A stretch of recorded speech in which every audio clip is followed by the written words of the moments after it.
live teaching learning session of BECC 134 Principles of Macroeconomics 2. You know that we have done ISLM curve, foreign exchange rate, balance of payment, inflation, various types of inflation, and the relationship between inflation and Phillips curve. In today's session, we will discuss about GDP and price level in short run and long run unit. In this unit, there are four main chapters in which we will study about in today's session aggregate demand and aggregate supply curve analysis. Because if we want to establish an equilibrium or macroeconomic equilibrium, then we must have to understand about these concepts of aggregate demand and aggregate supply. Because you know that in macroeconomics, we study always in totality or whole units of an economy. In microeconomics, it deals with individual units of an economy, but macroeconomics deals with whole unit of an economy. And in whole unit, we always study about aggregates or aggregate demand, aggregate supply, total saving, total investment, national income, theory of employment, interest rate determination, balance of payment, foreign exchange rate, inflation, etc. So in today's session, we will discuss about aggregate demand and aggregate supply curve analysis. Now, what is aggregate demand and aggregate supply? Aggregate demand and aggregate supply play a very important role in the determination of macroeconomic equilibrium. Generally, aggregate demand curve slopes always downward, same as individual demand curve, and aggregate supply curve always upward sloping curve, same as individual supply curve. Where both curve intersect each other, equilibrium point is determined. And at this equilibrium point, price level will be determined and income level or GDP will also be determined. Now, what is aggregate demand? Aggregate demand is total demand for goods and services which is demanded by whole country people. That is called aggregate demand. And aggregate supply is the total amount of goods and services which are produced by whole supplier or seller in an economy. And aggregate demand is always downward sloping curve and supply curve is always upward sloping curve. But in some special cases, aggregate supply may be horizontal curve and aggregate supply curve may be vertical curve. Generally, it slopes always upward. But in some special cases, it may be horizontal line or vertical line. Depends upon which approach we are using. Like if we are using classical approach. So in classical approach, aggregate supply curve will be a vertical line. But according to J.M. Keynes or Keynesian approach, aggregate supply curve will be a horizontal line or parallel to the x-axis. So nature of aggregate supply may be horizontal, may be vertical, and generally it slopes always upward. Now next is aggregate demand. Here in this diagram, aggregate demand is downward sloping curve and aggregate supply curve is always upward sloping curve where both curve intersect each other. Equilibrium point is determined and at this equilibrium point, here income level or real GDP level will also be determined. So in today's session, we will discuss about all these things. Now what type of aggregate demand curve we can draw and how it can be derived with the help of ISLM curve analysis and aggregate expenditure approach. And what are the main causes of shift in aggregate demand? And what are the main reason behind the movement along the aggregate demand curve?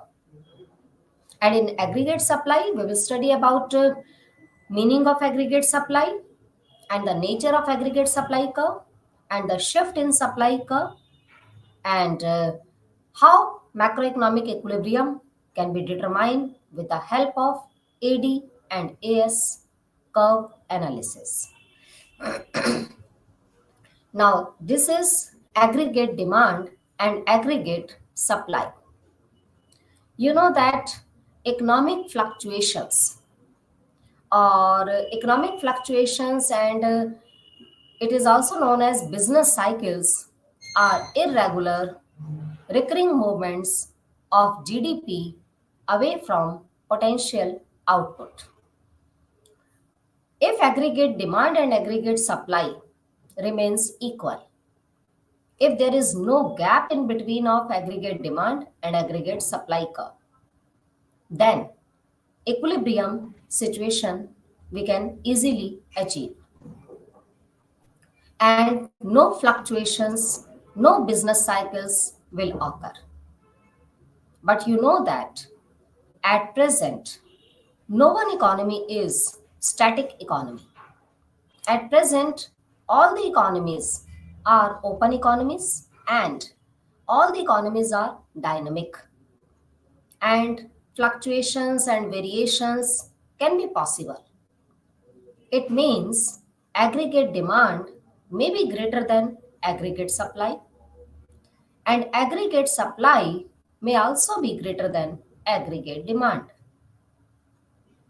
If aggregate demand is greater than aggregate supply, then inflationary gap situation will rise, will occur, and business will be in boom situation. But on the other hand, if aggregate supply is greater than aggregate demand, then recessionary gap situation will occur and recession or depression condition will also occur. You know that macroeconomics originated at that time when whole world was suffering from depression period. And the reason of depression was aggregate supply was greater than aggregate demand. And most of the country people of USA and UK were unemployed at the time of depression during 1929 to 33 time period. It means economic fluctuations or business cycles are irregular or recurring movements of GDP away from potential output. During depression time period, when aggregate supply was greater than aggregate demand, then classical thinkers gave solution that they said that aggregate demand and aggregate supply remains always equal. And when demand is equals to supply, then no problem of underproduction and no problem of overproduction will arise in an economy. Then how we can solve this problem? Because the main situation was that supply was greater than demand and economies was suffering from depression period. And according to classical thinkers, supply and demand remains always equal. Then what is the solution of this problem? At that time, J.M. Keynes gave the solution of this depression period and this problem solved by J.M. Keynes. Keynesian economics is a school of economic thought that provides insight into the economy when it operates away from full employment. According to J.M. Keynes or John Maynard Keynes, if we keep aggregate supply constant and aggregate demand, if we rise, then unsold stock will continuously sell by producer. If demand will rise, then unsold stock will come in the market and we can sell that output to the consumer, and producer's profit will rise, and again producer will motivate to produce more goods and services. In this situation, we can overcome this problem like depression period, we can solve. So J.M. Keynes solved this problem. That's why J.M. Keynes is known as father of macroeconomics. And in 1936, J.M. Keynes published his book, The General Theory of Employment, Interest, and Money, and gave more contribution in the theory of employment, how we can generate more employment opportunities in an economy, and how we can overcome this problem like business cycles, which has four stages like boom, recession, depression, recovery, which can occur due to during time to time, and we can solve this problem by adopting macroeconomic policies or those policies which can solve or which can overcome this problem. So Keynesian economics is a school of economic thought that provide insight into the economy when it operates away from full employment. Now next is aggregate demand curve. Nature of aggregate demand curve. As you know that aggregate demand curve is always downward sloping curve. Aggregate demand is the total demand for goods and services in the economy.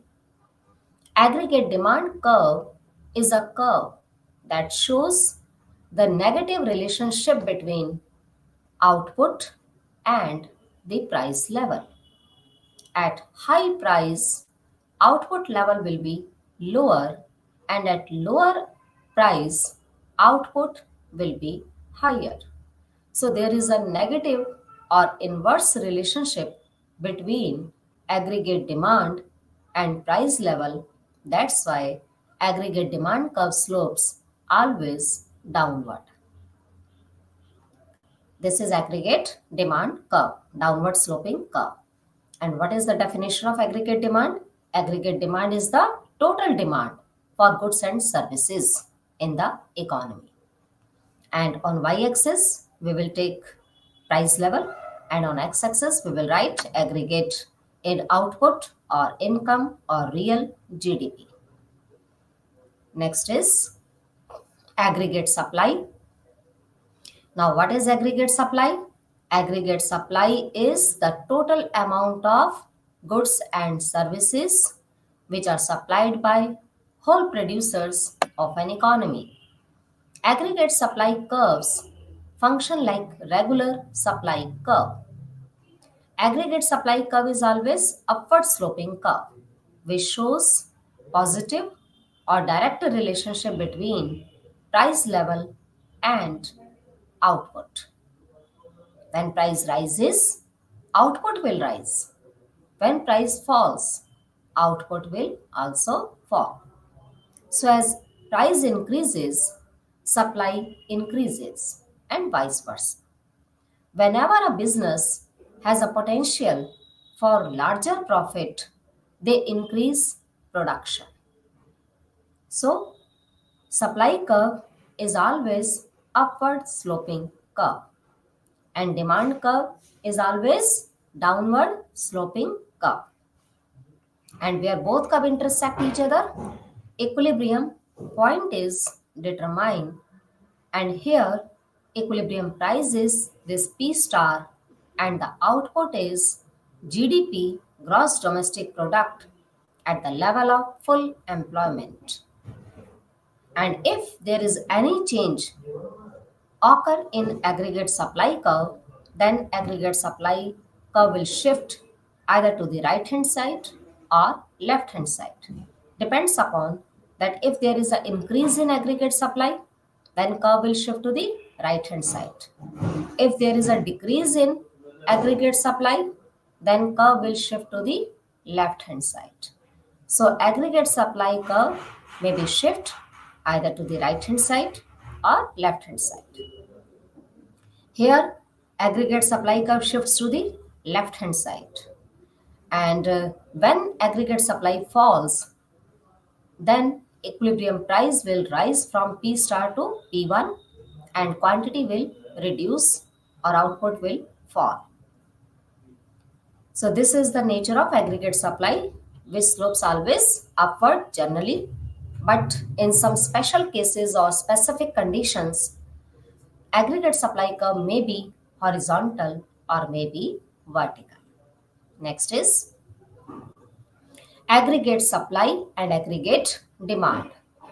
As you know that we have studied about this thing, two main concepts: aggregate demand, which is always downward sloping curve; aggregate supply, which is always upward sloping curve.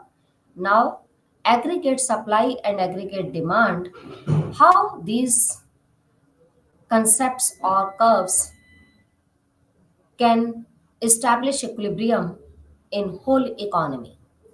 The Federal Reserve decreases the money supply and raises the interest rate significantly.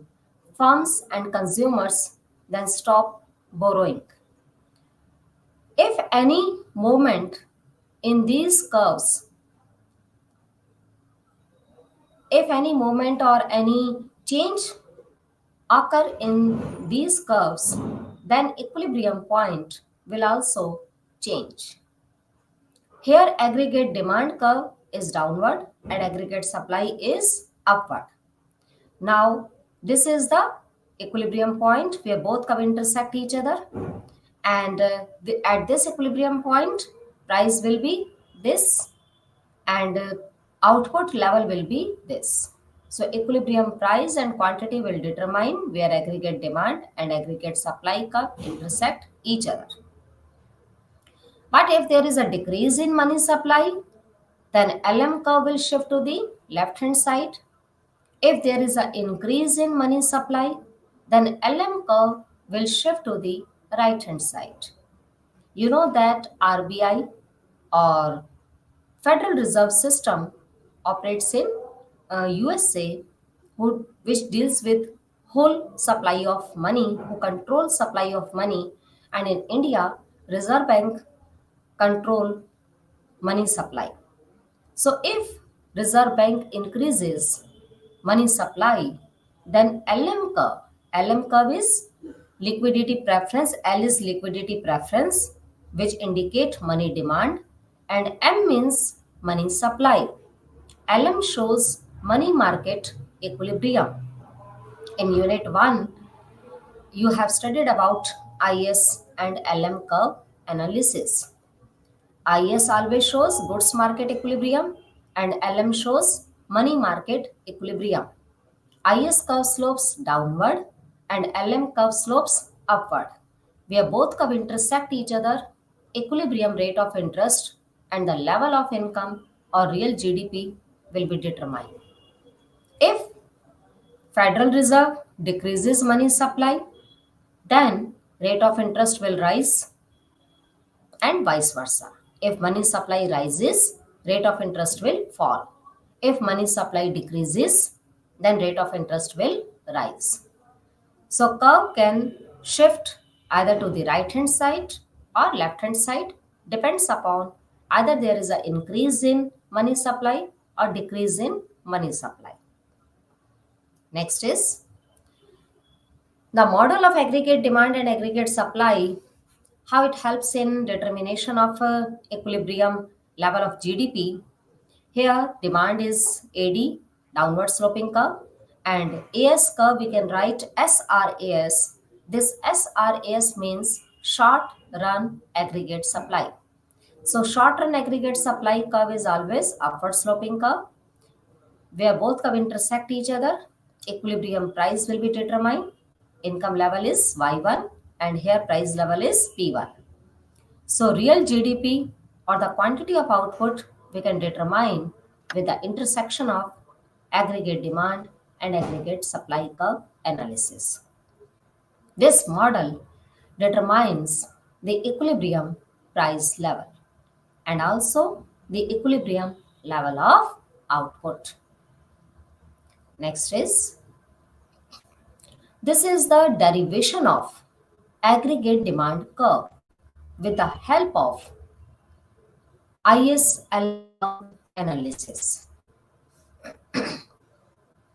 In first diagram, IS curve, which is always downward sloping curve, it shows negative relationship between interest and level of income. At high rate of interest, income level will fall. At low level of interest, income level will rise. And LM curve is always upward sloping curve. First LM is this LM curve, and where IS and LM curve intersect each other, first equilibrium point is determined, and here interest rate is I1. Next interest rate is I2, which can be determined with the help of LM2 and IS curve intersection. And next interest rate is I3, which can be determined with the help of this LM3, or if money supply decreases, then LM curve will shift to the left hand side. As well as money supply decreases, rate of interest will rise and vice versa. Now here we get three equilibrium points 1, 2 and 3, and 3 level of income Y1, Y2, Y3. If we join these three equilibrium points to the another curve, then 3 equilibrium level of income again we can draw in next diagram. And as we know that aggregate demand shows negative relationship between price and quantity or price and output level. At high price, output will be lower. At low price, here price is 3, P3. At this higher price, output level will be less or Y3. As well as price falls, output level will rise. So we can derive aggregate demand curve with the help of ISLM curve analysis. This is the derivation of aggregate demand with the help of IS and LM curve analysis. You know that IS curve shows always goods market equilibrium and LM curve shows money market equilibrium. IS slopes downward, LM slopes upward, where both curve intersect each other. Equilibrium rate of interest and equilibrium level of output determine. And if money supply decreases, then LM curve will shift to the left hand side. And if money supply increases by Reserve Bank or Federal Reserve System, then LM curve will shift to the right hand side. Why we take this shift in LM curve while deriving aggregate demand curve? Its reason is that LM curve and rate of interest has inverse relationship. You know that if LM shifts right hand side, rate of interest falls. If money supply rises, rate of interest falls. If money supply falls, rate of interest rises. And you know that aggregate demand and price also have inverse relationship. That's why we use for deriving aggregate demand curve only we take shift in LM curve rather than shift in IS curve. Because if we shift IS curve, then it will show positive relationship between interest rate and the level of output. If IS shifts right hand side, rate of interest and output level both will rise. If IS shift left hand side, then rate of interest and level of output both will decrease. But we have to show negative relationship between price and output level.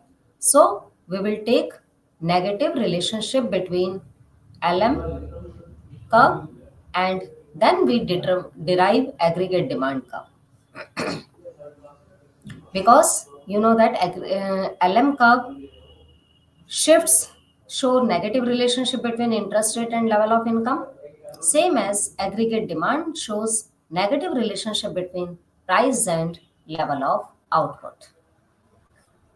Now next is short run aggregate supply. Short run aggregate supply curve is always upward sloping curve. It shows the relationship between output, supplied, and inflation. It means aggregate supply shows positive or direct relationship between price and output level. As well as price rises, output level will also rise. If price falls, output will also falls. Here, aggregate demand curve is downward sloping curve. SRAS curve is upward sloping curve, and LRAS curve, which is showing long run aggregate supply curve. This long run aggregate supply curve will always be vertical or parallel to the y-axis. So where LRAS, SRAS and aggregate demand intersect each other, equilibrium point is determined. At this equilibrium point, price level will always determine. And if we are taking this LRAS curve vertical, it means we are showing that economy has achieved full employment level. Because when we achieve full employment in an economy, then nothing will rise, output level will not rise, and employment level will not rise, because full employment we have already achieved. So, in this situation, if any change in demand will occur, that will increase the price level. So, LRAS curve, which is always vertical, according to classical approach, it shows that full employment level in an economy has achieved. So in this situation, only price will rise, employment, income, output will not increase, will not rise. Next is the aggregate demand and aggregate supply model shows below depicts a hypothetical situation where a recent increase in expected income increases aggregate demand.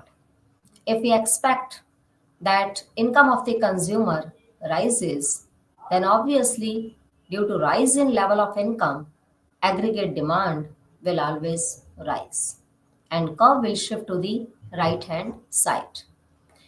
The current aggregate demand after adjustment or post adjustment is depicted by in this diagram AD1, and here LRAS curve is vertical and SRAS curve is upward sloping curve.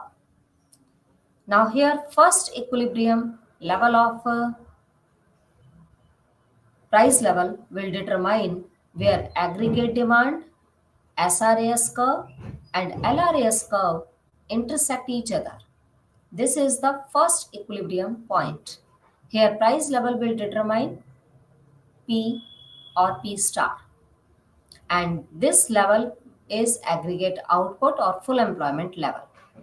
If aggregate demand increases, then price level will rise. So aggregate demand curve shifts due to rise in level of income, due to rise in money supply, due to rise in government expenditures. There are so many causes. Due to this, aggregate demand curve can shift. And aggregate demand may be rise or may be fall. Depends upon if there is a favorable change in an economy occur then aggregate demand curve will shift to the right hand side. And if there is an unfavorable change in these concepts like monetary policy, fiscal policy, income of the consumer, if these changes are unfavorable, it will decrease the aggregate demand curve, and aggregate demand curve will shift to the left hand side. So if aggregate demand increases, then price level will also increase. Next is examples of shift in aggregate demand. How aggregate demand curve can shift? You know that aggregate demand may be increase or aggregate demand may be decrease. What are the main causes behind the increase and decrease in aggregate demand? If government expenditures falls, then aggregate demand will also fall and curve will shift to the left hand side. If government expenditures rises, because increase in government expenditure will leads to increase in income of the country people, as we know that one person expenditure is another person income, and government expenditure are known as injections, not a leakage. Government expenditure increases the level of income. So if government expenditure increases, then aggregate demand will also rise and curve will shift to the right hand side.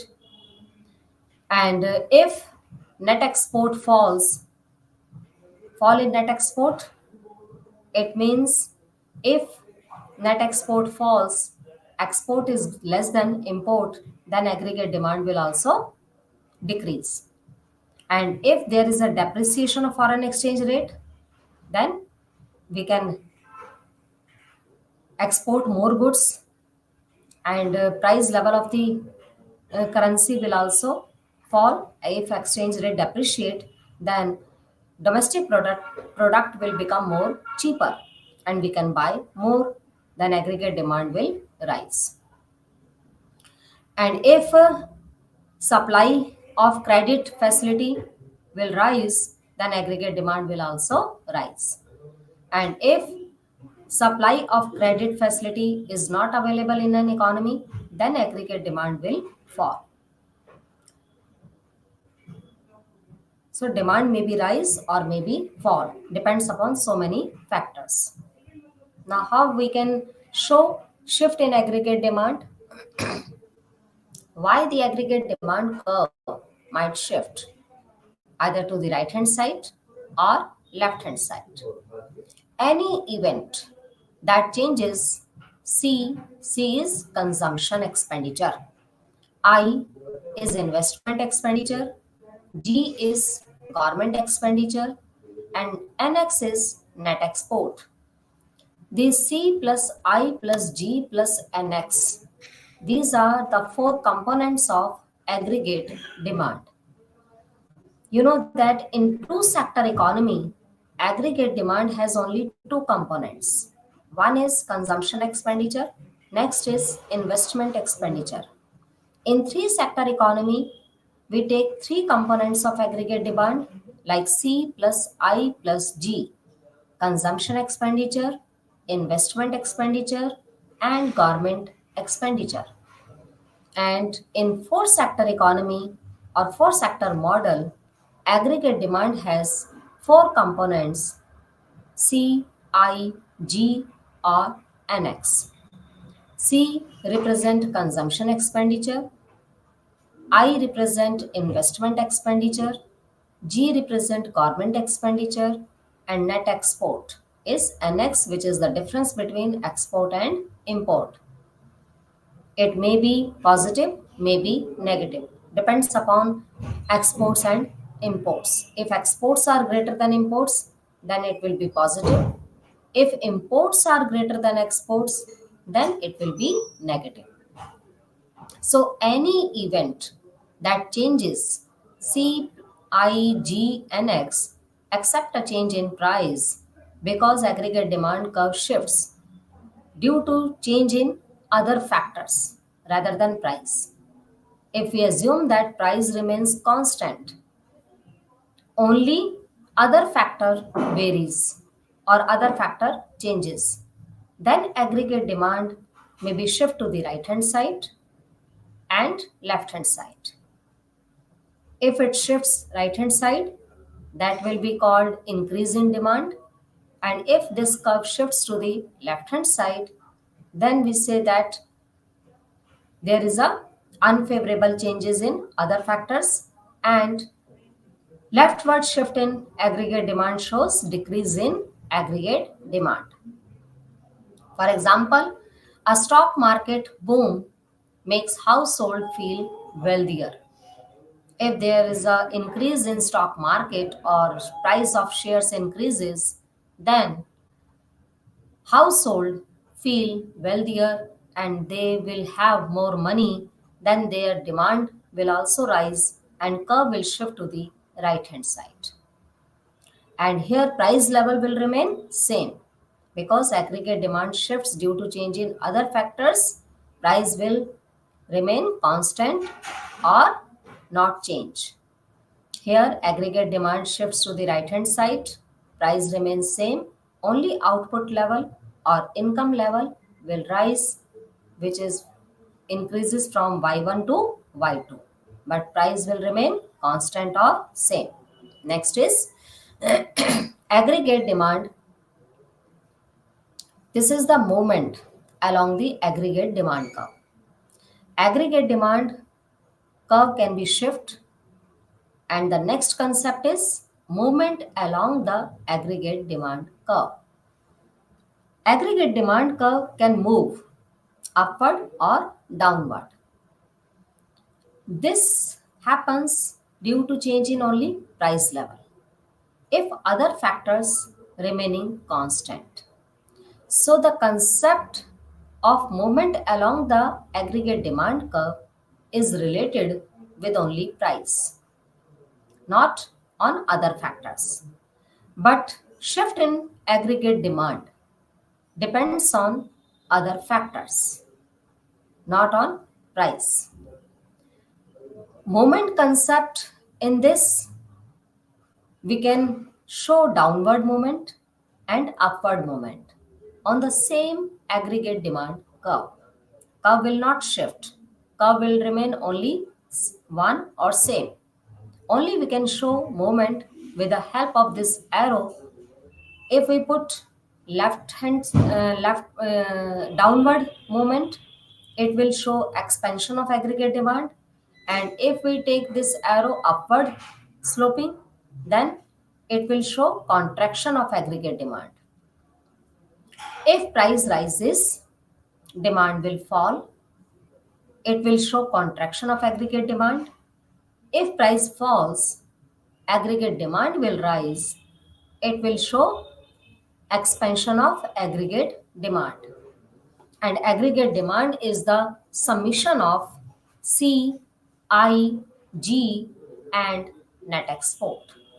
C is consumption expenditure, I is investment expenditure, G is government expenditure, and X minus M is net export. So these are the four components of aggregate demand, and here aggregate demand curve slopes downward. We can show movement along the aggregate demand curve with the help of upward movement or downward movement with the help of this arrow. If we put this arrow downward, it will show expansion of aggregate demand. If we put arrow upward sloping, then it will show contraction of aggregate demand. But other factors will not change, other factors will remain constant. Only price will change and output level will also change. At high price, output level will be lower. At lower price, output level or demand will be higher. And again, at lower price, output level will be higher. So this is the concept of movement along the aggregate demand curve.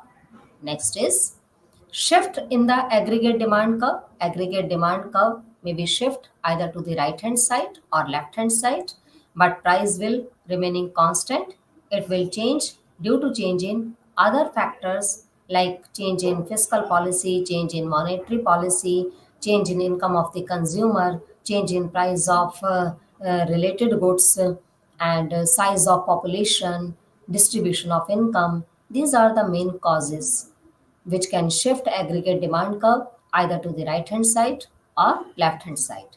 If there is a favorable change in these factors, then aggregate demand curve will shift to the right hand side. And if there is an unfavorable change in these factors, then aggregate demand curve will shift to the left hand side. Next is shift of aggregate supply curve. Now, aggregate supply curve can also shift and can also move. And shift in aggregate demand is also known as aggregate demand shocks. Aggregate demand shocks or shift in aggregate demand is same thing. Aggregate demand shocks, under this concept, we can show shift in aggregate demand either to the right hand side or left hand side. Same as aggregate supply curve can also shift. You know that aggregate supply curve is always upward sloping curve. This is a short run aggregate supply curve. Here in first diagram, aggregate supply curve, initial aggregate supply curve is AS0. This is the first aggregate supply curve, which is upward sloping curve. And on y-axis, we have taken price level, and on x-axis, aggregate output or income level we have taken. Now next is if aggregate supply curve shifts to the left hand side, then it will show decrease in aggregate supply. And if aggregate supply curve shifts to the right hand side, then it will show increase in aggregate supply. So increase in aggregate supply is positive shocks of aggregate supply, and decrease in aggregate supply shows negative shocks of aggregate supply.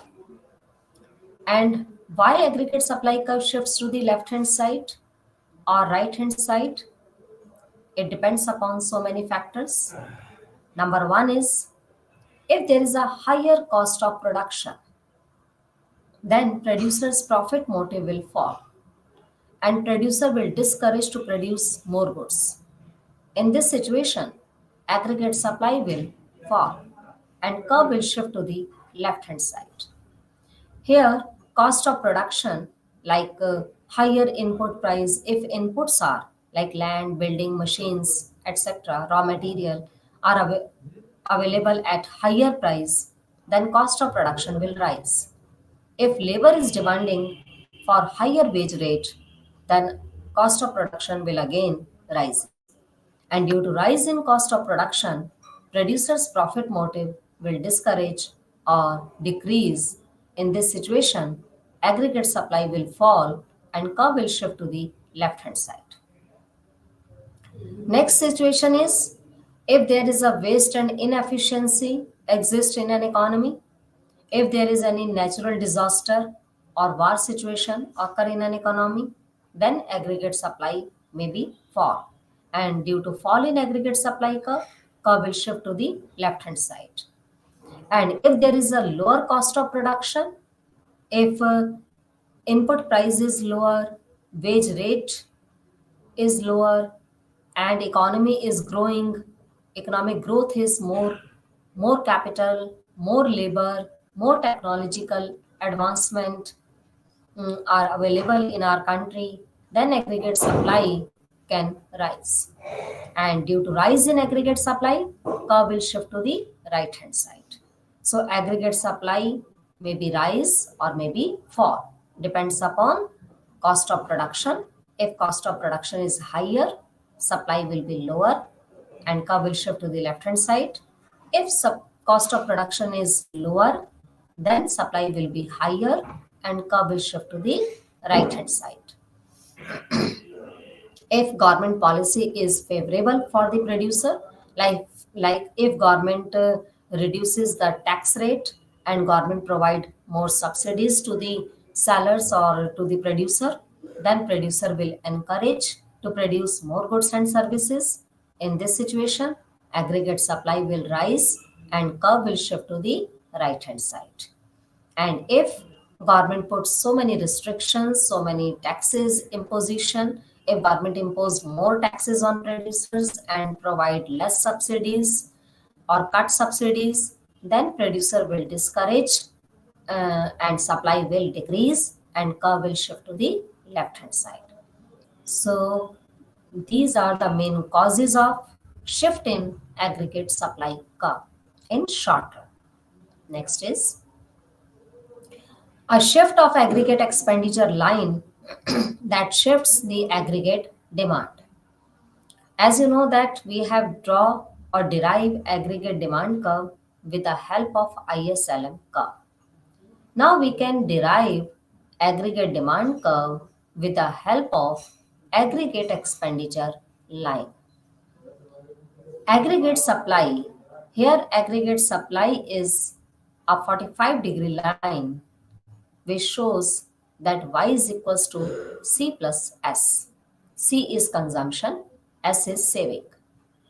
Next line, we start from the y-axis, not from the origin.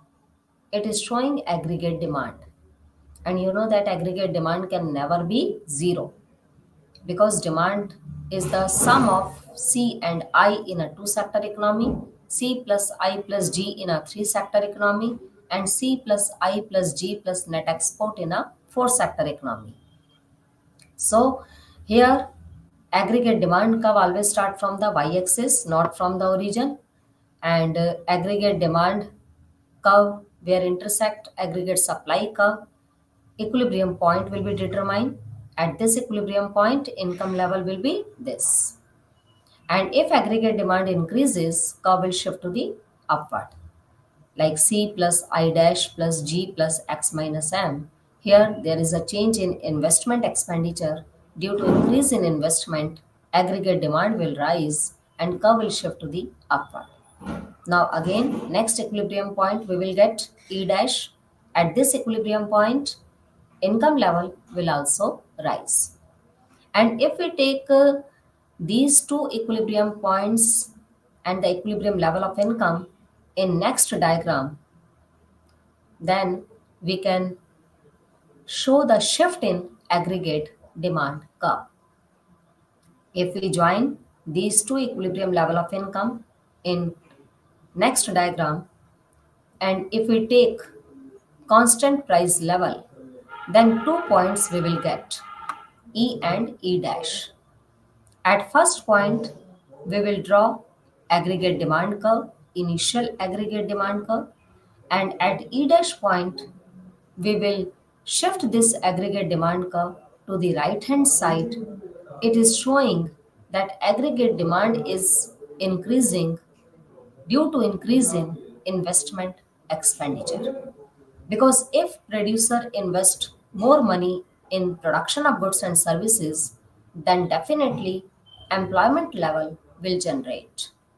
And if employment level will generate, income level will also increase. And due to rise in income of the consumer, aggregate demand will also increase.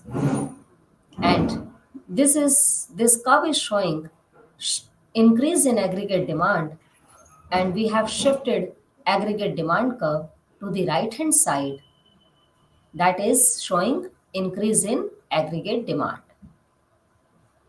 And here a shift of the aggregate expenditure line at a given price level shifts the aggregate demand curve. In first diagram, in A diagram, an increase in investment of the $0.1 trillion with a price level constant at 130 causes the aggregate expenditure line to increase from C plus I plus G plus X minus M to C plus I dash plus G plus X minus M. As a result, real GDP demanded increases from $14 to $14.5 trillion, and in second diagram, the aggregate demand curve has shifted from AD to AD dash At the prevailing price level of 130, real GDP demanded has increased by $0.5 trillion because there is a gap in between of this 14.0 and 14.5. The difference is zero point 0.5. So income level increases by $0.5 trillion. This is shift in aggregate demand curve due to shift in aggregate expenditure line. Next is, now what are the main causes of shift in SRAS curve? Aggregate supply curve can shift either to the right hand side or left hand side. If wage rate increases, then cost of production will rise and aggregate supply curve will shift to the left hand side. If wage rate decreases, then supply will rise and curve will shift to the right hand side. Next is increase in price of non-labor resources. If input prices rises, input like raw material, fuel, or capital, or technologies, or other resources, non-labor resources price rises, then curve will shift to the left hand side. And if there is a decrease in non-labor prices or resources, then curve will shift to the right hand side. Next is, if government deduct subsidies and impose more taxes, then curve will shift to the left hand side. If government impose less taxes and provide more subsidies, then curve will shift to the right hand side. If there is a unfavorable conditions like weather conflict, wars, etc., then whether conflicts like war situation occur in an economy, then supply will fall and curve will shift to the left hand side. And if there is a favorable condition, like weather is favorable for producing more goods and services, then production will definitely rise and curve will shift to the right hand side. These are the main causes of shift in SRAS curve, short run aggregate supply curve, which is known as aggregate supply shocks. It may be positive shock or maybe negative shock. If curve shifts to the right hand side, it will show positive shocks in aggregate supply curve, and if aggregate supply curve shifts to the left hand side, it will show negative shocks of aggregate supply curve. Next is, here the situation of horizontal supply curve. According to J.M. Keynes, in very short period, aggregate supply curve will be a horizontal line or parallel to the x-axis. You know that aggregate supply curve, generally it slopes upward, but it may be horizontal line or maybe vertical. So these three situations are showing nature of aggregate supply curve. Aggregate supply curve may be vertical according to classical approach, in which classical assume that in long run we can achieve full employment, and at the level of full employment supply will remain same or constant. In this situation, LRAS curve will be vertical. And in very short run time period, price will remain same according to Keynes, so that aggregate supply curve will be a horizontal line. But generally, we know that aggregate supply shows positive relationship between price and supply. So in this situation, supply curve will be upward sloping curve. And aggregate supply, which will show direct relationship between price and supply. So these are the three different situations of aggregate supply curve. Next is aggregate supply curve in long run and short run. Long run aggregate supply curve is always vertical. And how we can determine long run equilibrium? Where long run aggregate supply curve and aggregate demand curve intersect each other, long run equilibrium is determined. Here, LRAS curve is vertical, aggregate demand as usual, downward sloping curve, where both curve intersect each other. Equilibrium point is determined. At this equilibrium point, price is P1 and income level is Y1. And in short run aggregate supply curve, which is upward sloping curve, LRAS curve is vertical, SRAS curve is upward sloping curve, and aggregate demand curve is always downward sloping curve, where aggregate demand and SRAS curve number 1 intersect each other. Price level P1 is determined at this point and output level is Y1. If supply falls or short run aggregate supply curve shifts to the left hand side, then new equilibrium will be determined where SRAS2 and aggregate demand curve intersect each other. At this equilibrium point, price level will rise from P1 to P2 and quantity will fall. So this is the short run aggregate supply curve, and we can determine equilibrium with the help of aggregate demand and short run aggregate supply curve in short period and macroeconomic equilibrium in long run. Then we will draw long run aggregate supply curve, which is always vertical according to classical approach, and demand curve generally slopes downward. So here we can determine equilibrium in long run and in short run with the help of long run aggregate supply curve and short run aggregate supply curve. And aggregate demand curve will remain same or downward sloping curve. Next is a dynamic aggregate demand and aggregate supply model. Here, long run aggregate supply curve number 1 is this. LRAS curve may be shift either to the right hand side or left hand side, but it will shift parallel. If we are drawing LRAS curve vertical, then increase in aggregate supply will shift LRAS to right hand side, and decrease in supply will shift LRAS curve to the left hand side. And aggregate demand curve same as downward sloping curve, and SRAS curve will always upward sloping curve. Here first curve is LRAS1, aggregate demand curve AD1, and SRAS1, where all these three curves intersect each other. A point equilibrium is determined. At this equilibrium point, price level is 100 and output level is 1000. If long run aggregate supply curve shifts to the right hand side and short run aggregate supply also increase from SRAS1 to SRAS2 right hand side, and aggregate demand also increase from AD1 to AD2. Again, where all these three curves intersect each other, equilibrium point B will determine. At this equilibrium point, because there is a simultaneous change in all these things, and all long run aggregate supply, short run aggregate supply, aggregate demand, all are shifting rightward or showing increase in supply or increase in demand in same proportion. In this situation, price will remain constant.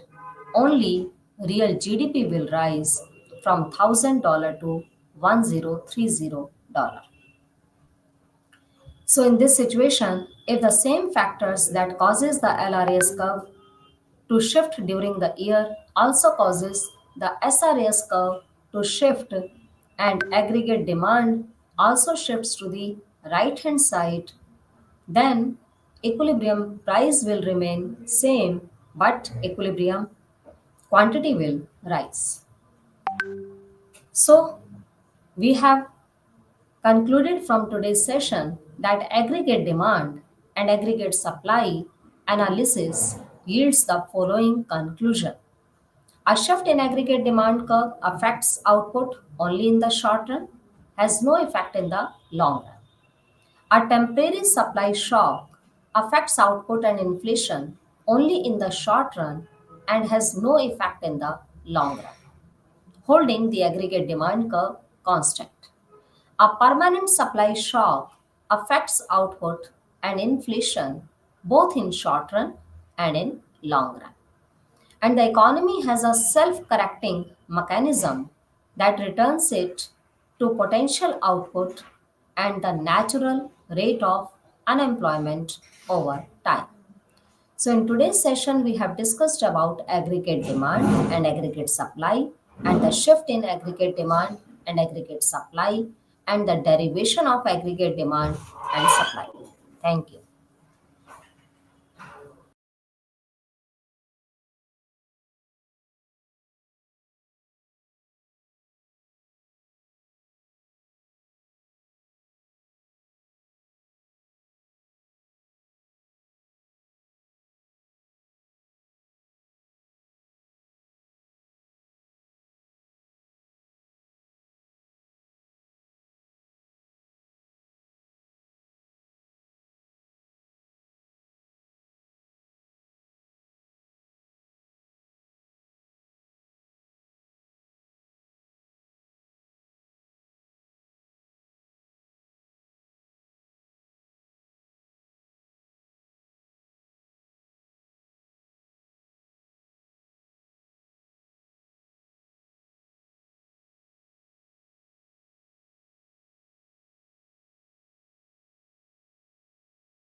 పర్యావరణ విధానం గురించి ఈరోజు మనం పాఠం నేర్చుకుందాం. మనం గత కొద్ది రోజులుగా, ఒక నెల రోజుల పాటుగా మనం ఈ పర్యావరణ విధానము, పర్యావరణ సమాజ శాస్త్రం గురించి మనం మాట్లాడుకోవడం అనేది జరుగుతూ ఉంది. అంటే పర్యావరణం అనేది రోజు రోజుకి పెరుగుతున్న ఉష్ణోగ్రతలు, పర్యావరణ మార్పులు, అధిక వర్షాలు, లేకపోతే ఎండలు, డ్రాట్స్, కలామిటీసు, తర్వాత సునామీ లాంటివి రావడం వలన మనకు రోజు రోజుకి పర్యావరణ విధానం అనేది అత్యంత క్లిష్టంగాను, చాలా చాలా ముఖ్యమైనటువంటి విషయంగాను మనకు ఎన్విరాన్మెంటల్ సోషియాలజీ అనేది మనకు ముందుకు రావడం అనేది జరిగింది. అయితే ఈ పర్యావరణ విధానం ఎప్పటి నుంచి మొదలైంది అని చెప్పుకుంటే, అంటే మన భారతదేశంలో కనుక మనం మొత్తం ప్రపంచవ్యాప్తంగా కనుక ఈ పర్యావరణం మీద ఇంత ఫోకస్ ఎప్పుడు జరిగింది అని కూడా మనం చూస్తే, సోషియాలజీలో కనుక మనం చూస్తే, సోషియాలజీలో డిపి ముఖర్జీ గారు మొట్టమొదటిసారిగా ఈ యొక్క పర్యావరణ విధానం గురించి వారు అప్పుడే ఆ రోజులలోనే మనం పర్యావరణాన్ని కాపాడుకోవాలి, అడవుల్ని కాపాడుకోవాలి, పర్యావరణాన్ని సంరక్షించుకుంటేనే మనకు మానవ మనుగడకు భవిష్యత్తు ఉంది అనేది మనకు 1960-70లోనే సామాజిక శాస్త్రవేత్తలు చాలామంది రాశారు. దుర్జటి ప్రసాద్ ముఖర్జీ లాంటి వాళ్ళు రాయడం అనేది మనం అర్థం చేసుకోవాలి. అంటే ఆ రోజులలోనే పర్యావరణం గురించి రాసిన దుర్జటి ప్రసాద్ ముఖర్జీ గురించి మనం గత పాఠాలలో నేర్చుకున్నాం. అయితే రోజు రోజుకి పర్యావరణం మీద పాటలు, సినిమాలు, ఆ తర్వాత అవతార్ లాంటి సినిమాలు, లేకపోతే రాజకీయ నాయకులు, ఇట్లా స్వచ్ఛంద సంస్థలు ఎన్నో రకాలైనటువంటి విధంగా పర్యావరణాన్ని కాపాడుకోవాలనే ఒక చింతన మాత్రం మొత్తం సమాజంలో బయలుదేరిందని మనం చెప్పుకోవచ్చు. అసలు మరీ ముఖ్యంగా ఇది ఎప్పటి మొదలైందని మనం కనుక ఒకసారి చరిత్ర కనుక చూస్తే 1970లో నుంచి ఈ పర్యావరణ విధానం అనేది ప్రపంచవ్యాప్తంగా ఒక పొలిటికల్ ఇష్యూగా, మనకు ఒక రాజకీయ ఇష్యూగా అది డెవలప్ అయిందని చెప్పుకోవచ్చు. పర్యావరణం 1970కి ముందు ప్రపంచం ఈ పర్యావరణాన్ని గురించి ఇంత సీరియస్గా ఆలోచించింది అనేది మనకు ఆధారాలు లేవు. 1970 నుంచి ఈ యొక్క పర్యావరణం మీద రాజకీయంగా 1980 వచ్చేసరికి అది ఒక రాజకీయ ఎజెండాగా మారింది. అంటే పర్యావరణాన్ని కాపాడడము, జంతువుల్ని కాపాడడము, people's forum for ethical treatment of animals అని, ఇట్లా రకరకాలుగా మనకి ఈ పర్యావరణము, జంతు పరిరక్షణ, చెట్ల పరిరక్షణ, ఆ తర్వాత environmental sciences, environmental sociology, environmental engineering, environmental housing, environmental policy, environmental అదేంటి లైఫ్ స్టైలు, పాలిథిన్ తీసేసేసి ఇప్పుడు మనకు విరివిగా పాలిథిన్ వాడుతూ ఉంటాం. మీరు ఎప్పుడైనా ఏ షాప్ రోజు కర్రీకి వెళ్తే ఆ కర్రీ షాప్ కూడా ఒక పాలిథిన్ కవర్ ఇస్తాడు. ఆ పాలిథిన్ అనేది ఇప్పుడు దేశవ్యాప్తంగా కొన్ని కోట్ల టన్నుల విలువైనటువంటి పాలిథిన్ కవర్స్ని ఇవ్వడం, అదేమో నేచర్లో డిజాల్వ్ కాకపోవడం. అంటే ఈ ప్రకృతిలో ఏంటంటే ఈ పాలిథిన్ అనేది మనం సామాన్యంగా పేపర్ను కాల్చేయచ్చు, మిగతా వాటిని కాల్చేయచ్చు, కానీ ఈ పాలిథిన్ అనే దాన్ని అది నేచర్లో డిజాల్వ్ కాదు, అది మనం కాల్చినా కానీ అది పోదు అన్నట్టు. దానివల్ల ఈ పాలిథిన్ అనేది పర్యావరణంగా డిజాస్టర్గా మనకు ఏర్పడుతుంది. అదేవిధంగా మహానగరాలలో మనం చూస్తే ప్రతిరోజు కొన్ని మిలియన్ టన్నులైనటువంటి వేస్ట్, అది మనకు ఆహారందైనా కానివ్వండి, లేకపోతే మనం ప్రతిరోజు మనం బహిర్భూమికి పోవాలి. అట్లా అంటే మనం స్నానం చేస్తాం, మురికి వాటర్, మనం బహిర్భూమి పోయేది, మనం వాడే వస్తువులు, మనం వాడే ప్లాస్టిక్, ఇట్లా కొన్ని ట్రిలియన్స్ ఆఫ్ ఎవ్రీడే. ఒక హైదరాబాద్లోనే ముంబై, కలకత్తా, చెన్నై, అతను న్యూయార్క్ లాంటి నగరాలు, సింగపూర్ లాంటి నగరాలు 24 గంటలు ఈ యొక్క శానిటేషన్, వాటరు, ఎన్విరాన్మెంట్ అనేది కొన్ని లక్షల మిలియన్స్ టన్స్ ఉన్నటువంటి వేస్టేజ్ వస్తూ ఉంటుంది. ఆ వేస్టేజ్ నుంచి కూడా ఎలక్ట్రిసిటీ ఉత్పత్తి చేయాలి అనేది ఫ్రమ్ వేస్ట్ టు ఎనర్జీ అనేది ఒక పాలసీ కూడా ఉంది. ఎవరో ఒక ఆయన కూడా ఇది వేస్ట్ మొత్తం చెత్తను తీసుకెళ్ళి దాన్ని ఎనర్జీగా మారుతున్నటువంటి పరిస్థితులు కూడా మనం చూస్తున్నాం. అంటే ఇక్కడ పర్యావరణం మనం ఎందుకు ముఖ్యమంటే, రోజు రోజుకి కొన్ని మిలియన్స్ ఆఫ్ పాపులేషన్ అనేది జనాభాకు తోడవుతున్నారు. నీకు జనాభా అనేది నీకు బర్త్ రేట్ కంటే కూడా డెత్ రేట్ కంటే కూడా బర్త్ రేట్ ఎక్కువగా ఉంది. మరి కొన్ని కమ్యూనిటీస్లలో ఇంకొంచెం ఎక్కువగా ఉంది. దీనికి నిరక్షరాస్యత, చదువు లేకపోవడము, ఫ్యామిలీ ప్లానింగ్ చేసుకోకపోవడము, ఇట్లా రకరకాల కారణాలు ఉండొచ్చు. అది మనకు చదువు సరైనటువంటి పర్యావరణ సామాజిక చైతన్యాలు లేకపోవడము, అతను చదువులు లేకపోవడము అనేది ఒకటి ప్రధానంగా మనం అర్థం చేసుకోవాల్సినటువంటి విషయం. అయితే ఇక్కడ మనం ఈ యొక్క పర్యావరణ గ్లోబల్ గ్రీన్ హౌస్ ఎమిషన్స్ అంటారండి వీటిని. గ్రీన్ హౌస్ ఎమిషన్స్ అంటే ఏంటి అంటే, ఇప్పుడు 140 కోట్ల మందిలో నాకు తెలిసి 100 కోట్ల మంది ఆ, గ్రామీణ ప్రాంతాల్లోనే ఉంటారు. ఈ మధ్య కాలంలో మనకి గ్యాస్ వచ్చింది. గ్యాస్ రాకముందు ఇప్పుడు మా అమ్మ అయినా కానీ, మా అమ్మ అమ్మినా కానీ ఆమె ఎట్లా చేసేది? ఆమె ఆమె తన వంటను చెరుకు మీద చేసేది. అది గోడకు అదంతా నల్లని గోడ, ఇంట్లోకి ఎంటర్ అయితే ఆ గోడకు మొత్తం నల్లని మన పొగ సూరి ఉండేది. అది ఏం చేస్తుందంటే, కట్టెలు ఏం చేస్తుందంటే మిథేన్ అనే ఒక గ్యాస్ని అది ఎన్విరాన్మెంట్లోకి వదులుతుంది. అది దానివల్ల ఏమవుతుంది అంటే నీకు ఎక్కువగా ఫైర్ వుడ్ను ఉపయోగించడం వల్ల, అంటే దాన్ని ఒక సాదాసీదాగా ఏదో ఒకటి రెండు సార్లు ఉపయోగిస్తే పర్వాలేదు, కానీ కొన్ని కోట్ల మంది ఫైర్ వుడ్ని కనుక మీరు వాడారు అనుకోండి, అంటే ఒకరిద్దరు అయితే పక్కన కొన్ని కోట్ల మంది, దానివల్ల ఏమవుతుందంటే చెట్లు అనేటివి నరకవలసి వస్తుంది. దానివల్ల నీకు మిథేన్ గ్యాస్ అనేది ఎక్కువగా వస్తుంది అనేది మనకు ఇక్కడ పరిశోధనలో తెలుస్తుంది. మరి ఈ మిథేన్ గ్యాస్ని ఈ యొక్క దీన్ని ఎట్లా అర్థం చేసుకోవాలి అంటే, దీన్ని అరెస్ట్ చేయడానికే మనకు ఉజ్వల గ్యాస్ కానివ్వండి, లేకపోతే ఎల్ఈడి బల్బులు కానీ ఇవి ఎందుకు వచ్చాయి అంటే, ఉజ్వల గ్యాస్ మరియు ఎల్ఈడి బల్బులు అనేటివి మనకు ఈ యొక్క మిథేన్ నుంచి, అంటే గ్రామీణ ప్రాంతంలో గ్రామీణ స్త్రీలు, పురుషులు, గ్రామీణ జనాలు ఈ యొక్క వంట ఏదైతే చేస్తారో ఆ వంటను అది వాళ్ళు మిథేన్ గ్యాస్ని ఉత్పత్తి చేస్తుంది. కాబట్టి ఆ మిథేన్ గ్యాస్ని అరెస్ట్ చేయాలి అంటే మనము ఇచ్చేయాలి అనే విషయంతో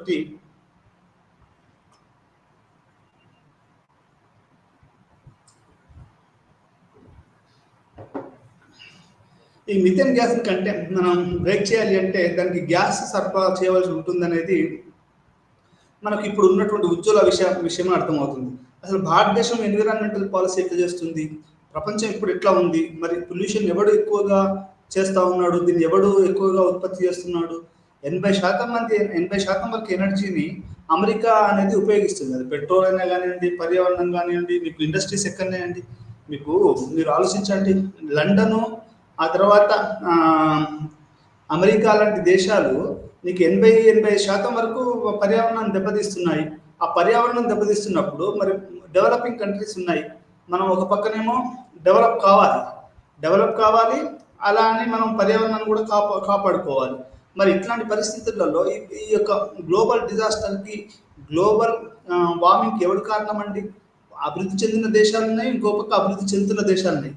అభివృద్ధి చెందిన దేశాలలోనే మీకు ఇవన్నీ ఎక్కువ ఉన్నాయి, ఎనర్జీ కన్జంప్షన్ కానీ, ఫుడ్ కన్జంప్షన్ కానీ, పర్యావరణాన్ని దెబ్బతీయడం కానీ. ఇప్పుడు నీకు ఎలక్ట్రికల్ మోటార్స్, అన్ని రకాల, ఇప్పుడు మనం మాట్లాడుతున్న కంప్యూటర్స్, ఇవన్నీ ఎక్కడ ఉత్పత్తి అయ్యాయండి?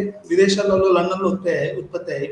అది లండన్, మాంచెస్టర్, ల్యాంకెస్టర్, ఈ పట్టణాలన్నింటిలో కూడా నీకు ఎక్కువగా ఈ యొక్క ఉత్పత్తి సంస్థలు ఉన్నాయి. అంటే ప్రపంచ పర్యావరణానికి సంబంధించి 85% వరకు ఈ యొక్క పర్యావరణాన్ని దెబ్బతీసేది ఎవరు అంటే అది అభివృద్ధి చెందినటువంటి దేశాలైనటువంటి యూరప్ కానివ్వండి, అమెరికా కానివ్వండి, లండన్ కానివ్వండి, ఈ దేశాలు బాగా అవి చేసాయనేది మనం అవి పర్యావరణం దెబ్బతీస్తున్నాయని మనం చెప్పుకోవచ్చు. అయితే మరి మనం ఇప్పుడు అట్లాంటప్పుడు మరి పర్యావరణం కాపాడవలసిన బాధ్యత కూడా వాళ్ళ మీద ఉంది కదా. అంటే వాళ్ళని రెస్పాన్సిబుల్, దొంగతనం చేసినోనే కదండి పోలీసు వాళ్ళు అరెస్ట్ చేస్తారు, లేకపోతే ఇప్పుడు నేను తప్పు చేస్తేనే కదా వాళ్ళు నన్ను అరెస్ట్ చేస్తారు. అట్లనే ఇక్కడ తప్పు చేసినోడు ఎవడు, తప్పు చేస్తున్నది ఎవరు, తప్పు చేయబోతున్నది ఎవడు? ఎక్కువగా తప్పులు అంటే పర్యావరణ దృష్టిలో చెప్తున్నాను, అది అమెరికా, యూరోప్, ఈ దేశాలు చేస్తున్నాయి. మరి అట్లాంటప్పుడు వాళ్ళే ఎక్కువ రెస్పాన్సిబిలిటీ తీసుకోవాలనేది కూడా ప్రపంచ మేధావులు చెప్తున్నటువంటి విషయం. అంటే పర్యావరణ మేధావులు కానివ్వండి, నగరాభివృద్ధి శాస్త్ర మేధావులు కానివ్వండి, ఎవరైనా చెప్తున్నటువంటి విషయం ఏంటంటే ఈ యొక్క అభివృద్ధి చెందిన దేశాలే దీనికి ప్రధాన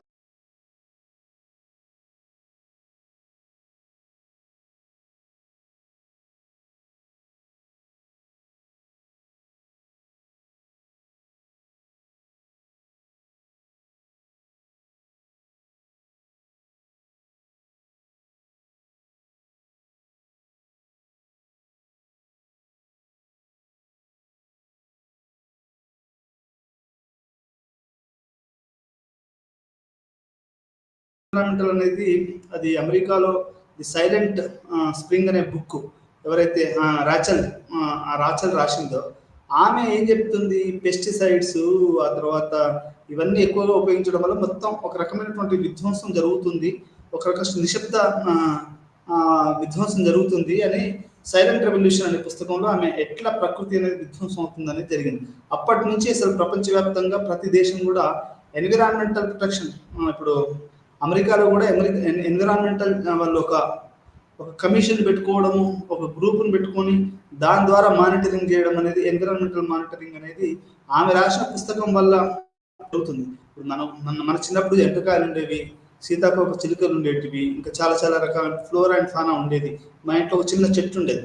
అదేంటంటే ఇట్లా అంటే చాలా సుందరమైనటువంటి వాసన వచ్చేది. అది నాకు గుర్తుకు రావట్లేదు అంటే అది ఇప్పుడు అట్లాంటి చెట్లు అసలు గ్రామీణ ప్రాంతాల్లో ఉన్నాయా లేవా అనేది నాకు తెలియదు. అంటే అట్లా మనకు ఈ యొక్క ఫ్లోరా అండ్ ఫానా అనేది మొత్తం గ్రామీణ ప్రాంతాలలో కూడా, సిటీ ప్రాంతాలలో కూడా అది దెబ్బతినిపోతుందని అర్థం చేసుకోవచ్చు. అంటే ఇక్కడ విషయం ఏంటి అంటే పర్యావరణం అనేది ఈ రకంగా అది ప్రపంచవ్యాప్తంగా, భారతదేశంలో కూడా ఎన్విరాన్మెంటలిజం అనేది చాలా ప్రముఖమైనటువంటి రాజకీయ అంశంగా అది ఎదిగిందని చెప్పొచ్చు. మనం పిల్లల్ని పెంచడం కూడా ఈ పర్యావరణం దృష్టితో పెంచాలి.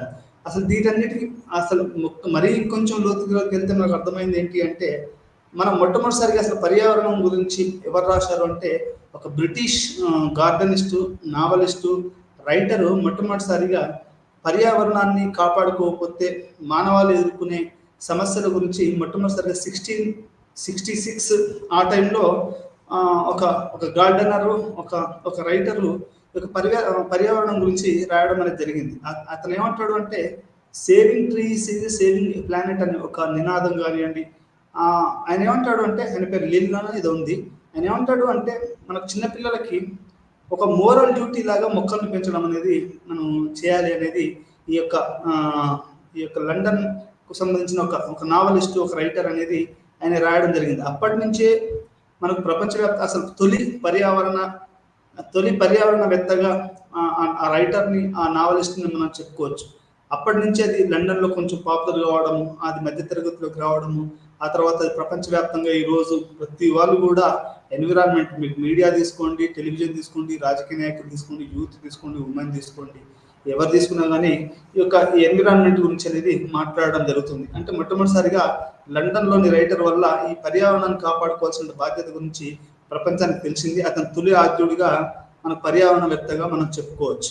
ఆ తర్వాత పరిణామాలు, ప్రపంచ పరిణామాలు ఎట్లా జరిగాయంటే ఎప్పుడైతే ఈ ఆంథ్రోపోసేన్ యుగం వచ్చిందో, ఆంథ్రోపోసేన్ యుగం అంటే ఏంటంటే మానవ కార్యకలాపాల వల్ల ఎప్పుడైతే ప్రకృతి దెబ్బతినడం మొదలైందో అప్పటి నుంచి అనేది మనకి ఇప్పుడు న్యూక్లియర్ వెపన్సే కానివ్వండి, లేకుంటే న్యూక్లియర్ బాంబ్సే కానివ్వండి, ఇట్లా రకరకాల కారణాల వల్ల ఏమవుతుందంటే ఎన్విరాన్మెంట్, ఒకసారి నాకు గుర్తుంది ఇంకా అబ్దుల్ కలాం గారు, వాజ్పేయి గారి టైంలో, ప్రభుత్వ టైంలో వాళ్ళు చేసినటువంటి న్యూక్లియర్ నాకు భయం వేసిందండి. అంటే నేను హైదరాబాద్ సెంట్రల్ యూనివర్సిటీ చదువుతున్నాను. అంటే అప్పుడు ఎట్లా ఉంది అంటే అసలు అక్కడ న్యూక్లియర్ ప్రోగ్రామ్ జరిగితే దేశమే మొత్తం కదిలిపోయింది అన్నట్టు ఉండేది. అంటే అంత ప్రభావం అది వినడానికి అంత ప్రభావం నాకు అనిపించింది. మీరు ఊహించుకోండి అక్కడ జరిగినప్పుడు అది ఏ రకంగా అది ప్రభావితం చేసి ఉంటుంది అనేది మీరు ఇక్కడ అర్థం చేసుకోవాల్సినటువంటి విషయం. అంటే ఈ న్యూక్లియర్ విషయాలు, ఈ ఇండస్ట్రియల్ ఆంథ్రోపోసేన్ యాక్టివిటీ అండి, గుర్తుపెట్టుకోండి మళ్ళీ అది ఆంథ్రోపోసేన్ అంటే ఆంథ్రో అంటే మానవాభివృద్ధి, సేన్ అంటే యాక్టివిటీ.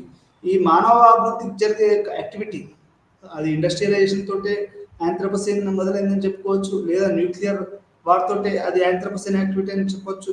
మొత్తం అంటే ఏంటి అంటే మానవ కార్యకలాపాల వల్ల పర్యావరణం ఎప్పుడైతే దెబ్బతినడం మొదలుపెట్టిందో అప్పటి నుంచి ఆంథ్రోపోసేన్ యాక్టివిటీ జరుగుతుందనేది మనం ఇక్కడ అర్థం చేసుకోవాల్సినటువంటి విషయం. అంటే ఇట్లాంటి పరిస్థితులలో మనము ఎన్విరాన్మెంటల్ దాన్ని మనం ఎట్లా కాపాడుకోవాలి అంటే మానవాళి అంటే దీంట్లో డిబేట్ ఉన్నది. అంటే ఎన్విరాన్మెంటలిజం వర్సెస్ కన్స్ట్రక్షనిజం అని దీంట్లో డిబేట్ ఉంది. అంటే ఎవడు గొప్ప అంటే ప్రకృతి మీద మనిషి ప్రకృతి కంట్రోల్లో ఉండాలని, లేదా ప్రకృతి కంట్రోల్లో మనిషి ఉండాలనేది అది వేరే డిబేట్, అది మనం వేరేగా మాట్లాడుకుందాం. అయితే ఇది మనిషి తన మీద తాను, తన పక్క సమాజం మీద మరియు ప్రకృతి మీద, ఈ మూడింటి మీద కంట్రోల్ పెట్టుకోవాలనుకుంటున్నాడు. ఒక మనిషి ఏం చేయాలనుకుంటున్నాడు? తన మీద తాను కంట్రోల్ పెట్టుకోవాలనుకుంటున్నాడు, పక్కన మీద కంట్రోల్ పెట్టుకోవాలనుకుంటున్నాడు. దాంతో పాటుగా ఈ యొక్క పర్యావరణం మీద కంట్రోల్ పెట్టుకోవాలని ఆలోచిస్తున్నాడు. అంటే దాని మీద పెత్తనము, డామినేషన్, హెజిమోనీ అంటారు. ఈ డామినేషన్, హెజిమోనీ అనేది 3 విధాలుగా మనిషి చేయాలనుకుంటున్నాడు. తన మీద తాను, పక్క మనిషి మీద మరియు ప్రకృతి మీద. ఈ మూడింటి ఎవరైతే ఆధీనంలో ఉంటాయో అది వాడు డామినేషన్ చేస్తున్నట్టు అర్థం అన్నట్టు. ఇదంతా ఎందుకు చెప్తున్నాను అంటే ఈ రకంగా ఈ డామినేషన్ చేసే ప్రక్రియలో ప్రకృతిని మొత్తం విధ్వంసం చేస్తూ ఉన్నాడు అనేది మనం చెప్పుకోవాలి. ఇది ఎందుకంటే ఇవన్నీ ఎందుకు చెప్పుకోవాలంటే పర్యావరణ విధానంలో పోయే ముందు అసలు ప్రకృతి ఎట్లా దెబ్బతింటుందో చెప్పుకోవడానికి ఒక ఉదాహరణ చెప్తున్నాను. అయితే దీంతో పాటుగా ఫెమినిస్టులు చెప్పిన దాని ప్రకారము women is embedded in nature. అంటే మనం ప్యాట్రియార్కీ అనేది ఉమెన్ని, డెవలప్మెంట్ అనేది నేచర్ని పూర్తిగా విధ్వంసం చేస్తున్నాయి. 21వ శతాబ్దంలో ఎట్లయిపోయిందంటే ఒక డిజాస్ట్రస్ యుగం, ఒక ఒక ఒక ఒక పెద్ద ఘోరమైన యుగంగా ఇది మనం చెప్పుకోవచ్చు. ఎందుకంటే ప్రతిదీ విధ్వంసము ఇట్లా ఇట్లా జరుగుతూ ఉంది. మనకు అనుకోని రోగాలు కోవిడ్ కానివ్వండి, లేకపోతే సునామీ కానివ్వండి, ఇట్లా రకరకాలైనటువంటి రోగాలు, ఫ్లూ అనేది మనకు కొత్త కొత్త రోగాలు ఏవో అసలు మనం ఇంతవరకు పేరు వినని రోగాలు కూడా వస్తున్నాయి. ఎందుకు వస్తున్నాయి ఇవన్నీ అంటే ఇప్పుడు మనం పర్యావరణాన్ని అర్థం చేసుకోలేదు, పర్యావరణాన్ని మనం నిలబెట్టుకోలేదు. ఈ పర్యావరణాన్ని ఏదైతే మనం నిలబెట్టుకున్నామో ఆ రోజే మనం పర్యావరణాన్ని చేస్తామని చెప్పొచ్చు. ఇది పర్యావరణం గురించి బాలగోపాల్ ఏం చెప్తున్నారు? బాలగోపాల్ గారు ప్రొఫెసర్ ఆఫ్ మ్యాథమెటిక్స్ అని ఏం చెప్పాడంటే ఈ మధ్యన ఒక పుస్తకం చదవడం జరిగింది. ఏంటి అంటే కోర్టు తీర్పులు మరియు వాటి పర్యవసనాలని వాటి వ్యాఖ్యానం చేశాడు ఆయన. ఎన్విరాన్మెంటల్ మనుషుల ఎన్విరాన్మెంటల్ గురించా, ఎన్విరాన్మెంటల్ మనుషుల గురించా అని ఒక డిబేట్ తీసుకొచ్చాడు. ఢిల్లీలో ఒక 10,000 మంది ఏదో ఒక స్లమ్లో మన ఎవరు సంజయ్ గాంధీ పార్క్ పక్కన బతుకుతున్నారు.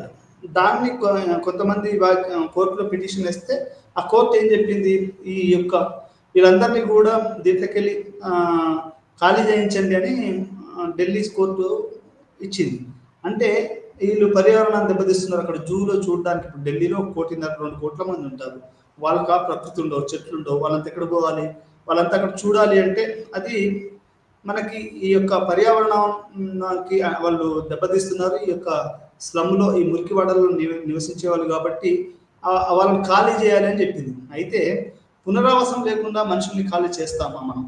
పునరావాసం అనేది చాలా ముఖ్యం కదా. అంటే మనిషి బతకాలి కదా. ఢిల్లీ లాంటి మహానగరాలలో వాడు హైదరాబాద్లో బతకడమే కష్టం. ఇప్పుడు నా దీక్షకుంట మా ఊర్లో బతకడమే కష్టం.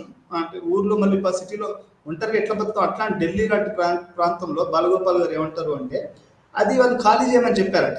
చెప్తే ఆ కోర్టులోకి అది వాళ్ళకు అంటే వాళ్ళు మళ్ళీ బతకడానికి అవకాశం లేకుండా, వాళ్ళకు రీసెటిల్మెంట్ రిహాబిలిటేషన్ లేకుండానే వాళ్ళకి ఏం చేశారంటే కోర్టు వాళ్ళకి ఖాళీ చేయమని వాళ్ళకు ఆదేశాలు ఇవ్వడం జరిగింది.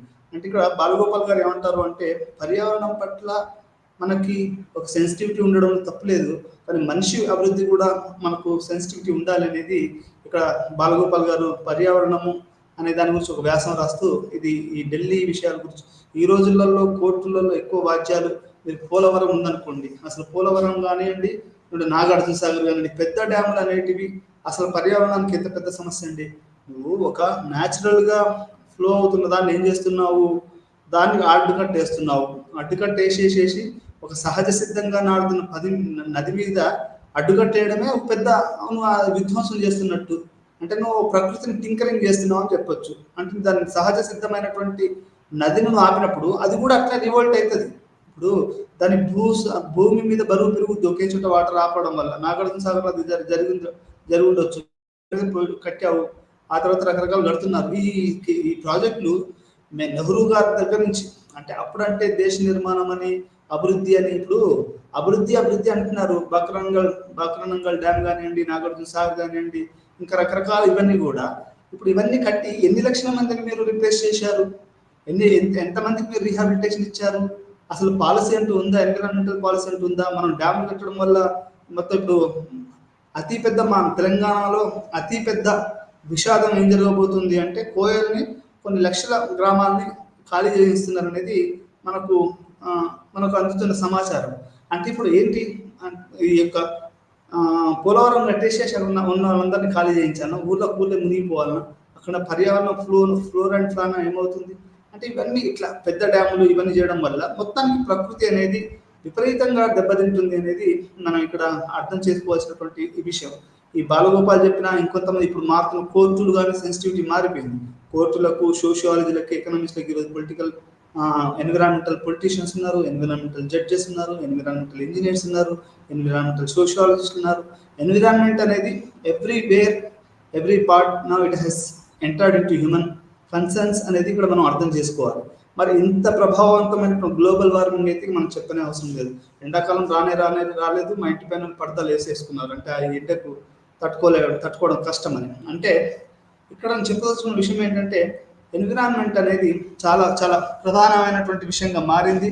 అది ఆ, దాన్ని మనం అర్థం చేసుకోవాలి. అంటే ఇట్లాంటి పర్యావరణ విషయానికి అసలు ప్రపంచం ఎట్లా ఆలోచిస్తుంది, ప్రపంచంలో భారతదేశం ఎట్లా ఆలోచిస్తుంది, ఈ భారతదేశం అనేది ఎట్లాంటి ఎన్విరాన్మెంటల్ పాలసీని కలిగి ఉంది అనేది ఇక్కడ మనం అర్థం చేసుకోవాల్సినటువంటి ఈ విషయం.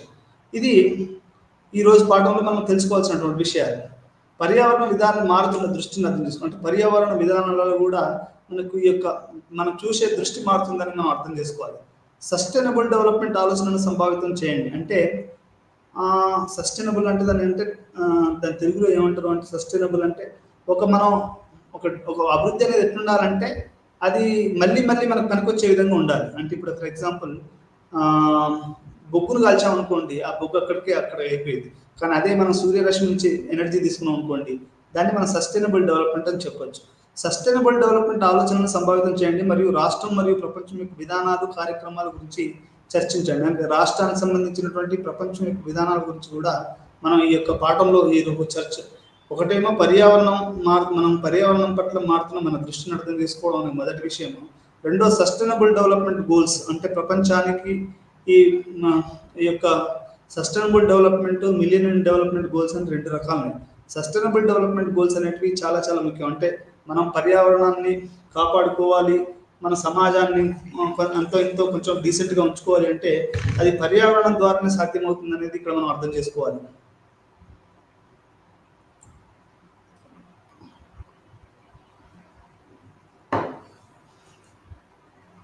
ఇది సస్టైనబుల్ డెవలప్మెంట్ ఆలోచన కూడా మనం అర్థం చేసుకోవాలి.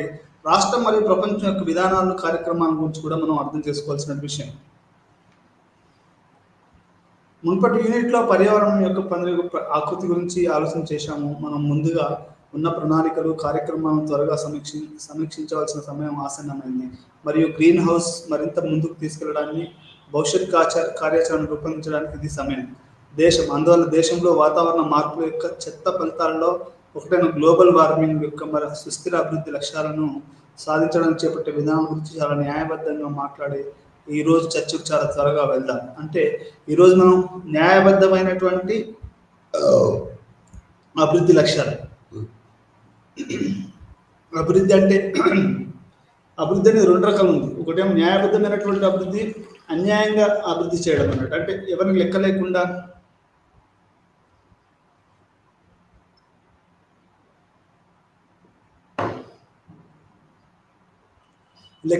అభివృద్ధి మీద ఫోకస్ చేసి అభివృద్ధి పేరు మీద విధ్వంసం చేయడం. ఈ రోజుల్లో రాజకీయాలు కానీ మా మధ్యలో ఎవరో నల్గొండ ఎంపీ ప్రొఫెసర్ హరగోపాల్ తింటుంది, నీకేం తెలుసా డెవలప్మెంట్ అంటే నువ్వు గుడ్డిగా వ్యతిరేకించడం మానవ హక్కుల పేరు మీద అని చెప్పడం తప్పు అని చెప్తున్నాడు. అంటే వాళ్ళు ఎవరికి ఈ అభివృద్ధి పేరు మీద విధ్వంసం చేయడం అనేది రాజకీయంగా వస్తున్నటువంటి కొత్త కల్చర్. అది మన తెలుగు రాష్ట్రాల్లో మరీ ఎక్కువైందని చెప్పొచ్చు.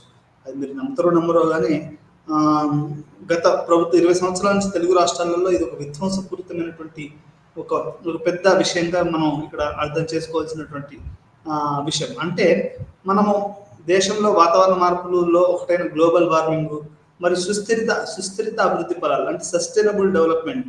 అంటే డెవలప్మెంట్ అనేది ఎట్లా ఉండాలి అంటే అది సుస్థిరంగా ఉండాలి. అంటే అది ఒక సస్టైనబుల్గా ఉండాలి. అప్పుడే మనకు చెక్ డ్యామ్స్ ఉన్నాయి అనుకోండి, అది ఒక సుస్థిరమైనటువంటి మనకు అభివృద్ధి అని చెప్పుకోవచ్చు. లేకపోతే చెట్లను నాటడం అది సుస్థిరమైనటువంటి అభివృద్ధి మనం చెప్పుకోవచ్చు. ఈరోజు మనము ఈ రకంగా అది మనం గ్లోబల్ వార్మింగ్ కానీ సుస్థిర అభివృద్ధి లక్ష్యాలను సాధించడానికి చేపట్టే విధానాల గురించి మనం న్యాయబద్ధంగా అర్థం చేసుకోవాలని మన పాఠంలో తెలుసుకుందాం. 20వ శతాబ్దంలో ప్రపంచంలోని గ్లోబల్ వార్మింగ్ విధానం అంటే ఇది గ్లోబల్ వార్మింగ్ అనేది ఎప్పటి నుంచి మొదలైంది, ఆ తర్వాత అది ప్రపంచంలో ఎట్లాంటి దానికి దారితీసింది అనేది మనం ఇక్కడ అర్థం చేసుకోవాల్సినటువంటి విషయం. 1970వ దశకం మధ్యలో వాతావరణ మార్పు అనేది కేవలం శాస్త్రీయ ఆలోచన నుండి సామాజిక రాజకీయ సమస్యగా మారింది. మొట్టమొదటిసారిగా ఈ సైన్స్ని మనం ఎట్లా చూడాలి అంటే ఒక ఒక ఒక ఒక సైన్స్ వాళ్ళు అంటే మన పెద్ద మేధావులు వీళ్ళు మాత్రమే ఎక్కువగా వాడేవారు. ఏంటంటే అరే మనం పర్యావరణం కాపాడుకోవాలి అని, మొక్కలను కాపాడుకోవాలి. మొట్టమొదటిసారిగా ఇది ఒక శాస్త్రీయ ఆలోచన నుండి అది సామాజిక రాజకీయ సమస్యగా మారింది. అంటే చదువుకోవడం ఇప్పుడు అందరూ చదువుకుంటున్నారండి.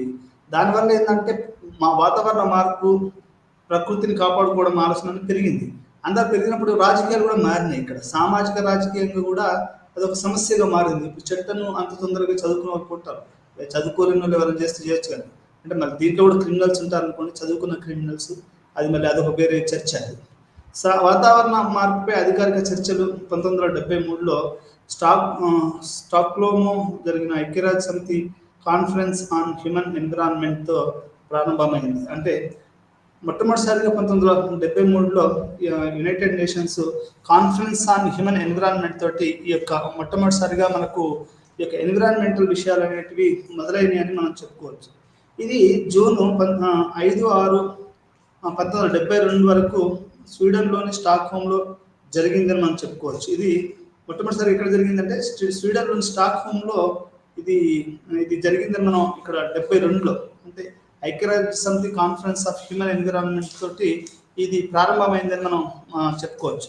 అంతర్జాతీయ ఫోరం పర్యావరణ రాజకీయ అభివృద్ధిలో ఒక మలుపుగా పరిగణించబడే అంతర్జాతీయ పర్యావరణ విషయాలపై ఐక్యరాజ్య సమితి మొదటి ప్రధాన సమావేశం జరగవచ్చు. అంటే 1973లో మొట్టమొదటిసారిగా స్టాక్హోమ్లో జరిగిన ఐక్యరాజ్య సమితి కాన్ఫరెన్స్ ఆన్ ఎన్విరాన్మెంట్ అనేది మొదటి సమావేశంగా మనం చెప్పవచ్చు. అంటే మొత్తం పర్యావరణం మీద ఏదైనా జరిగింది, తొలి సమావేశం ఏమైనా జరిగింది అంటే ఇప్పుడు కాంగ్రెస్ తొలి సమావేశాలు అని చెప్పుకుంటారు కదా, అంటే కమ్యూనిస్ట్ తొలి సమావేశాలు, మలిదశ సమావేశాలు, లేకుంటే చివరి సమావేశాలు అని ఎట్లయితే చెప్పుకుంటారో అట్లే ఈ యొక్క మొత్తంగా పర్యావరణం గురించి ప్రపంచం మొట్టమొదటిసారిగా ఎప్పుడు యొక్క తొలి సమావేశంగానే ఇది జరిగిన మొదలుపెట్టింది అంటే మనకి 1972లో ఈ యొక్క స్వీడన్లోని స్టాక్హోమ్లో మొట్టమొదటిసారిగా ఒక పర్యావరణం మొట్టమొదటిసారిగా ఈ యొక్క సమావేశం జరిగిందని చెప్పవచ్చు. శాంతియుతంగా నివాసయోగ్యమైన మరియు అత్యంత న్యాయమైన గ్రహాన్ని యునైటెడ్ నేషన్స్ ఏర్పాటు చేయడంపై మానవ జాతి హృదయపూర్వక దృష్టి కేంద్రీకరించాలని సమావేశం ప్రకటించిందట. అంటే ఈ సమావేశం ఏం ప్రకటించిందా అంటే న్యాయమైన గ్రహాన్ని, అంటే భూమిని, మొత్తం ఈ భూగోళాన్ని, బయోస్పియర్ని ఒక న్యాయమైన మానవ జాతి హృదయపూర్వకంగా దృష్టి కేంద్రీకరించాలని సమావేశం స్పష్టం చేసిందట. అంటే అదేంటి అంటే మొట్టమొదటిసారిగా అదేం చెప్తుంది అంటే ఇది ఒక హృదయపూర్వకంగా మనం దృష్టిని కేంద్రీకరించాలి అనేది మనకి ఇక్కడ వాళ్ళు చెప్తా ఉన్నారు. గ్లోబల్ వార్మింగ్ భారతదేశం ఒక సమీక్ష. అంటే భారతదేశం దీన్ని ఎట్లా చూస్తుంది అంటే భారతదేశంలో ఇది ఎప్పుడు మొదలైంది ఈ యొక్క గ్లోబల్ వార్మింగ్ మీద చింతన అనేది 1980లో చివరిలో భారత ప్రభుత్వం తన ఆర్థిక వ్యవస్థను దాని సామాజిక దురాచారాలకు వ్యతిరేకంగా పెంచడానికి మార్కెట్ ఆర్థిక వ్యవస్థలకు దూసుకుపోతున్నప్పుడు వాతావరణ మార్పు రాజకీయ ఆర్థిక శాస్త్రవేత్తల్లో మొదటిసారిగా ఆలోచించవలసిన ముఖ్యమైన సమస్యగా మారింది. అంటే 1980 చివరిలో భారతదేశం తన ఆర్థిక వ్యవస్థను దాని సామాజిక దురాచారాలకు వ్యతిరేకంగా, అంటే ఆర్థిక వ్యవస్థను మార్పు చేసుకోవాలి. ఇందిరాగాంధీ టైం అనుకోండి, 80లలో ఎవరున్నారండి, శ్రీమతి ఇందిరాగాంధీ ప్రధానమంత్రిగా ఉన్నప్పుడు తన ఆర్థిక వ్యవస్థను మార్చుకునే చర్చ జరుగుతున్నప్పుడు ఈ వాతావరణ మార్పు గురించి చర్చ వచ్చిందనేది మనకు మొదటిసారిగా దీని మీద చర్చ వచ్చిందనేది మనకు అర్థమవుతుంది. ఈ వాతావరణ మార్పు అనేది ఒక సమస్యగా మనకు తెలిసినట్లుగా అభివృద్ధి చెందిన మరియు అభివృద్ధి చెందుతున్న దేశాల మధ్య పవర్ గేమ్ కలిగి ఉంటుంది. అంటే ఈ వాతావరణ మార్పు అనేది ఇప్పుడు అంటే లేటెస్ట్గా ఏంటి అంటే ఇది ఒక పవర్ గేమ్గా మారింది అనేది మనం ఇప్పుడు అర్థం చేసుకోవాలి. డెవలపింగ్ కంట్రీస్కి ఈ యొక్క ఎన్విరాన్మెంటల్ ఇష్యూ అనేది ఒక ఇంపార్టెంట్ పవర్ గేమ్గా మారింది. ఈ రోజులలో క్యూటో ప్రోటోకాల్ మీరు అందరు గుర్తుందో లేదో, నేను అప్పుడు పిహెచ్డి చేస్తున్నాను. ప్రతి వాళ్ళు కూడా అది ఇక్కడ ఒక చోట జరుగుతుంది ఈ యొక్క ఎన్విరాన్మెంటల్ ఇష్యూ. ప్రతి వాళ్ళు దాని గురించి మాట్లాడడం మొదలుపెట్టారు. నాకు కూడా కొంచెం స్టన్నింగ్ అనిపించింది. అంటే ప్రతి వాళ్ళు కూడా ఈ జయరాం రమేష్ పోతున్నాడు, అతను భారతదేశం నుంచి చేస్తున్నాడు, మన యొక్క పర్యావరణ విధానాన్ని అతను డిఫెండ్ చేస్తాడు. అప్పుడంతా కొంతమంది యువతను కూడా యూనివర్సిటీలో కొంతమంది యువతకు కూడా అవకాశాలు ఇచ్చి అటు వాళ్ళ వైపు అది ప్రోటోకాల్ వైపు ఆలోచించే విధానంగా రీసెర్చ్ పేపర్లు ఇవన్నీ రాయడం అనేది నాకు తెలిసి జయరాం రమేష్ మంత్రిగా ఉన్నప్పుడు ఇది ఎక్కువగా ఆయన మీద ఫోకస్ చేస్తూ ఆయన గొప్పగా పొగుడుతూ, లేకుంటే మన భారతదేశ యొక్క ఎన్విరాన్మెంటల్ ఇష్యూస్ని పొగుడుతూ అనేది చేయడం జరిగింది. నాకు రఫ్గా గుర్తున్నటువంటి విషయం చెప్తున్నాను. అంటే ఈ యొక్క అభివృద్ధి చెందిన మరియు అభివృద్ధి చెందుతున్న దేశాల మధ్య ఈ యొక్క పర్యావరణం అనేది ఒక పవర్ గేమ్గా మారిందని మనం అర్థం చేసుకోవాలి. తర్వాత వాతావరణ ఉత్పన్నమయ్యే చోటు నుండి సంక్లిష్టమైన అంతర్జాతీయ విధానం ఉత్పత్తి చేస్తుంది. గ్లోబల్ వార్మింగ్ విధానాల చుట్టూ ఒక స్పష్టమైనటువంటి అనిశ్చితి ఉంది. ముఖ్యంగా అంతర్జాతీయ విధాన చర్చ గురించి మాట్లాడేటప్పుడు, మరి ప్రత్యేకించి మనం భారతీయ సందర్భం గురించి మాట్లాడినప్పుడు చర్చలు మరింత ఆకర్షణీయంగా మారుతాయి. అంటే జాతీయంగా, అంతర్జాతీయంగా భారతదేశం ఎటువంటి పర్యావరణ విధానాన్ని కలిగి ఉంది అనేది ఒక ఒక ఆకర్షణీయమైనటువంటి ఒక చర్చగా మనం చెప్పుకోవచ్చు. ఎందుకంటే గ్లోబల్ వార్మింగ్ ప్రతి వాళ్ళు వేడి వేడి, కొంతమంది చర్మ బొబ్బలు వస్తుంటాయి, నాకు వేడి పడదు అంటే మళ్ళీ ఎండాకాలం పోయేంత వరకు ఇది ఎండాకాలంలో సమ్మర్, ఇప్పుడు ఈ సమ్మర్లలో మళ్ళీ పిల్లల ఎగ్జామ్స్, అందరూ ఐస్ వరల్డ్కు ఎక్కడెక్కడికో పోతూ ఉంటారు. ఇట్లా గ్లోబల్ వార్మింగ్ అనేది మనకు ఒక 1.5 డిగ్రీ సెల్సియస్ పెరిగింది అనేది, మొత్తం ప్రపంచవ్యాప్తంగా పెరిగింది అనేది ఇప్పుడు సైంటిస్టులు, ఎన్విరాన్మెంటలిస్టులు చెప్తున్నటువంటి విషయం. గ్లోబల్ లెన్సెస్ని మార్చడం గ్రీన్ హౌస్ ఉద్గారాల రాష్ట్రం. అంటే ఈ యొక్క గ్లోబల్ ఎందుకు మరి గ్లోబల్ గ్రీన్ హౌస్ మనం ఎట్లా ఉద్గారాలు అంటే ఎమిషన్స్. ఇప్పుడు మనకు బండి నడిపిస్తున్నాం అనుకో, దాని వెనకాల నేను ఇప్పుడు బండి మీద వచ్చాను, అది పొగను వదులుతూ ఉంటుంది, ప్లేన్లు పొగను వదులుతూ ఉంటాయి. కొన్ని లక్షల బండ్లు. ఒకప్పుడు బండి అనేది రెవల్యూషన్గా ఉండేదండి. ఇప్పుడు now it is no more symbol of revolution. Che Guevara motor bike ride చేసినప్పుడు అదొక అది ఉండేది, అదొక పెద్ద అది గొప్ప సింబల్గా ఉండదు రెవల్యూషన్. కానీ ఇప్పుడు అట్లా లేదు. గ్రీన్ హౌస్ ఎమిషన్స్ అంటే ఉద్గారాలు. అంటే ఈ యొక్క గ్రీన్ హౌస్ మనం నివసిస్తున్నటువంటి ఈ పర్యావరణం అనేది, ఈ గ్రీన్ హౌస్ అనేది ఎమిషన్స్. అంటే ఇప్పుడు మా ఫ్రెండ్ ఒక ప్రొఫెసర్ రాంబాబు, డాక్టర్ రాంబాబు మల్లవరపు, ఆయన ఇప్పుడు ఆయన ఏం చెప్పాడు అంటే, యూరోప్లో ఎట్లా ఉంటుందంటే ట్యాక్సేషన్ విధానము, నువ్వు ఎంత వాటర్ వాడేవనేది కాదు, ఎంత దాని నుంచి బయటకు వస్తుందని ఎమిషన్. అంటే అది బయటకు వచ్చే, నువ్వు ఎంత వదులుతున్నావు దాని మీద ట్యాక్స్ వేస్తాడు వాడు. నువ్వు ఎంత డిస్పాచ్ చేస్తున్నావు బయటకు వెళ్ళిపోతుంది, దాని మీద ట్యాక్స్ వేస్తాడు. అంటే emissions controlling is very very important. నా దృష్టిలో కూడా ప్రొఫెసర్ అబ్బాసి పాండిచేరి యూనివర్సిటీ గురించి చెప్పాను. ఆయన ఈ యొక్క ఎమిషన్స్ అంటే మన గ్లోబల్ వార్మింగ్ ఎమిషన్స్ ఏదైతే ఉన్నాయో దాని గురించి మనం చాలాసార్లు అది చాలా ఈ ఎమిషన్ను కంట్రోల్ చేయడం అనేది, ఈ ఉద్గారాలని మనం కంట్రోల్ చేయడం అనేది అతి ముఖ్యమైనటువంటి ప్రపంచ సమస్యగా మనం అర్థం చేసుకోవాలి. అది పల్లెటూరులో కట్టెలు వంటే కానివ్వండి, బండ్లే కానివ్వండి, లేకుంటే ఎనర్జీ మనకు కరెంట్ వస్తూ ఉంటుంది. కరెంట్ ఎట్లా వస్తుందండి?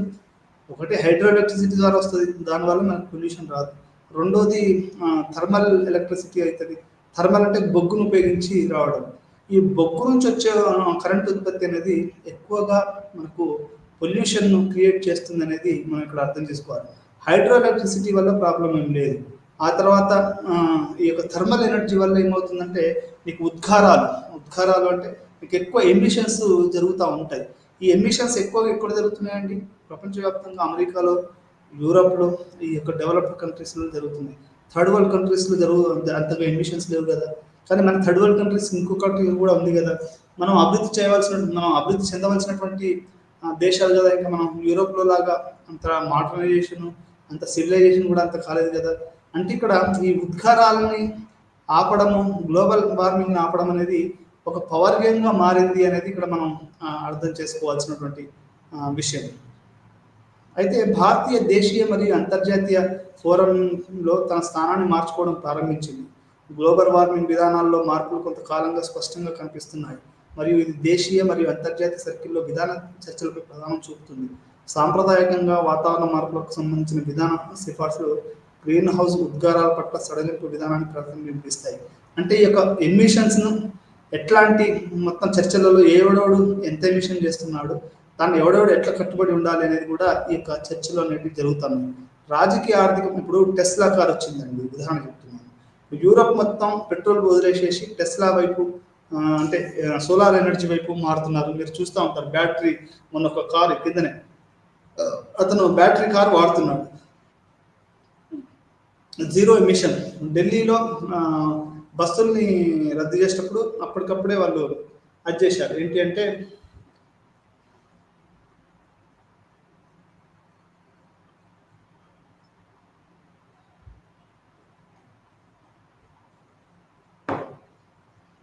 ఢిల్లీలో అప్పటికప్పుడే వాళ్ళు బస్సుల్ని రద్దు చేశారు. బస్సులు అంటే అక్కడ ఎమిషన్ బస్సులు చేసేసి జీరో పొల్యూషన్ బస్సులు చేశారు. అది హైదరాబాద్లో కూడా నాకు తెలిసి ఈ జీరో ఎమిషన్ బస్సులని తయారు చేయడం అనేది చాలా చాలా ముఖ్యం.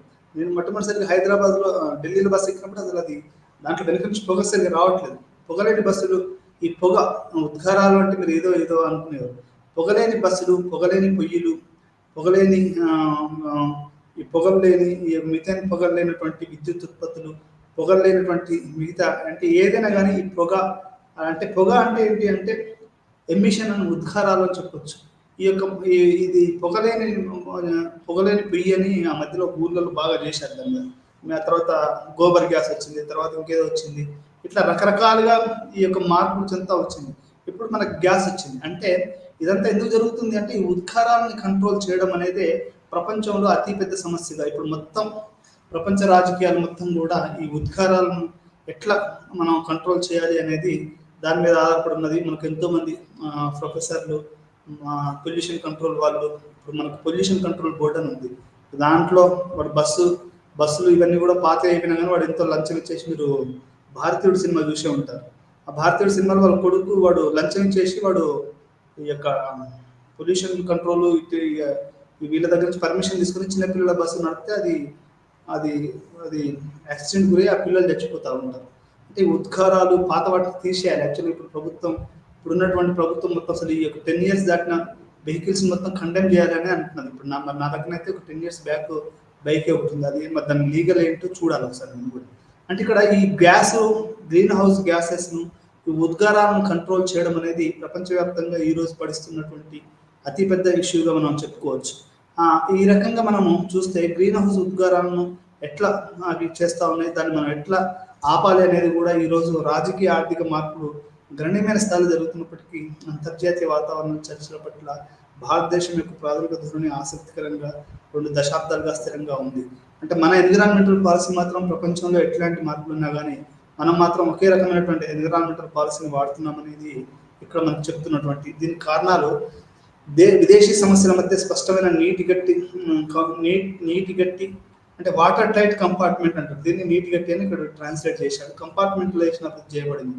అంటే ఇక్కడ ఏంటి అంటే ఇక్కడ రెండు సమస్యలు ఉన్నాయండి. ఒకటి ఏంటంటే ఇప్పుడు భారతదేశంలో ఉన్న విదేశీ పాలసీ అనేది కూడా ఈ ఎన్విరాన్మెంటల్ పాలసీ మీద బాగా దెబ్బతీస్తుంది. ఉదాహరణకి మనకు రష్యాకి ఎప్పటి నెహ్రూ దగ్గర నుంచి స్నేహం ఉంది, మనకు పాలస్తీనాకు ఉంది.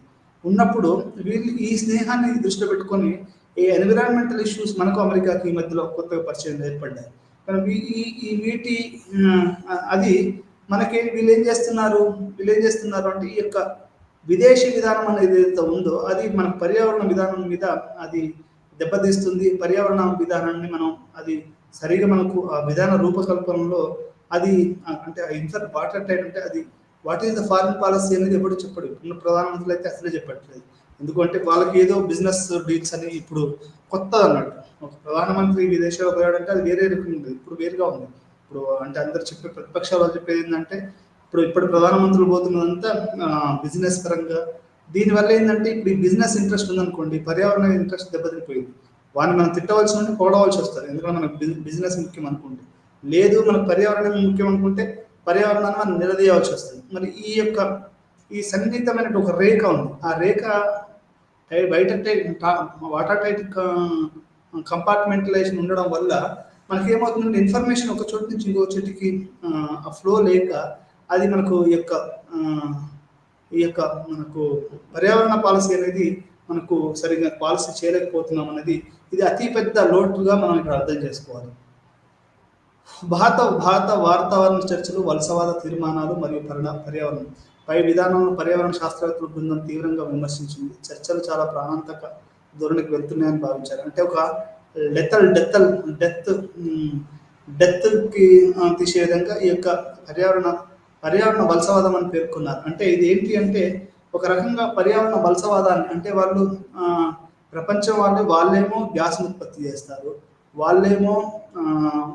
చేస్తారు, కానీ దాని యొక్క బాధ్యత మాత్రం మూడో ప్రపంచ దేశాలలో మీరు అట్లుండాలి, మీరు ఇట్లుండాలి. ఇంట్లో కనుక చిన్నపిల్లోని బెదిరిస్తారు కదా పెద్దలు, వాళ్ళు బాగుండరు, వాళ్ళు అన్ని చేస్తూ ఉంటారు, కానీ చిన్నపిల్లోని జనరల్గా జరుగుతూ ఉంటారు. ఈ రకంగా పర్యావరణ వలసవాదం అనేది కొత్తగా ఎన్విరాన్మెంటల్ కమ్యూనలిజం వచ్చింది అనేది ఒక అధ్యయనం చెప్తా ఉంది. పర్యావరణ శాస్త్రం, స్థిరమైన అభివృద్ధి మరియు వాతావరణ మార్పు. అంటే ఇట్లాంటి పర్యావరణం అర్థం చేసుకోవాలని మొట్టమొదటిగా మనం చేయవలసింది ఏంటంటే సస్టైనబుల్ డెవలప్మెంట్ గోల్స్ అని ఒకటి ఉన్నాయి. అంటే మనం సుస్థిరమైనటువంటి అభివృద్ధి, అంటే అభివృద్ధి అంటే ఏదో 4 రోజులలో ఉండి ఎట్లా పోవడం కాదు. సోలార్ ఎనర్జీ ఉందనుకోండి, అది సుస్థిరమైనటువంటి అభివృద్ధి. అది మీరు బతికినంత కాలం అది మనకు సూర్యుడు ఉంటాడు. సూర్యుడు ఒకవేళ మాయమైపోయి రేపైన సూర్యుని కూడా జ్వరం గిరం వచ్చి మొత్తం భూమండలం లేకపోతే అప్పుడు ఆలోచించవచ్చు. అంటే సోలార్ ఎనర్జీ అనేది ఒక బలమైనటువంటి ఒక మనకి ఎనర్జీ రిసోర్స్, ఒక మనకు ఒక ఉద్గారాలను తగ్గించడానికి అది ఒక ప్రధానంగా పనికొస్తుందని మనం ఇక్కడ అర్థం చేసుకోవాలి. తలసరి ఉద్గారాల్లో ఒకదాన్ని విడుదల చేస్తుందని పేర్కొంది. అభివృద్ధి చెందుతున్న దేశాలు పెరగడానికి కార్బన్ అనేది అవసరమని కూడా పేర్కొంది. అంతే, అభివృద్ధి చెందుతున్న దేశాలలో కంపల్సరీగా కూడా ఈ అభివృద్ధి అనేది అవసరం కాబట్టి మన కార్బన్ ఎమిషన్స్ జరగవచ్చు అనేది ఇక్కడ చెప్పొచ్చు. సుస్థిర అభివృద్ధి యొక్క ప్రారంభ మూలాలు 17వ 18వ శతాబ్దాలలో ఐరోపాలో ఏర్పడిన స్థిరమైన అటవీ నిర్వహణ గురించిన ఆలోచనలు, స్థిరమైన అభివృద్ధి దాని మూలాన్ని గురించి ఉంది. అంటే ఎప్పుడైతే మనం ఒక అడవిని సుస్థిరంగా కాపాడుకోవాలి, లేకుంటే అడవుల్ని కాపాడుకోవాలని ఒక ఏదైతే అభిప్రాయం ఉందో అది అనేది సస్టైనబుల్ గోల్స్కి దారితీసింది అనేది మనకు ఇక్కడ అర్థం చేసుకోవాలి. ఇంగ్లాండ్లో కల్ప వనరుల క్షీణత గురించి పెరుగుతున్న అవగాహన నేపథ్యంలో ఒక పేరు అకస్మాత్తుగా చాలా ముఖ్యమైనదిగా మారింది. అది అదిజాన్ ఎవెలిన్. అంటే ఈ యొక్క పర్యావరణం అకస్మాత్ వీళ్ళు ఈ వనరుల క్షీణత ఇప్పటికీ మీకు అడవులు కొట్టేస్తూ ఉంటారు. ఈ కలప అనేది అది దాని యొక్క క్షీణత అనేది చర్చ జరుగుతూ ఉంటే ఒక పేరు బాగా వచ్చింది, అది అదిజాన్ ఎవెలిన్. నిన్న నా ఫ్రెండ్ కూడా ఒక అతను మన డాక్టర్ రాంబాబు గారు ఏం చెప్తారు అంటే, నిన్న పర్యావరణానికి సంబంధించిన ఒక రైటర్కి ఒక అవార్డు కూడా వచ్చింది. అంటే సాహిత్యంలో కూడా ఈరోజు ఎవరైతే ప్రకృతి గురించి కవితలు రాస్తారో, పాటలు రాస్తారో ఒక చిన్న ఇన్స్టిట్యూట్ ఓపెన్ చేశాడట. అతని పేరు గుర్తుకు రావట్లేదు. అతనికి ఈసారి కేంద్ర సాహిత్య అవార్డు, జ్ఞానపీఠ అవార్డు వచ్చిందని మా ఫ్రెండ్ చెప్తా ఉన్నాడు. అంటే ఈ రకంగా పర్యావరణం గురించి కవితలు, పర్యావరణం గురించి నవలలు, పర్యావరణం గురించి చిన్న చిన్న ఇన్స్టిట్యూట్లు పెట్టడం వల్ల కూడా ఈరోజు పర్యావరణాన్ని మనం ప్రజల్లోకి తీసుకెళ్తున్నాం అనేది మనం ఇక్కడ అర్థం చేసుకోవాల్సినటువంటి విషయం. అయితే అసలు ఈ సస్టైనబుల్ డెవలప్మెంట్ గోల్స్, ఇప్పుడు జాయింట్ ఫారెస్ట్ మేనేజ్మెంట్, ఇవన్నీ కూడా ఎట్లొచ్చాయంటే 17-18వ శతాబ్దాలలో ఐరోపాలో ఏర్పడిన స్థిరమైన అటవీ నిర్వహణ గురించి వచ్చినటువంటి ఆలోచనలు అనేటివి ఈ యొక్క సుస్థిరమైనటువంటి అభివృద్ధి విషయాలు అనే దానికి దారితీసిందని మనం ఇక్కడ అర్థం చేసుకోవాలి. సస్టైనబుల్ డెవలప్మెంట్ గోల్స్ అంటే చూడండి, ఇక్కడ నో పావర్టీ. ఇవి ఇప్పుడు sustainable development goals no poverty, zero hunger, ఆ తర్వాత ఎన్విరాన్మెంటల్ డెవలప్మెంట్, ఆ తర్వాత ఇవి సస్టైనబుల్ గోల్స్గా మనం చెప్పవచ్చు అన్నట్టు. అంటే ఎట్లా అంటే ఈ సస్టైనబుల్ గోల్స్ ఏంటంటే 17 ఉంటాయండి. దీంట్లో 17 ఏంటంటే మీకు no poverty, no hunger, quality education, quality water, education, ఆ తర్వాత పాపులేషన్ కంట్రోల్, ఆ తర్వాత ఆ బొమ్మలు ఉన్నాయి కదా మనకు, ఎనర్జీ, హౌసింగ్, ఆ తర్వాత సేవింగు, ఆ తర్వాత మనకు పర్యావరణ పరిరక్షణ, ఆ తర్వాత భూ పరిరక్షణ, ఎన్విరాన్మెంటల్ పరిరక్షణ, ఆ తర్వాత వీటన్నిటిని కూడా పాలసీ లెవెల్ డాక్యుమెంటేషన్స్, ఇవన్నీ సస్టైనబుల్ డెవలప్మెంట్ గోల్స్ అనేటివి మనకు ప్రపంచవ్యాప్తంగా వస్తున్నటువంటి ఇప్పుడు బాగా ప్రచారంలో ఉన్నటువంటి యొక్క 17 గోల్స్. లాస్ట్ గోల్ ఏంటంటే వీటన్నిటిని మనం ఎప్పటికప్పుడు చేయాలి అనేది ఒక సస్టైనబుల్ డెవలప్మెంట్ గోల్స్ అనేటివి మనకు చెప్తున్నాయి. అంటే మనం సుస్థిరమైనటువంటి అభివృద్ధి నమూనా, అంటే అభివృద్ధి అనేది అది సుస్థిరంగా ఉండాలి.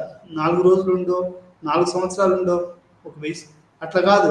మనం అంటే భూమి బతుకున్నంత కాలం ఆ అభివృద్ధి ఉండాలి అంటే దాన్ని సుస్థిరమైనటువంటి పాలన అంటారు కదా. ఇప్పుడు స్థిరమైన పాలన, సుస్థిర పాలన, ఇట్లాంటి సస్టైనబుల్ డెవలప్మెంట్ గోల్స్ అనేటివి ఉండాలి. అంటే అభివృద్ధికి కూడా ఇట్లా సస్టైనబిలిటీ ఉండాలి అనేది మనం అర్థం చేసుకోవాలి.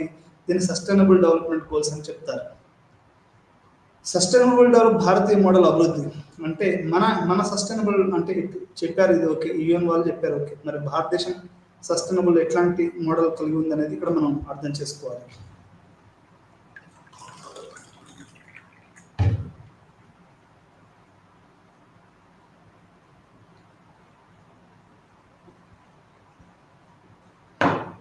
వాతావరణ మార్పు ప్రతికూలతలతో పోరాడేందుకు ఈ దేశానికి బహుముఖ వ్యూహం అవసరం. భారతదేశము నిశ్చలంగా కూర్చోలేదు, కానీ సుస్థిర అభివృద్ధి నమూనాను స్వీకరించడానికి తనకు తాను సిద్ధంగా చేసుకోవడం చాలా దూరం వెళ్ళింది. అంటే ఈ యొక్క సస్టైనబుల్ డెవలప్మెంట్ చేయడానికి మన భారతదేశం చాలా ముందడుగులు వేసింది అనేది ఇక్కడ మనకు చెప్తున్నారు. ముఖ్యంగా దాని జాతీయ విధానాల పరంగా సమస్యపై భారతీయ టేక్ చూద్దాం. అసలు భారతదేశం ఏ రకంగా ఆలోచిస్తుంది అనేది చూద్దాం. ఈ విభాగం చాలా వరకు సుస్థిర అభివృద్ధి లక్ష్యాల భారత ప్రభుత్వం 2019 నివేదిక నుండి తీసుకోబడింది. నీతి ఆయోగ్ నుంచి మన నివేదిక తీసుకోబడ్డది. ఇది దీంట్లో ముగింపు. అంటే భారతదేశం ఏంటంటే సస్టైనబుల్ డెవలప్మెంట్ దీంట్లో మీకు చెప్పాలి. ఒకటి క్లీన్ ఎనర్జీ. అంటే ఈ మన సస్టైనబుల్ డెవలప్మెంట్ ఎట్లా ఉంది అంటే అది క్లీన్ ఎనర్జీ అనేది మనకు అంటే మనం ఎక్కువగా హైడ్రోఎలక్ట్రిసిటీ, ఎక్కువగా రెన్యూవబుల్ ఎనర్జీ నుంచి మనం ఎనర్జీని తీసుకుంటున్నాం కాబట్టి భారతదేశం అనేది క్లీన్ ఎనర్జీ పాలసీని వాడుతుందనేది మనం అర్థం చేసుకోవాలి. అంటే ఎక్కువ ఎమిషన్స్, ఉద్గారాలు తక్కువ. ఈ ఉద్గారాలు లేనటువంటి పవర్ను ఉత్పత్తి చేయాలనేది భారతదేశం ఒక ప్రధానమైనటువంటి మోడల్గా మనం అర్థం చేసుకోవాలి. అదేవిధంగా భారతదేశంలో ఎనర్జీ ఎఫిషియన్సీ అంటే ఇప్పుడు మనం చిన్నపిల్లలకు చెప్తా ఉంటారు, సినిమాల్లో చూపిస్తూ ఉంటారు, లైట్లు ఆన్ చేసే ఉంటాయి, ఇప్పటికి లైట్ని ఆఫ్ చేయడం అంటే energy consume. Efficient use of energy అంటే ఎనర్జీ ఎఫిషియన్సీ అంటే ఎనర్జీని తన అంటే హైయెస్ట్ మంచిగా ఉపయోగపడి చేసుకోవడం అనేది కూడా మనకు సస్టైనబుల్ డెవలప్మెంట్లో ఒక ప్రధానమైనటువంటి ఒక లక్ష్యంగా మనం చెప్పుకోవచ్చు. అంటే ఈ యొక్క క్లీన్ ఎనర్జీ, ఎఫిషియెంట్ ఎనర్జీ, ఆ తర్వాత హైడ్రోఎలక్ట్రిసిటీ ఎనర్జీ అనేది ఒక ప్రధానమైనటువంటి మార్పుగా మనం చెప్పవచ్చు. ఇది మొదటిసారిగా ఏంటంటే భారతదేశం అనేది అంటే భారతదేశ పాలసీని కనుక మనం చూస్తే సస్టైనబుల్ డెవలప్మెంట్కి అనుకూలంగా భారతదేశం ఏం చేస్తుందని కనుక మనం చూస్తే మొట్టమొదటిసారిగా during the prime minister doctor Manmohan Singh గారి టైంలో ఈ యొక్క గ్రీన్ గ్యాస్ ఎమిషన్స్ ఉద్గారాల మీద మొదటిసారిగా ప్రభుత్వం తన చర్యలను మొదలుపెట్టిందని మనం అర్థం చేసుకోవచ్చు. ఆ చర్యలను కొనసాగిస్తూనే ఇప్పుడున్నటువంటి ప్రభుత్వం ఏం చేస్తుంది అంటే ఇప్పుడు మనకు ఎల్ఈడి బల్బులు వస్తున్నాయి. మీరు ప్రతి వ్యాన్లలో ఎక్కడ పడితే ఇక్కడ ఎల్ఈడి బల్బులు, దీక్షముంటలో కూడా ఎల్ఈడి బల్బులు వచ్చాయి. మా ఇంట్లో కూడా ఎల్ఈడి బల్బు ఉంది, మా దీక్షముంట ఇంట్లో. ఈ ఎల్ఈడి బల్బుల వెనకాల లేకుంటే మీకు ఉజ్వల గ్యాస్ కూడా వచ్చింది మా ఇంట్లోకి. ఈ ఉజ్వల గ్యాస్ వెనకాల, ఎల్ఈడి బల్బుల గ్యాస్ వెనకాల ఏంటి అంటే గత మన్మోహన్ సింగ్ గారి ప్రభుత్వంలో చేసినటువంటి ఒక ఉద్గారాలను తగ్గించాలనే ఒక విధానము. రెండో విధానం ఏంటి అంటే దీని కొనసాగింపుగా ఇప్పుడు జరుగుతున్నటువంటి ఎఫిషియెంట్ ఎనర్జీ కన్జంప్షన్ అంటే energy efficiency, efficient energy system, ఆ తర్వాత క్లీన్ ఎనర్జీ సిస్టము, ఇవి మనకు భారతదేశం చేస్తున్నటువంటి విధానాలు. అందుకనే ఒరిస్సా అనేది మనకు ఈ యొక్క ఎల్ఈడి బల్బుల కన్జంప్షన్లో నెంబర్ 1లో ఉంది, నెంబర్ 2లో మహారాష్ట్ర ఉంది, నెంబర్ 3లో మన గుజరాత్ ఉంది. అంటే ఈ ఎల్ఈడి బల్బులు అనేటివి ఇప్పుడు మనకు ఉన్న లైటింగ్ ఇదంతా కూడా అది నీకు ఎనర్జీ కన్జంప్షన్ తక్కువ చేస్తుంది. అంటే నీకు అది ఎక్కువ కూడా వస్తుంది. నీకు ఎక్కువ చుట్టుగానే బల్బులు ఎగిరిపోవడం, ఊర్లలో బుగ్గలు ఎగిరిపోతున్నాయి బిడ్డ అంటారు. ఆడ మాకు చిన్న కొట్టు ఉండే, ఆ కొట్టులో మనకి వేరే బల్బులు అయితే చుట్టుగానే ఎగిరిపోతూ ఉంటాయి. ఎనర్జీ కూడా ఎఫిషియన్సీగా ఉండదు అది. కానీ ఇప్పుడు ఇస్తున్నటువంటి ఎల్ఈడి బల్బులు ఏంటంటే అది లెడ్ బల్బులు అన్నట్టు. అవి ఏంటంటే నీకు ఒకసారి లైట్ తక్కువ దాంతో అది ఎక్కువగా నీకు మనకు అదైతే లైట్ని ఇస్తూ ఉంటుంది. అంటే మనకు కొత్త లైటింగ్ అన్నట్టు ఇదంతా. అంటే ఈ రకంగా మనకు ఈ యొక్క ఎఫిషియెంట్ కన్జంప్షన్ ఆఫ్ ఎనర్జీ అనేది జరుగుతూ ఉంది. ఇది మన్మోహన్ సింగ్ గారి యొక్క దానికి కొనసాగింపుగా భారతదేశం అంటే అప్పటి నుంచి మనకు ఉద్గారాలని, ఈ యొక్క కార్మిక ఉద్గారాలని లేకుంటే వెహికల్స్ ఉద్గారాలను ఆపాలని ఒక బలమైనటువంటి నిర్ణయం తీసుకోవడము, దాన్ని ప్రస్తుతం ఉన్నటువంటి వాళ్ళు కూడా దాన్ని నడపడం అనేది మనకు ఇక్కడ చూద్దాం. ఇది మన ఒక క్లీన్ ఎనర్జీ అంటే ఒక రకంగా మన థర్మల్ ఎనర్జీని కూడా తగ్గించవలసినటువంటి అవసరం ఉందని మనం చెప్పుకోవచ్చు. ఎందుకంటే మీకు హైయెస్ట్గా పొల్యూషన్ ఎనర్జీ క్రియేషన్లో థర్మల్ నుంచి వస్తుంది. కాబట్టి అది తగ్గించేసి మనకు clean energy, hydro energy, solar energy వైపు అడుగులు వేస్తుంది భారతదేశం అని మనం ముఖ్యంగా చెప్పుకోవచ్చు అన్నట్టు. ఈ రకంగా మనం జాతీయ విధానాన్ని మనం రూపొందించుకున్నాం. క్లీన్ ఎనర్జీ వైపు, ఎఫిషియెంట్ కన్జంప్షన్ ఆఫ్ ఎనర్జీ వైపు, ఆ తర్వాత రెన్యూవబుల్ సోర్సెస్ నుంచి, ఆ తర్వాత చెక్ డ్యామ్స్, ఇంకుడు గుంతలు, వాటర్ సేవింగ్, చెట్లను పెంచడము, ఆ తర్వాత హరితహారం, ఇట్లాంటివన్నీ కూడా మనకు పర్యావరణ పర్యావరణ మన పాలసీగా చెప్పుకోవచ్చు. భారతదేశం పాలసీ అయితే ఇంకా ఇంకొంచెం మనం ఈ రకంగా క్లీన్ ఎనర్జీ, ఆ తర్వాత ఎఫిషియెంట్ ఎనర్జీ ఈ అనేది మన్మోహన్ సింగ్ నుంచి ఆ తర్వాత ప్రస్తుత ప్రభుత్వాలు ఈ యొక్క ఎన్విరాన్మెంటల్ పాలసీని ఈ రకంగా వాళ్ళు వాడుతున్నారని చెప్పుకోవచ్చు. ముగింపు: వాతావరణ చర్యకు సంబంధించిన విధానాలకు సంబంధించిన మనం సరైన మార్గంలో ఉన్నామని చెప్పడం ద్వారా మనం ఈ విభాగాన్ని విభజించాం. అంటే మనం ఎప్పుడైతే clean energy, renewable energy, LED బల్బులు, రూరల్ విలేజ్, ఎందుకంటే సౌత్ ఏషియా ఏంటి అంటే రూరల్ ఎమిషన్ ఎక్కువగా ఉంది. ఉదాహరణకి రైతులు పండించే పంటలు వాళ్ళు ఒక్కసారి కాల్స్తారు. హర్యానా ఈ ఏరియాలలో చెరుకు దాన్ని కాల్చడం, మొత్తం ఢిల్లీ మొత్తం అసలు అది పర్యావరణాన్ని బాగా దెబ్బతీస్తుంది అనేది ఇక్కడ మనం అర్థం చేసుకోవాలి. అంటే ఈ యొక్క రూరల్ ఎమిషన్స్, ఆ తర్వాత సిటీ ఎమిషన్స్, ఇండస్ట్రియల్ ఎమిషన్స్, ఈ ఎమిషన్ కంట్రోల్, పొల్యూషన్ కంట్రోల్, ఇవన్నీ కూడా భారతదేశం అనేది చాలా స్ట్రిక్ట్గా చేస్తూ ఉంది. అది చాలామంది రైటర్స్ కూడా రాశారు వీటి గురించి, ఇది ఎంత అవసరము. ఇప్పుడు మా ఫ్రెండ్ డాక్టర్ రాంబాబు గారు రాస్తూ bulldozing the natural resources, sustainability of tribals అని ఒక అంటే ఈ యొక్క మొత్తం అడవినే నువ్వు మొత్తం బుల్డోజ్ చేసుకుంటూ పోతే ఇక గిరిజనులు ఎక్కడ బతుకుతారు అంటే పర్యావరణం జరుగుతున్నటువంటి ఉగ్రదాడిని ఆయన అక్షరూపం చేసి ఒక ఆర్టికల్ రాయడం జరిగింది.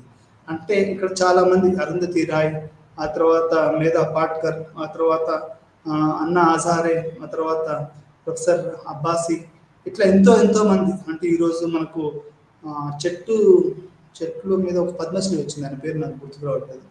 చెట్టు, ఆ తర్వాత మీరు హైదరాబాద్ గోడల మీద పడితే సేవ్ ఎర్త్ మూమెంట్ అని ఒక ఎన్జిఓ ఏదో నడుస్తున్నట్టున్నది, వాళ్ళు, మీరు ప్లాస్టిక్ వ్యతిరేకంగా ఇంకొంతమంది, ఇట్లా రకరకాలుగా జనాలు అనేది టీచర్లు అంటే అకాడమిక్స్, ప్రొఫెసర్లు, స్కూల్ టీచర్లు, చిన్న పిల్లలు, స్కూళ్ళు చాలా ప్రధానమైనటువంటి పాత్ర వహిస్తున్నాయి. ఎందుకంటే చిన్నపిల్లలు వాళ్ళు చేస్తే ఎన్సిసి, ఎన్ఎస్ఎస్ వాళ్ళు మనకు నేషనల్ సర్వీస్ స్కీమ్ ఎన్ఎస్ఎస్ ఏదో ఉందో వాళ్ళు కూడా ఈ యొక్క పర్యావరణము, క్లీన్ నెస్, వీటన్నిటి గురించి కూడా వాళ్ళు క్యాంపెయినింగ్ చేస్తూ ఉన్నారు. అంటే ఇట్లా మొత్తంగా భారతదేశం అనేది దీనికి ఒక క్లీన్ ఎనర్జీ పాలసీ ఉంది, దీనికి ఎఫిషియన్సీ ఎనర్జీ పాలసీ ఉంది, రెన్యూవబుల్ డెవలప్మెంట్ ప్రోగ్రామ్స్ చేస్తూ ఉన్నారు. ఆ తర్వాత మనకు ఎల్ఈడి బల్బులని, ఉజ్వల గ్యాస్ని ప్రపంచవ్యాప్తంగా, దేశవ్యాప్తంగా పెంచడం. అది సౌత్ ఏషియాలో ఏంటి అంటే ఈ రూరల్ ఎమిషన్స్ ఎక్కువ ఉన్నాయి. మనకు అమెరికా లాంటి దేశాలు, యూరోప్ లాంటి దేశాలు అంతా అర్బన్ ఎమిషన్స్ ఎక్కువగా ఉన్నాయి. ఎందుకంటే అక్కడ ఇండస్ట్రీస్ ఎక్కువ, ఇక్కడేమో రూరల్ పాపులేషన్ కూడా వన్ ఆఫ్ ది రీజన్ చెప్పచ్చు. అంటే చాలా త్వరితగతిన మనకు చెట్లను మొత్తం నరికేయడం అనేది ఒక విషాదంలోకి మన ప్రపంచం నెట్టివేయబడుతుంది. అంటే ఒక అగాధంలోకి. ఎట్లా అంటే ఎవడు లేని ఒక ఫ్రెండ్ ఇంకొక ఫ్రెండ్ని తీసుకెళ్ళి ఏదో మాటలు చెప్పుకుంటూ ఒక బావిలోకి నెట్టేస్తే వాడు చనిపోయినట్టు, అట్లా ఒక అగాధాన్ని, ఒక భారతదేశం అనేది ఒక అగాధంలోకి భారతదేశం మీద సౌత్ ఏషియా, ప్రపంచం ఒక అగాధంలోకి, మనకు తెలియని ఒక అగాధంలోకి మనం నెట్టివేయబడుతున్నాం. ఎందుకంటే ఈ చెట్లను నరికివేయడము, వాటి వర్షాలు లేకపోవడము, ఆ తర్వాత మన జీవజాలం కూడా ఏమవుతుందండి, మనకు ఏ చిన్న చీమలు కూడా అన్ని కూడా ఆ చీమలు కూడా బతికే రోజులు వెళ్ళి, చీమల మీద ఎన్నో కవితలు అవి వచ్చాయి కానీ అవి కూడా బతికేవేమో అనిపిస్తుంది. ఎందుకంటే ఈరోజు జరుగుతున్నటువంటి ఒక దారుణమైనటువంటి డిఫారెస్టేషన్ అనేది ప్రపంచవ్యాప్తాన్ని కుదిపేస్తుందని మనం చెప్పుకోవచ్చు. అసలు నాకు తెలిసి రాజకీయ నాయకులు కూడా వాళ్ళకు కూడా ఒక పర్యావరణాన్ని ఎవడైతే రక్షిస్తాడో వానికి ఓటేస్తామంటే మనకు గ్రీన్ పార్టీస్ వచ్చాయి. ఇప్పుడు మొన్న పొలిటికల్ సైంటిస్ట్ మాట్లాడుతూ irrespective of anybody one has to fight for the environmental అని ఒక బలమైనటువంటి ఒక ప్రయత్నం కమ్యూనిస్ట్ పార్టీలు తీసుకోవాలి, కాంగ్రెస్ తీసుకోవాలి, మిగతా పార్టీ వాళ్ళు కూడా తీసుకొని ఇది ఒక రాజకీయ సమస్యగా, ఒక ప్రజా సమస్యగా దీన్ని మనం పోరాడినప్పుడు పార్లమెంట్లో కొన్ని చట్టాలు తీసుకొస్తే కానీ మనం ఈ యొక్క ఉద్గారాలను ఆపి మానవాళి ఊపిరితిత్తులు పోతాయండి. ఏం లేదు కానీ ఈ యొక్క పొగలు, సిగరెట్టు, ఆ తర్వాత ఈ బయట వచ్చే పొగలు, ఈ ఇండస్ట్రియల్ కార్మికులు, ఉద్గారాలు, గ్రామీణ మిథేన్. ఇప్పుడు ఎందుకంటే మీరు చూసే ఉంటారు చాలా మందికి ఊర్లో వంటలు వండే వాళ్ళకి శ్వాస ప్రాబ్లమ్స్, ఆ ప్రాబ్లమ్స్, ఈ ప్రాబ్లమ్స్, రకరకాల ప్రాబ్లమ్స్ వచ్చి చచ్చిపోతూ ఉంటారు. చాలా పాత సినిమాలు, 70-80 సినిమాలు, 80 సినిమాలు వీటి తాగి వస్తాడు, ఆమె వంట వండుతుంటారు, అక్కడనే కొడతారు. అంటే ఇట్లా ఈ ఉద్గారాలు, మన గ్రామీణ ఉద్గారాలు కానివ్వండి, లేకపోతే పట్టణ కానివ్వండి, పరిశ్రమ కానివ్వండి, ఇంకే రకమైన ఉద్గారాలను కూడా పూర్తిగా మనం ఆపి చెట్లను పెంచినప్పుడే అది జరుగుతుంది. దీంట్లో రకరకాల కాన్ఫరెన్స్లు జరిగాయి. చాలా వరకు మన పీపీటీలో అది మిస్ అయింది. కాన్ఫరెన్స్ ఆఫ్ పార్టీస్ అనేది కూడా ఒకటి జరిగింది. దీంట్లో కాన్ఫరెన్స్ ఆఫ్ పార్టీస్లో వాళ్ళు ఏం డిసైడ్ చేశారంటే CBDR అంటే common but differential responsibility, CBDR గుర్తుపెట్టుకోండి. కామన్ బట్ డిఫరెన్షియల్ రెస్పాన్సిబిలిటీ అని ఒక పదాన్ని వాళ్ళు చేశారు. అంటే దీనికి కామన్ బట్ డిఫరెన్షియల్ రెస్పాన్సిబిలిటీ ఏం చెప్తుంది అంటే, మనందరికీ పర్యావరణము ఉద్గారాల సమస్య, కానీ దీనికి ఎవడైతే ఎక్కువగా దీన్ని ప్రోత్సహిస్తున్నాడో వానికి ఎక్కువగా వానికి శిక్ష పడాలనేది కామన్ బట్ డిఫరెన్షియల్ రెస్పాన్సిబిలిటీ అనే ఒక పదం చెప్తుంది.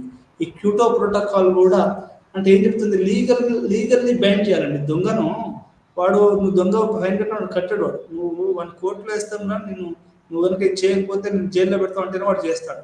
అట్లనే ఇప్పుడు పర్యావరణం దెబ్బతీసే వాళ్ళు కూడా లీగల్ బైండింగ్ చేయాలి అనేది క్యూటో ప్రోటోకాల్ అనేది మనకు వాళ్ళు చేయడం జరిగింది. అయితే దీంట్లో విచిత్రం ఏంటంటే అమెరికా ఇంతవరకు దాని మీద సైన్ చేయలేదు. ఎవడైతే ఇది పర్యావరణం బాగా దెబ్బతీస్తున్నాడో వాళ్ళు ఇప్పుడు సైన్ చేయలేదు. సైన్ చేయకుండా అంటే legally bind, they have more responsibility to common but differential responsibility, they have more responsibility then the India and third world countries.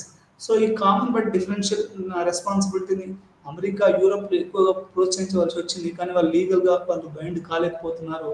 Indira Gandhi దగ్గర నుంచి మొదలుపెట్టుకుంటే ఇప్పటివరకు మన్మోహన్ సింగ్ వీళ్ళంతా మన భారతదేశం లాంటి వాళ్ళు మన ప్రయత్నాలు చేస్తున్నాయి. మనలో కూడా లోపాలు ఉండొచ్చు. మనలాంటి రీసెర్చర్స్ ఇంకా ఎక్కువగా ఈ పర్యావరణం మీద పరిశోధన చేయాలి.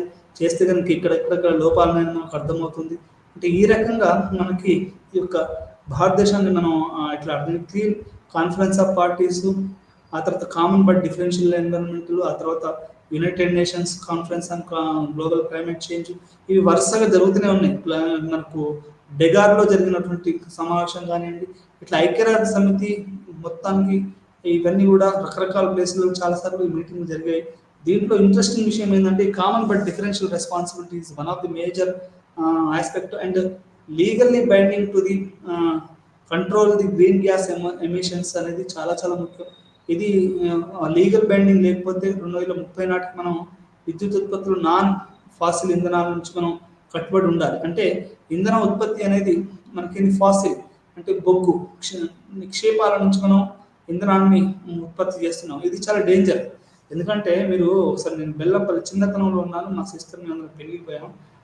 అదేదో బెల్లంపల్లి అని పోతే మొత్తం అసలు సాయంత్రం అయితే మొత్తం పొగండి. అసలు నేను నా చిన్నతనం ఆ ఇమేజ్ని ఇప్పటికీ మర్చిపోలేకపోతున్నాను. ఎందుకు అంటే మీకు ఫాసిల్ మెటీరియల్ నుంచి వచ్చినటువంటి దాని నుంచి మీకు ఎక్కువగా పొల్యూషన్ వస్తుంది. నాన్ ఫాసిల్ అంటే ఉదాహరణకి మన నీళ్ళు ఉన్నాయనుకోండి, ఎనర్జీ ఉందనుకోండి, సూర్యుడు ఉన్నాడు అనుకోండి, ఈ నాన్ ఫాసిల్ దాని నుంచి మనం ఎక్కువగా విద్యుత్తును ఉత్పత్తి చేయాలి అనేది మనకు అర్థం చేసుకోవాలి. నేషనల్ డెవలప్మెంట్ కార్పొరేషన్ భాగంగా 2030 నాటికి తన మొత్తం విద్యుత్ ఉత్పత్తిలో 40% మనం నాన్ ఫాసిల్ నుంచి కట్టుబడి ఉండాలని భారతదేశం అనేది ఉంది. కానీ అమెరికా లాంటి దేశాలు, యూరోప్ లాంటి దేశాలు వాళ్ళకి ఎక్కువ ఈ రెస్పాన్సిబిలిటీ ఉంది. పర్యావరణ డ్యామేజ్ను క్యూటో ప్రోటోకాల్ని వాళ్ళు పాటించవలసి ఉంటుంది. నాకు తెలిసి ఈ చర్యలు యువత, ఆడవాళ్ళు, పిల్లలు, అందరూ పెద్దవాళ్ళు పర్యావరణం అనేది చాలా మనం అందరం పుష్ చేయవలసినటువంటి విషయం ఉంది. బాలగోపాల్ లాంటి వాళ్ళు తమ యొక్క దాంట్లో కొంత కోర్టులు ఎట్లా వ్యవహరిస్తున్నాయి, ఇప్పుడు మొత్తంగా ఏం జరుగుతుంది. ఆ మధ్యలో రైతు ఉద్యమంలో భాగంగా ఒక ఎన్విరాన్మెంటలిస్ట్ అమ్మాయిని అరెస్ట్ చేశారు. అంటే చెప్తున్నాను, environmentalism is going to be rule the global politics, global economics or rule in the sense it has that issue has such a potentiality. లేకపోతే మనందరం కూడా రాబోయే తరాలకి, వచ్చే తరాలకి ఏమి ఇవ్వలేకపోతాం. కనీసం చెట్టును కూడా ఏమి మిగలకుండా మన తరం పుట్టే ఎండ్ అయిపోయి ఈ భూమి మొత్తం అది అయిపోయి ఒక సేఫ్ ఎర్త్ని మనం ఫ్యూచర్ జనరేషన్ మనం డెవలప్ చేయకుండా ఉన్నట్టయినా కానీ ఇచ్చే అవకాశం ఉండాలి అంటే మనం ఈ పర్యావరణ విధానాన్ని మనం ముందుకు పెట్టాలి. ఈ రకంగా మనం ముందుకు సాగాలని కోరుతూ ఈ యొక్క పాఠాలను ఇంతటితో ముగిద్దాం. మరి పాఠాలను మళ్ళీ కలుద్దాం. అప్పటివరకు సెలవు. నమస్కారం.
Good afternoon to all.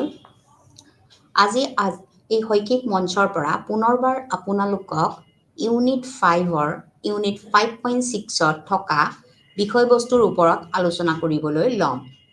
আজিৰ বিষয়বস্তুটো হৈছে educational initiative for ensuring quality education for all. অৰ্থাৎ আমাৰ শিক্ষাত থকা আমাৰ যিটো গুণগত মানদণ্ড সকলোবিলাক ব্যক্তিৰ কাৰণে কি ধৰণে লোৱা হৈছে এই বিষয়ে পাঠদান কৰিবলৈ লৈছোঁ। আমাৰ শিক্ষাৰ বৰ্তমান শিক্ষা জগতৰ সকলোবিলাক বিষয়বস্তুৰ ওপৰতে ইয়াৰ প্ৰতিক্ৰিয়া বা প্ৰভাৱ পৰিছে আৰু পৰি যাব। গতিকে আজিৰ যিটো বিষয়বস্তু এইটো এটা খুব গুৰুত্বপূৰ্ণ বিষয়বস্তু যে educational initiative for ensuring the quality education for all. এই বিষয়বস্তুটো জানিবলৈ হ'লে আমি প্ৰথমতে আমাৰ ভাৰতবৰ্ষৰ যিটো শিক্ষা ব্যৱস্থা এই শিক্ষা ব্যৱস্থাৰ গুণগত মানদণ্ড বিকাশৰ বাবে কি পদক্ষেপ লোৱা হৈছিলে এই বিষয়ে আলোচনা কৰিব লাগিব। যিটো এই পদক্ষেপটো কিন্তু এটা নতুন ধাৰণা নহয়। আমাৰ ভাৰতবৰ্ষত অতীতৰ পৰাই ভাৰত স্বাধীনতাৰ পিছৰ পৰাই বহুতো কমিশ্যন বা কমিটি আমাৰ গঠন হৈছিলে। এই কমিশ্যন বা কমিটিবিলাকৰ সন্দৰ্ভতে তেওঁলোকে বহুতো আমাৰ শিক্ষাৰ গুণগত মানদণ্ডৰ বিকাশৰ কথা তেওঁলোকে উল্লেখ কৰিছিলে। এই শিক্ষাৰ গুণগত মানদণ্ড প্ৰাথমিক পৰ্যায়ৰ পৰা প্ৰাথমিক মাধ্যমিক আৰু উচ্চ মাধ্যমিকৰ পৰা আমাৰ উচ্চ শিক্ষালৈ ইয়াৰ বিস্তাৰিত আছিলে। গতিকে এই শিক্ষা ব্যৱস্থাটোৰ ওপৰত গুৰুত্ব প্ৰদান কৰিয়ে আমাৰ ভাৰতবৰ্ষত সময়ে সময়ে আমাৰ সংবিধানৰো বিভিন্ন অনুচ্ছেদত উল্লেখ থকা শিক্ষাৰ গুণগত মানদণ্ডৰ কথা উল্লেখ কৰা আছে আৰু সময়ে সময়ে আমাৰ এই সংবিধানখনক সংশোধন কৰা হৈছে যাতে আমাৰ ভাৰতবৰ্ষৰ সকলোবিলাক ব্যক্তিয়ে সমানে শিক্ষা লাভ কৰিব পাৰে। গতিকে এতিয়া প্ৰথমতে মই আলোচনা কৰিম অনুচ্ছেদ নম্বৰ 29(1)A। এইটো এটা আমাৰ ভাৰতীয় সংবিধানৰ এইটো এটা গুৰুত্বপূৰ্ণ অনুচ্ছেদ, যিটো অনুচ্ছেদেই আমাৰ ভাৰতবৰ্ষত তেওঁলোকে পোনপ্ৰথমবাৰৰ বাবে কৈছিলে যে কোনো নাগৰিকক কেৱল ধৰ্ম, জাতি, ভাষা বা তেওঁলোকৰ কোনো এটাৰ ভিত্তিত ৰাজ্যৰ পুঁজি বাহিৰত সাহায্যপ্ৰাপ্ত কৰা বা ৰাজ্যিক পুঁজিৰ বাহিৰত থকা সাহায্যপ্ৰাপ্ত কৰা কোনো শিক্ষাগত অন্তৰ্দৃষ্টি অস্বীকাৰ কৰা নহ'ব।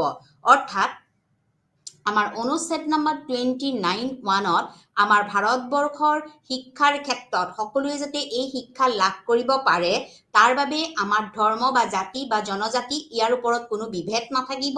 আমাৰ ৰাজ্য চৰকাৰৰ পৰা যিবিলাক পুঁজি বা সাহায্য আহিব এই সাহায্যবিলাকো কিন্তু আমাৰ শিক্ষাৰ অন্তৰ্দৃষ্টিৰ ওপৰতে আমাৰ কি কৰা হ'ব, উল্লেখ কৰা হ'ব আৰু তাক লৈ কোনো ধৰণৰ অস্বীকাৰ কৰিব নোৱাৰিব।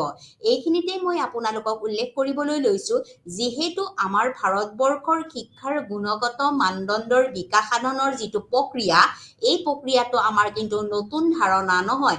ভাৰতবৰ্ষৰ এই প্ৰক্ৰিয়াটো যথেষ্ট পুৰণি। গতিকে আমাৰ ভাৰতবৰ্ষৰ স্বাধীনতা লাভ কৰাৰ পিছত 1950 চনৰ 26 জানুৱাৰীত যেতিয়া আমাৰ ভাৰতৰ সংবিধানখন প্ৰস্তুত কৰি উলিওৱা হৈছিলে সেই সময়তে আমাৰ সংবিধানৰ 45 নং অনুচ্ছেদত এটা গুৰুত্বপূৰ্ণ তথ্য উল্লেখ কৰা আছিলে যে আমাৰ ভাৰতবৰ্ষৰ প্ৰত্যেকজন ল'ৰা ছোৱালী যদি শিক্ষিত হ'বলৈ হ'লে ভাৰতবৰ্ষখনৰ আমি শিক্ষিত কৰি তুলিবলৈ হ'লে প্ৰথমতে আমি প্ৰাথমিক শিক্ষা ব্যৱস্থাৰ কথা উল্লেখ কৰিব লাগিব। গতিকে ভাৰতবৰ্ষৰ সংবিধানৰ 45 নং অনুচ্ছেদত কোৱা হৈছিলে যে জাতি, ধৰ্ম, ভাষা নিৰ্বিশেষে আমাৰ ভাৰতৰ সকলোবিলাক ব্যক্তি অৰ্থাৎ ল'ৰা ছোৱালী 6 বছৰৰ পৰা 14 বছৰলৈ বিনামূলীয়া আৰু বাধ্যতামূলক শিক্ষা ব্যৱস্থা গ্ৰহণ কৰিব লাগিব। তাৰপিছত এই যি 45 নং অনুচ্ছেদৰ আমাৰ সংবিধানত উল্লেখ কৰা আছে এই সংবিধানত উল্লেখ কৰা বিষয়বস্তুটো পুনৰবাৰ আমাৰ সংশোধনী কৰা হৈছিল 86 অৰ্থাৎ 86তম সংশোধন কৰা হৈছিল আমাৰ ভাৰতৰ সংবিধানখন আৰু তাৰ ফলস্বৰূপে 21A নামৰ এটা আৰ্টিকল আমাৰ গঠন কৰা হৈছিলে। গতিকে এই আৰ্টিকলৰ যিটো গঠন কৰা হৈছিলে তাৰ পিছত 29(1) অনুচ্ছেদত আমাৰ ভাৰতবৰ্ষৰ আমাৰ গুণগত মানদণ্ডৰ শিক্ষা অৰ্থাৎ কোৱালিটি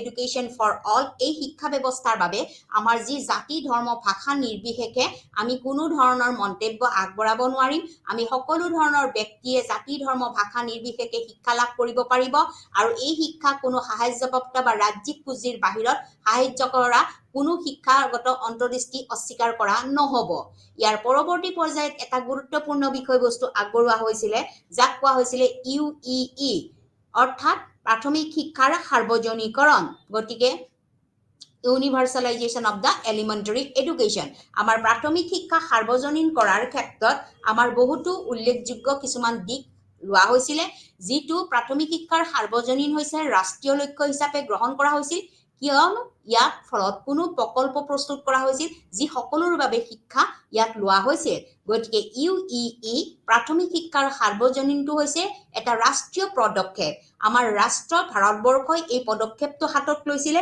গতিকে এই পদক্ষেপৰ ভিত্তিত আমাৰ এটা বস্তু আমাৰ প্ৰস্তুত কৰি তোলা হৈছিলে যে সকলো ল'ৰা ছোৱালী কি হ'ব বিনামূলীয়া বাধ্যতামূলক আৰু সাৰ্বজনীন শিক্ষা গ্ৰহণ কৰিব লাগিব আৰু লগতে এডুকেশ্যন ফৰ অল সকলো মানুহে শিক্ষা লাভ কৰিব লাগিব UEE মতে অৰ্থাৎ প্ৰাথমিক শিক্ষা সাৰ্বজনীকৰণ ইয়াৰ পৰৱৰ্তী পৰ্যায়ত অন্য এটা গুৰুত্বপূৰ্ণ পদক্ষেপ হাতত লোৱা হৈছিলে এইটো হৈছে ইন্টিগ্ৰেটেড চাইল্ড ডেভেলপমেণ্ট অৰ্থাৎ ICDS ইন্টিগ্ৰেটেড চাইল্ড ডেভেলপমেণ্ট এইটো এটা হৈছে প্ৰকল্প এই প্ৰকল্পটো আমাৰ ভাৰত চৰকাৰৰ অধীনতে এই প্ৰকল্পটো প্ৰস্তুত কৰি তোলা হৈছিলে অৰ্থাৎ এই প্ৰকল্পটো প্ৰত্যক্ষভাৱে আমাৰ 6 বছৰৰ তলৰ সকলোবিলাক ল'ৰা ছোৱালীক শিক্ষা ল'ব পাৰিব অৰ্থাৎ তেওঁলোকে প্ৰাক প্ৰাথমিক পৰ্যায়ৰ সকলো ধৰণৰ শিক্ষা প্ৰদান কৰাৰ ব্যৱস্থা কৰা হৈছিলে ICDSৰ জৰিয়তে অৰ্থাৎ অনানুষ্ঠানিকভাৱে কিন্তু ইয়াৰ শিক্ষা ব্যৱস্থা আছিলে অৰ্থাৎ ইয়াত নন ফৰ্মেলভাৱে এই শিক্ষা ব্যৱস্থা দিয়া হৈছিলে ICDSৰ এটা কাৰ্যসূচী অৰ্থাৎ এইটো কেন্দ্ৰীয় কাৰ্যসূচী যি কাৰ্যসূচীত কি কৰা হৈছিলে যিবিলাক অসুৰক্ষিত আছিলে যি দূৰৱৰ্তী এলেকাৰ ল'ৰা ছোৱালী আছিলে যি 6 বছৰৰ তলৰ শিশুসকলক পোনপটীয়াকৈ যোগাযোগ ব্যৱস্থা কৰাৰ চেষ্টা কৰা হৈছিলে প্ৰত্যক্ষভাৱে ইয়াক কি কৰা হৈছিলে যোগাযোগ ব্যৱস্থা কৰা হৈছিলে অৰ্থাৎ প্ৰাথমিক পৰ্যায়ৰ শিক্ষাৰ বাবে বা প্ৰাক প্ৰাথমিক শিক্ষাৰ পৰ্যায়ৰ বাবে ইয়াক প্ৰস্তুত কৰি তোলা হৈছিলে ইয়াৰ পৰৱৰ্তী পৰ্যায়ত ইয়াক কিন্তু অনানুষ্ঠানিকভাৱে ইয়াক কৰা হৈছিলে ইয়াৰ পৰৱৰ্তী পৰ্যায়ত অন্য এটা গুৰুত্বপূৰ্ণ আমাৰ আঁচনি শৈক্ষিক আঁচনি আমাৰ গ্ৰহণ কৰা হৈছিলে সেইটো হৈছে প্ৰাৰম্ভিক শৈশৱ শিক্ষা আঁচনি যাক কোৱা হয় আৰ্লি চাইল্ডহুড এডুকেশ্যন কেয়াৰ এইখন এখন গুৰুত্বপূৰ্ণ আঁচনি আমাৰ প্ৰাৰম্ভিক শৈশৱ শিক্ষা আঁচনিখন হৈছে আমাৰ ভাৰত চৰকাৰৰ এখন গুৰুত্বপূৰ্ণ আঁচনি যিখন আঁচনিয়ে অৰ্থাৎ শৈশৱ কালত তেওঁলোকে আনুষ্ঠানিক শিক্ষা লাভ কৰাৰ আগত যিখিনি শিক্ষা লাভ কৰে সেই শিক্ষাৰ কাৰণে যিবিলাক আঁচনি প্ৰস্তুত কৰি তোলা হয় সেইখিনিকে আমি কওঁ প্ৰাৰম্ভিক শৈশৱ শিক্ষা আঁচনি এইখন এখন গুৰুত্বপূৰ্ণ আঁচনি যি আঁচনিখনে সাধাৰণতে যিসকল ছাত্ৰ ছাত্ৰীয়ে ৰৈ গৈছে তেওঁলোকে উপযুক্ত সময়ত শিক্ষা ব্যৱস্থা গ্ৰহণ কৰিব নোৱাৰিলে গতিকে এই ছাত্ৰ ছাত্ৰীসকলক শিক্ষা দিয়াৰ বাবে এই আৰ্লি চাইল্ডহুড এডুকেশ্যন স্কিমখন আমাৰ কি কৰি তোলা হৈছিলে প্ৰস্তুত কৰি তোলা হৈছিলে গতিকে এই আঁচনিখনে কি কৰা হৈছিলে গোটেই ভাৰতবৰ্ষত সকলো পৰ্যায়ত all sections of the society সকলো পৰ্যায়ৰ ল'ৰা ছোৱালীকে সামৰি লৈছিলে যে প্ৰাৰম্ভিক শৈশৱ শিক্ষা আঁচনিখন হৈছে প্ৰাথমিক বিদ্যালয়বোৰত যিবিলাক ড্ৰপ আউটৰ হাৰ হ্ৰাস কৰা কিছুমান ল'ৰা ছোৱালী কি হয় এডমিশন লয় তেওঁলোকে নামভৰ্তিকৰণ কৰে কিন্তু বিভিন্ন কাৰণত তেওঁলোকে কি হয় অনুপস্থিত থাকিবলগীয়া হয় বিভিন্ন ঘৰুৱা কাৰণত তেওঁলোকে অনুপস্থিত থাকিবলগীয়া হয় তেওঁলোকৰ সময়সীমা মতে তেওঁলোকৰ বয়সৰ সময়সীমা মতে তেওঁলোকে উন্নীতকৰণ হ'ব নোৱাৰে একেটা ক্লাছতে তেওঁলোকে বাৰ যেতিয়া অনুতীৰ্ণ হ'ব তাৰ ফলস্বৰূপে সেইখিনি ল'ৰা ছোৱালী ৰৈ যায় ড্ৰপ আউট হয় গতিকে এই ড্ৰপ আউটৰ হাৰখিনি যিমানখিনি হাৰ পাৰ্চেন্টেজ এই পাৰ্চেন্টেজখিনি কমাবৰ বাবে আচলতে প্ৰাৰম্ভিক শৈশৱ শিক্ষা আঁচনি প্ৰস্তুত কৰা হৈছিলে আৰু শিশুৰ যি ধাৰণৰ হাৰ যিটো আমাৰ এই হ্ৰাস কৰি পেলাই তেওঁলোকক উন্নীতকৰণৰ ক্ষেত্ৰত যিটো হাৰ সেই হাৰটো উন্নত কৰাৰ বাবে কিছুমান কৌশল লোৱা হৈছিলে আৰু এই কৌশল হিচাপে ষষ্ঠ 5 বছৰত ইয়াক প্ৰৱৰ্তন কৰা হৈছিলে গতিকে ভাৰতবৰ্ষৰ প্ৰাৰম্ভিক শৈশৱ শিক্ষা আঁচনিখনো আমাৰ ভাৰত চৰকাৰৰ অধীনত চলা এখন আঁচনি যি আঁচনিয়ে আমাৰ প্ৰাথমিক বিদ্যালয়বোৰত যিসকল ছাত্ৰ ছাত্ৰীয়ে নামভৰ্তিকৰণ কৰি পেলাই তেওঁলোকে আধাতে শিক্ষা ব্যৱস্থা সমাপ্ত কৰি পেলাই গুচি যায় সেইসকল ছাত্ৰ ছাত্ৰীৰ তেওঁলোকৰ যিটো ৰৈ যোৱাৰ যিটো হাৰ এই হাৰটো হ্ৰাস কৰাৰ বাবে আৰু শিশুৰ যিটো ধাৰণৰ হাৰ উন্নীতকৰণৰ বাবে এই কৌশল ব্যৱস্থা লোৱা হৈছিল, যাক ষষ্ঠ 5 বছৰত ইয়াক প্ৰৱৰ্তন কৰা হৈছিলে। গতিকে এইটো এটা গুৰুত্বপূৰ্ণ আঁচনি ভাৰত চৰকাৰৰ।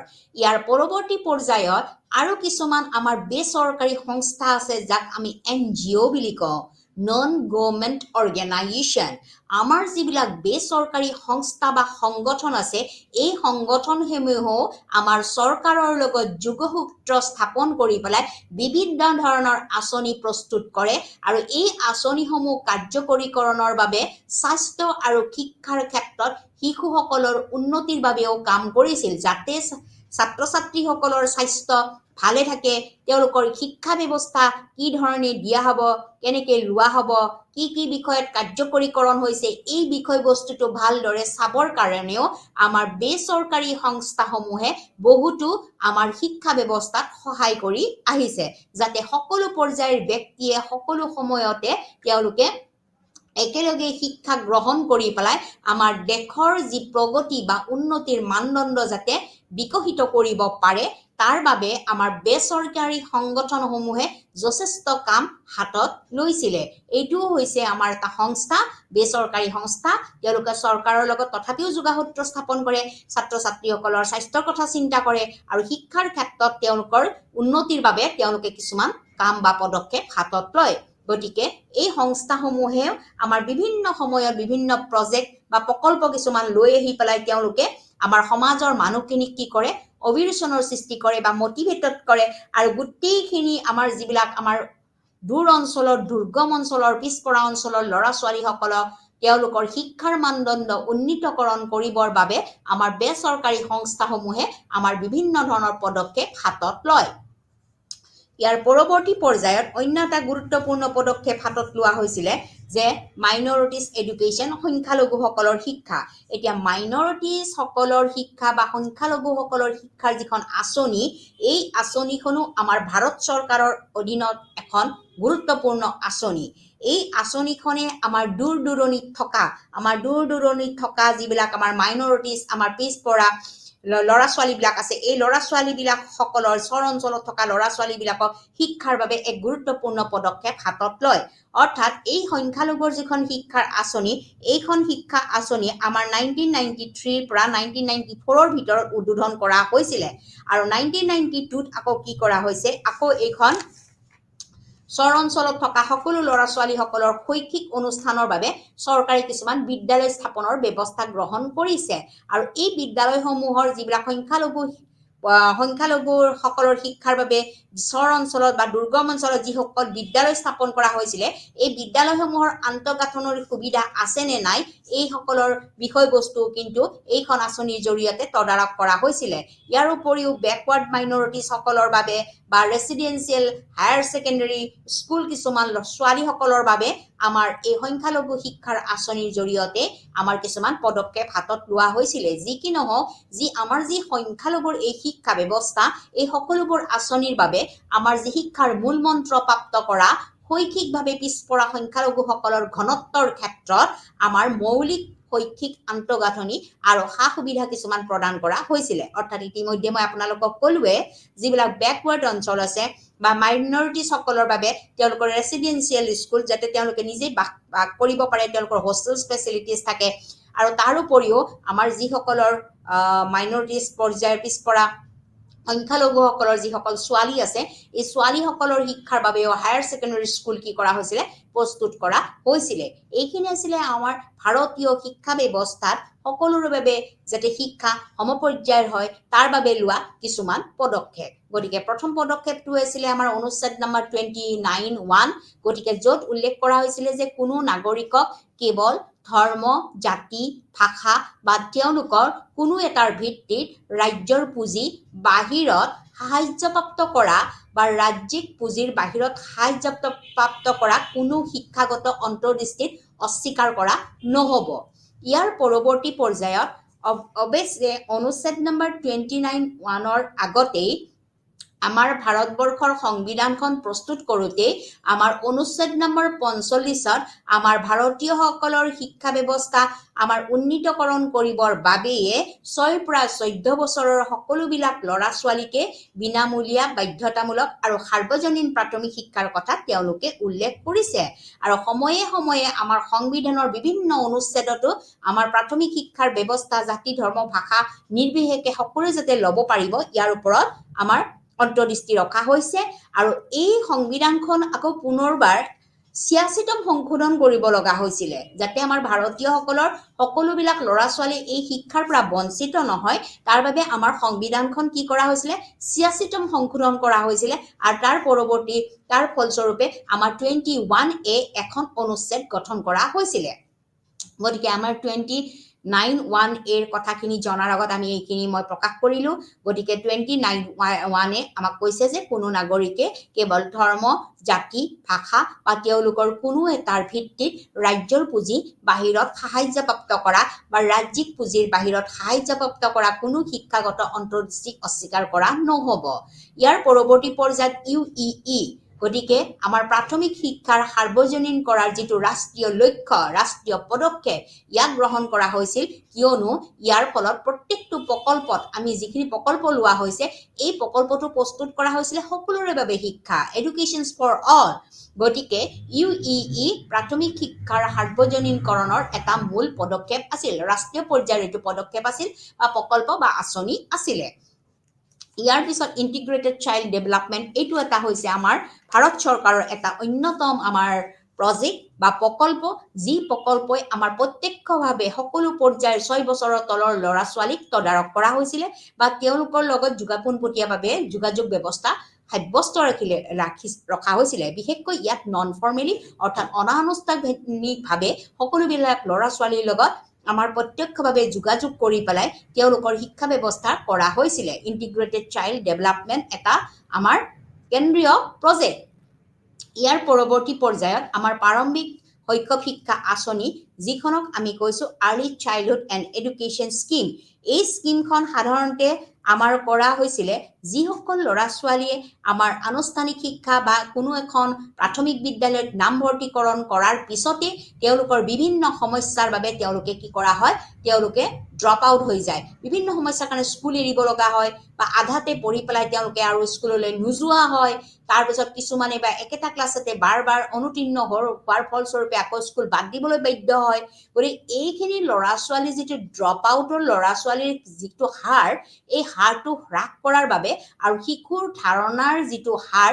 এই হাৰটো উন্নত কৰাৰ ক্ষেত্ৰত যিবিলাক কৌশল আছিলে এই কৌশলটো আমাৰ 6ষ্ঠ 5 বছৰত ইয়াক প্ৰৱৰ্তন কৰা হৈছিলে ইয়াৰ পৰৱৰ্তী পৰ্যায়ত আমাৰ এডুকেশ্যনছ ফৰ অল এই ক্ষেত্ৰত শিক্ষা যাতে সকলোৰে বাবে হয় তাৰ বাবে আমাৰ বেচৰকাৰী সংস্থাসমূহে যথেষ্ট পৰিমাণে আমাৰ কি কৰিছিলে সহায় সহযোগ আমাক চৰকাৰৰ লগত যোগসূত্ৰ স্থাপন কৰিছিলে গতিকে এই বেচৰকাৰী সংস্থাসমূহে বিশেষকৈ আমাৰ প্ৰাথমিক পৰ্যায়ৰ বা সৰু সৰু ল'ৰা ছোৱালীবিলাকৰ স্বাস্থ্য আৰু শিক্ষাৰ বাবে কি কৰিছিলে তেওঁলোকে বিশেষভাৱে স্বাস্থ্য আৰু শিক্ষাৰ ক্ষেত্ৰত উন্নতিৰ বাবে তেওঁলোকে কাম কৰিছিলে গতিকে বেচৰকাৰী সংস্থাসমূহেও আমাৰ শিক্ষা ব্যৱস্থা স্বাস্থ্য আৰু শিক্ষাৰ বাবে শিশুসকলৰ উন্নতিৰ বাবেও কাম কৰিছিলে যদিও তেওঁলোকে সম্পূৰ্ণৰূপে বেচৰকাৰী বা চৰকাৰৰ লগত কোনো তেওঁলোকৰ যোগসূত্ৰ নাই কিন্তু তেওঁলোকে নিজাববীয়াকৈ কি কৰিছিলে চৰকাৰৰ লগত যোগসূত্ৰ স্থাপন কৰি পেলাই শিশুসকলৰ যাতে স্বাস্থ্য শিশুসকলে যাতে উন্নত মানদণ্ডৰ শিক্ষা লাভ কৰিব পাৰে এই সকলোবিলাকৰ কথা তেওঁলোকে চিন্তা কৰিছিলে ইয়াৰ পৰৱৰ্তী পৰ্যায়ত হৈছে সংখ্যালঘুসকলৰ শিক্ষা যি সংখ্যা মাইনৰিটিজ এইটো মাইনৰিটিজ এডুকেশ্যন বা সংখ্যালঘুসকলৰ শিক্ষা এইটো হৈছে আমাৰ কেন্দ্ৰীয় চৰকাৰৰ এখন আঁচনি যিখন আঁচনিৰ জৰিয়তে আমাৰ দূৰ দূৰণি বা চৰ অঞ্চলত থকা ল'ৰা ছোৱালীসকলৰ শিক্ষাৰ বাবে গুৰুত্ব প্ৰদান কৰা হয় তেতিয়াহে আমাৰ এডুকেশ্যন ফৰ অল এই বিষয়বস্তুটো আহি পৰিব গতিকে এই স্কিমখন আমাৰ বা এই আঁচনিখন আমাৰ 1993 পৰা 1994 ভিতৰত ইয়াক উদ্বোধন কৰা হৈছিলে আকৌ 1992 আকৌ কি কৰা হৈছিলে এই চৰ অঞ্চলৰ সকলোবিলাক সকলোবিলাক যিবিলাক শৈক্ষিক প্ৰতিষ্ঠান আছে এই প্ৰতিষ্ঠানসকলৰ যিটো আন্তঃগাঁথনি এই আন্তঃগাঁথনিৰ সুবিধা প্ৰদান কৰা হৈছিলে আৰু তাৰ উপৰিও যিবিলাক সংখ্যালঘু পৰ্যায়ৰ ছোৱালী আছে এই ছোৱালীসকল যিবিলাক বেকৱাৰ্ড এৰিয়াজ আছে এই ছোৱালীসকলৰ বাবে ৰেচিডেন্সিয়েল হায়াৰ ছেকেণ্ডাৰী এডুকেশ্যনৰ কথাও তেওঁলোকে উপলব্ধি কৰিছিলে অৰ্থাৎ সংখ্যালঘু শিক্ষাই কি কৰিছিলে এই সকলোবোৰ আঁচনিৰ বাবে শিক্ষাৰ মূল মন্ত্ৰ প্ৰাপ্ত কৰাৰ বাবে শৈক্ষিকভাৱে পিছপৰা সংখ্যালঘুসকলৰ ঘনত্বৰ ক্ষেত্ৰত মৌলিক শৈক্ষিক আন্তঃগাঁথনি আৰু সুবিধা প্ৰদান কৰাৰ ব্যৱস্থা কৰিছিলে ইয়াৰ পৰৱৰ্তী পৰ্যায়ত আহিল যে আমাৰ অনানুষ্ঠানিক শিক্ষা ব্যৱস্থানো কি অনানুষ্ঠানিক শিক্ষা ব্যৱস্থা যাক কোৱা হয় নন ফৰ্মেল এডুকেশ্যন ইতিমধ্যে আমি জানো যে আমাৰ শিক্ষাক আমি তিনিটা পৰ্যায়ত ভাগ কৰিব পাৰো এটা হৈছে ফৰ্মেল এডুকেশ্যন যাক আমি আনুষ্ঠানিক শিক্ষা বুলি কওঁ ইনফৰ্মেল এডুকেশ্যন যাক অনানুষ্ঠানিক শিক্ষা বুলি কওঁ আৰু নন ফৰ্মেল এডুকেশ্যন যাক আমি অগতানুগতিক শিক্ষা ব্যৱস্থা বুলি কওঁ গতিকে আমাৰ ভাৰতীয় শিক্ষা ব্যৱস্থাত এডুকেশ্যন ফৰ অল সকলোৰ বাবে শিক্ষাৰ যিটো প্ৰযোজ্য নীতি এই ক্ষেত্ৰত আমাৰ নন ফৰ্মেল এডুকেশ্যন বা অগতানুগতিক শিক্ষা ব্যৱস্থাই এক গুৰুত্বপূৰ্ণ ভূমিকা গ্ৰহণ কৰিছে গতিকে যিটো আমাৰ এই অনানুষ্ঠানিকভাৱে আমাৰ যিবিলাক বিদ্যালয় আছে এই বিদ্যালয়বিলাকৰ প্ৰণালীৰ ক্ষেত্ৰত এটা বিকল্প হিচাপে বিকশিত হৈছে বহুতো ল'ৰা ছোৱালী এনেকুৱা আছে যি কিবা কাৰণত অৰ্থনৈতিক দুৰ্বলতাৰ বাবে বা অৰ্থসামাজিক দুৰ্বলতাৰ বাবে তেওঁলোকে কি কৰিব নোৱাৰিলে আনুষ্ঠানিকভাৱে শিক্ষা ব্যৱস্থাৰ পৰা তেওঁলোকে বঞ্চিত হৈ আহিলে কিন্তু এই বঞ্চিত ব্যক্তিসকল যদি সদায় বঞ্চিত হৈ থাকে তেতিয়াহ'লে আমাৰ ভাৰতবৰ্ষৰ সংবিধানত উল্লেখ কৰা এডুকেশ্যন ফৰ অল এই নীতিটো কি হ'ব আমাৰ বিকল্প হৈ যাব গতিকে এই নীতিটো যদি আমি আগবঢ়াই নিব লাগে তেতিয়াহ'লে আমাৰ কি লাগিব নন ফৰ্মেল এডুকেশ্যনৰ ব্যৱস্থা থাকিব অৰ্থাৎ আমি আনুষ্ঠানিক শিক্ষাৰ বিকল্প হিচাপে ইয়াক গ্ৰহণ কৰিব লাগিব গতিকে 1998 চনত কেন্দ্ৰীয় চৰকাৰৰ দ্বাৰা সমৰ্থিত অনানুষ্ঠানিক শিক্ষাৰ এক সম্পূৰ্ণ আঁচনি 10খন শিক্ষাগতভাৱে পিছপৰা ৰাজ্য নগৰীয়া বস্তি আৰু দূৰৱৰ্তী এলেকাত আৰম্ভ কৰা হৈছিল অৰ্থাৎ আমাৰ ভাৰতীয় শিক্ষা ব্যৱস্থাৰ যিটো অগতানুগতিক শিক্ষা ব্যৱস্থা এই ব্যৱস্থা অৰ্থাৎ নন ফৰ্মেল এডুকেশ্যন এইটো যিটো কেন্দ্ৰীয় চৰকাৰৰ দ্বাৰা এখন আঁচনি এই আঁচনিখন 1998ত ইয়াক সমৰ্থন কৰা হৈছিল আৰু এই অনানুষ্ঠানিক শিক্ষাৰ যিটো সম্পূৰ্ণ এই আঁচনিখন 10খন শিক্ষাগতভাৱে পিছপৰা ৰাজ্য নগৰীয়া বস্তি আৰু দূৰৱৰ্তী এলেকাত ইয়াক আৰম্ভ কৰা হৈছিল পোনপ্ৰথমবাৰৰ বাবে 1998ত আৰু ইয়াৰ পৰৱৰ্তী পৰ্যায়ত কিন্তু আমাৰ 1995ত এই শিক্ষাৰ্থীসকলৰ প্ৰয়োজনীয়তা আৰু আগ্ৰহৰ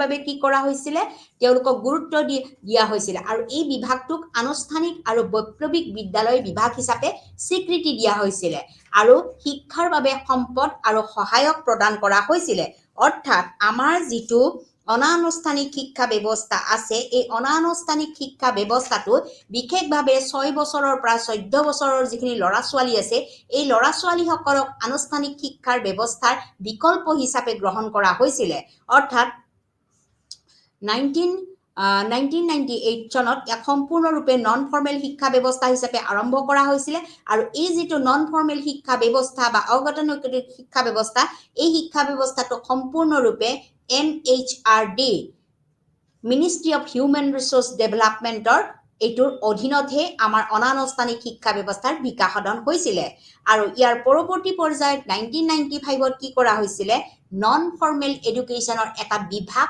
গঠন হৈছিল নন ফৰ্মেল এডুকেশ্যনৰ ডিপাৰ্টমেণ্ট এটা গঢ় লৈ উঠিছিল আৰু এই ডিপাৰ্টমেণ্টটো আচলতে গঢ় লৈ উঠিছিল কিহৰ বিকল্প স্বৰূপে অল্টাৰনেটিভ স্কুলৰ ব্যৱস্থা স্বৰূপে 1995ত আমাৰ কি কৰা হৈছিল অগতানুগতিক শিক্ষা ব্যৱস্থাৰ এটা ডিপাৰ্টমেণ্ট বা বিভাগ আমাৰ চৰকাৰে গঠন কৰি দিছিল যাতে এই বিভাগটোৰ মূল উদ্দেশ্য হৈছে যিটো বৈপ্লৱিক বিদ্যালয়ৰ বিভাগ হিচাপে স্বীকৃতি দিয়া হৈছিল আৰু ইয়াৰ শিক্ষাৰ সম্পদ আৰু সহায় প্ৰদান কৰা হৈছিল বিকল্প হিচাপেহে আমাৰ কি কৰা হৈছিল অগতানুগতিক শিক্ষা ব্যৱস্থা আমাৰ গঠন কৰা হৈছিলে যিটো ভাৰতীয় শিক্ষা ব্যৱস্থাত অতিকৈ দৰকাৰী বিষয়বস্তু যিহেতু আমাৰ শিক্ষা ব্যৱস্থাক আমি তিনি প্ৰকাৰে ভাগ কৰিব পাৰো তিনি প্ৰকাৰে ভাগ কৰিব লাগিলে এটা হৈছে আনুষ্ঠানিক শিক্ষা এটা হৈছে অনানুষ্ঠানিক শিক্ষা আৰু তৃতীয়টো হৈছে অগতানুগতিক শিক্ষা যিটো ভাৰতীয় শিক্ষা ব্যৱস্থাত বৰ্তমান সময়ত ইয়াৰ গুৰুত্ব যথেষ্ট বেছি যেহেতু আমাৰ ভাৰতবৰ্ষৰ আমাৰ সংবিধান ৰচনা হোৱাৰ পৰাই প্ৰথম পদক্ষেপেই আছিল যে আমাৰ ভাৰতীয়সকল কি হ'ব লাগিব শিক্ষিত হ'ব লাগিব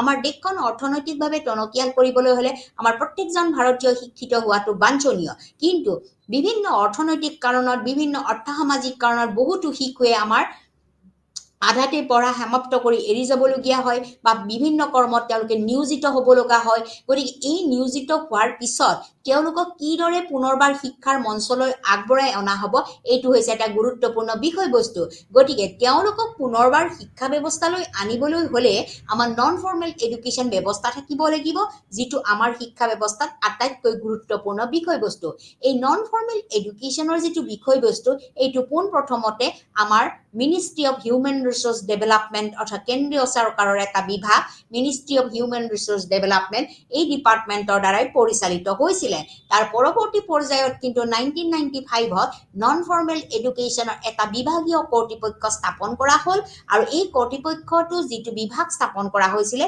এই স্থাপনটো বিশেষভাৱে আমাৰ অল্টাৰনেটিভ স্কুলৰ ব্যৱস্থাৰ বিপৰীতেহে স্থাপন কৰা হৈছিলে গতিকে ভাৰতীয় শিক্ষা ব্যৱস্থা আমাৰ অগতানুগতিক শিক্ষা ব্যৱস্থা আটাইতকৈ গুৰুত্বপূৰ্ণ বিষয়বস্তু যিটো বিষয়বস্তুৱে আমাৰ শিক্ষা ব্যৱস্থাত এডুকেশ্যন ফৰ অল এই বিষয়টোত এটা গুৰুত্বপূৰ্ণ স্থান বা অধিকাৰ লাভ কৰিছে গতিকে নন ফৰ্মেল এডুকেশ্যনৰ পিছতে আমাৰ আৰু এটা গুৰুত্বপূৰ্ণ বিষয়বস্তু আমাৰ শিক্ষা ব্যৱস্থাত আছে যিটো শিক্ষা ব্যৱস্থাৰ থকা এই ডিপাৰ্টমেণ্টটো হৈছে ডিষ্ট্ৰিক্ট প্ৰাইমেৰী এডুকেশ্যন প্ৰগ্ৰেম যাক আমি শ্বৰ্ট ফৰ্মত কওঁ DPEP এইটো এটা গুৰুত্বপূৰ্ণ আমাৰ কেন্দ্ৰীয় চৰকাৰৰ আঁচনি এই আঁচনিখন আমাৰ 1994ত উদ্বোধন কৰা হৈছিল 1994ৰ নৱেম্বৰ মাহত আমাৰ DPEPৰ কাৰ্যসূচী ভাৰত চৰকাৰে আৰম্ভ কৰিছিলে গতিকে এইটো সাধাৰণতে আমাৰ কেন্দ্ৰীয় চৰকাৰৰ যিহেতু আঁচনি আৰু এই আঁচনিত বিশেষকৈ কি কৰা হৈছিলে প্ৰাথমিক শিক্ষাৰ বিকাশৰ সংগঠন প্ৰাথমিক শিক্ষা ব্যৱস্থা সাৰ্বজনীন আৰু ইয়াত কেন্দ্ৰীয় পৰিচালনা বা সামাজিক সংগঠন বা সামাজিক গতিশীলতা আমাৰ সবলীকৰণৰ দিশৰ লগত জড়িত সম্পূৰ্ণ দক্ষতা বিকাশৰ ক্ষেত্ৰৰ কথা ইয়াত উল্লেখ কৰা আছিলে গতিকে DPEPৰ আমাৰ লক্ষ্য আছিলে যে আমাৰ প্ৰাথমিক শিক্ষা কিদৰে বিকাশ সাধন কৰা হ'ব প্ৰাথমিক শিক্ষা বিকাশ সাধনৰ লগত আৰু কিছুমান বস্তু জড়িত হৈ আছিলে যাক কৈছিলোঁ আমি সংগঠন যাক কৈছোঁ আমি সাৰ্বজনীন যাক কৈছোঁ আমি অকেন্দ্ৰীয় পৰিচালনা ব্যৱস্থা যাক কৈছোঁ আমি সামাজিক গতিশীলতা যাক কৈছোঁ আমি সবলীকৰণ আৰু ইয়াৰ লগত থকা আমাৰ দক্ষতা বা স্কিল ডেভেলপমেণ্টৰ যিবিলাক বিষয়বস্তু তাত আমাৰ উল্লেখ কৰা আছিলে অৰ্থাৎ এই যিসকল ল'ৰা ছোৱালী এই ল'ৰা ছোৱালীয়ে প্ৰাথমিক শিক্ষাৰ পৰা যিসকল ল'ৰা ছোৱালী বঞ্চিত হৈছে এই বঞ্চিতসকলৰ যাতে 20% ল'ৰা ছোৱালীৰ যাতে গেপ লগতে সমাজৰ লগত তেওঁলোকে মিলিব পাৰে এই গেপটো যাতে আমাৰ নোহোৱা হয় তাৰ উদ্দেশ্যটোৱে আছিলে কি DPEPৰ লক্ষ্য গতিকে যিহেতু এইটো কেন্দ্ৰীয় চৰকাৰৰ দ্বাৰা এটা স্পন্সৰিং কাৰ্যসূচী বা কেন্দ্ৰীয় চৰকাৰে ইয়াক কি কৰিছে বিকাশ সাধন কৰিছে গতিকে এই বিকাশ সাধন কৰাৰ ক্ষেত্ৰত এই প্ৰাথমিক শিক্ষাৰ কি কৰা হৈছিলে এটা সামগ্ৰিক দৃষ্টিভংগী ইয়াক হাতত লৈছিলে গতিকে DPEPৰ মূল উদ্দেশ্যটোৱে আছিলে কি যে সকলো শিশুৰ বাবে প্ৰাথমিক শিক্ষাৰ প্ৰৱেশিকাৰ প্ৰদান কৰা আৰু প্ৰাথমিক শিক্ষাৰ ড্ৰপ আউটৰ হাৰ হ্ৰাস কৰা গতিকে DPEPৰো মূল উদ্দেশ্য আছিলে যাতে প্ৰত্যেকটো ল'ৰা ছোৱালী কি কৰিব পাৰে প্ৰৱেশ কৰিব পাৰে এন্ট্ৰি হ'ব পাৰে প্ৰাথমিক বিদ্যালয়ত তেওঁলোকে এন্ট্ৰি হ'ব পাৰে যাৰ ফলত আমি এডুকেশ্যন ফৰ অল এই ব্যৱস্থাটো আমি কাৰ্যকৰী কৰিব পাৰিম যদি এডুকেশ্যন ফৰ অল এই ব্যৱস্থাটো কৰিব লগা হয় তেতিয়াহ'লে প্ৰাথমিক শিক্ষা ব্যৱস্থাৰ কি কৰিব লাগিব যিটো হাৰটো আমি ড্ৰপ আউটৰ হাৰটো কমাব লাগিব যেতিয়া ড্ৰপ আউট অৰ্থাৎ যিসকল ল'ৰা ছোৱালী আধাতে স্কুল এৰি গুচি যায় যিসকল ল'ৰা ছোৱালীয়ে বিভিন্ন কাৰণত বিভিন্ন আৰ্থসামাজিক কাৰণত বা বিভিন্ন পৰিৱেশৰ কাৰণে তেওঁলোকে আধাতে স্কুল এৰি গুচি যায় তেওঁলোকে কোনো ধৰণৰ পাঠদানৰ ব্যৱস্থা নকৰে তেওঁলোকে ঘৰত মাক দেউতাকৰ কামত সহায় কৰে তাৰ ফলস্বৰূপে এই বিদ্যালয়খন সম্পূৰ্ণৰূপে ৱাষ্টেজ বা অপচয় বা অনুন্নয়নে দেখা দিয়ে সেই ক্ষেত্ৰত এইখিনি ল'ৰা ছোৱালীয়ে যাতে এই সমস্যাটো ৰোধ কৰিব পৰা যায় আৰু প্ৰত্যেকটো ছাত্ৰ ছাত্ৰীয়ে যাতে প্ৰাথমিক শিক্ষা গ্ৰহণ কৰিব পাৰে আৰু প্ৰাথমিক শিক্ষা গ্ৰহণ কৰি যিটো আমাৰ এডুকেশ্যন ফৰ অল যিটো আমাৰ উদ্দেশ্য আছিলে এই উদ্দেশ্যটো যাতে কাৰ্যকৰীকৰণ কৰা হয় তাৰ বাবে DPEP-এ আমাৰ গুৰুত্বপূৰ্ণ পদক্ষেপ হাতত লৈছিলে গতিকে এই পদক্ষেপটোৰ জৰিয়তে আমাৰ ভাৰতবৰ্ষৰ প্ৰাথমিক শিক্ষা যথেষ্ট পৰিমাণে আমাৰ আগবাঢ়ি গৈছিলে ইয়াৰ পৰৱৰ্তী পৰ্যায়ত আমাৰ অন্য এটা কাৰ্যসূচী আহিল যে মিড ডে মিল আমাৰ যিটো দুপৰীয়াৰ আহাৰৰ ব্যৱস্থা এই মিড ডে মিল যিটো কাৰ্যসূচী এই কাৰ্যসূচীটো পোনপ্ৰথমতে আমাৰ ফ্ৰান্সত আৰম্ভ হৈছিলে তাৰ পৰৱৰ্তী পৰ্যায়ত লাহে লাহে জাপান ইংলেণ্ড আয়াৰলেণ্ড ইণ্ডোনেছিয়া আৰু ভাৰতবৰ্ষতো আমাৰ মিড ডে মিলৰ ব্যৱস্থা আৰম্ভ হ'ল কিন্তু পোনপ্ৰথমবাৰৰ বাবে এই মিড ডে মিল যিটো কেন্দ্ৰীয় কাৰ্যসূচী এই কাৰ্যসূচীটো আমাৰ ভাৰতবৰ্ষৰ যিটো কেন্দ্ৰীয় কাৰ্যসূচী তাত আৰম্ভ হোৱাৰ আগতে আমাৰ ফ্ৰান্সত আৰম্ভ হৈছিলে ফ্ৰান্সৰ পিছত আৰম্ভ হোৱাৰ লগে লগে লাহে লাহে আমাৰ জাপান ইণ্ডোনেছিয়া আয়াৰলেণ্ড এই ভাৰতবৰ্ষ ইংলেণ্ড এইবিলাক দেশত কি কৰা হ'ল মিড ডে মিলৰ ব্যৱস্থা কৰা হ'ল এতিয়া মিড ডে মিলে কি কৰে আমাৰ প্ৰাথমিক শিক্ষা ব্যৱস্থাক সম্পূৰ্ণৰূপে তেওঁলোকে সমৰ্থন কৰে প্ৰথম কথা মিড ডে মিলে কি কৰে প্ৰাথমিক শিক্ষা ব্যৱস্থাক সম্পূৰ্ণৰূপে সমৰ্থন কৰে আৰু ভাৰতবৰ্ষত ইয়াক আনুষ্ঠানিকভাৱে 15 আগষ্টৰ 1995 তাৰিখে ইয়াক কি কৰা হৈছিলে উদ্বোধন কৰা হৈছিলে আমাৰ যিটো মিড ডে মিলৰ প্ৰজেক্ট এই প্ৰজেক্টটো 15th আগষ্ট 15 আগষ্টৰ 1995 চনত এই মিড ডে মিলৰ কাৰ্যসূচী ভাৰতবৰ্ষত উদ্বোধন কৰা হৈছিলে যিটো মিড ডে মিলৰ এই কাৰ্যসূচীটোৰ মূল উদ্দেশ্য আছিলে আমাৰ সকলো পৰ্যায়ৰ শিক্ষা ব্যৱস্থা সাৰ্বজনীন কৰি তোলা প্ৰত্যেকটো বিষয়তে যাতে তেওঁলোকে সাৰ্বজনীনতা লাভ কৰিব পাৰে লগতে ইয়াৰ যিটো এনৰোলমেণ্ট ছাত্ৰ ছাত্ৰীসকলৰ যিটো নামভৰ্তিকৰণ এই নামভৰ্তিকৰণ বৃদ্ধি হ'ব লাগিব যিটো ৰিটেনশ্যন ৰৈ যায় উপস্থিতিৰ সংখ্যা যাতে আমি বেছি কৰিব পাৰো বৃদ্ধি কৰিব পাৰো ড্ৰপ আউটবিলাক যিবিলাক আমাৰ ড্ৰপ আউট ষ্টুডেণ্টৰ আমি যেটা সংখ্যাবিলাক আমি বহুত কমাব পাৰো গতিকে যেতিয়া প্ৰাথমিক শিক্ষা ব্যৱস্থাৰ ক্ষেত্ৰত ইয়াৰ হাতত লোৱা হৈছিলে গতিকে এই যিটো মুখ্য উদ্দেশ্য আছিলে যে আমি প্ৰাথমিক শিক্ষা ব্যৱস্থা কি কৰি তুলিব লাগিব সাৰ্বজনীন কৰি তুলিব লাগিব গতিকে সাৰ্বজনীন কৰি তুলিব লাগিলে আমি মিড ডে মিলৰ ব্যৱস্থা কৰিব লাগিব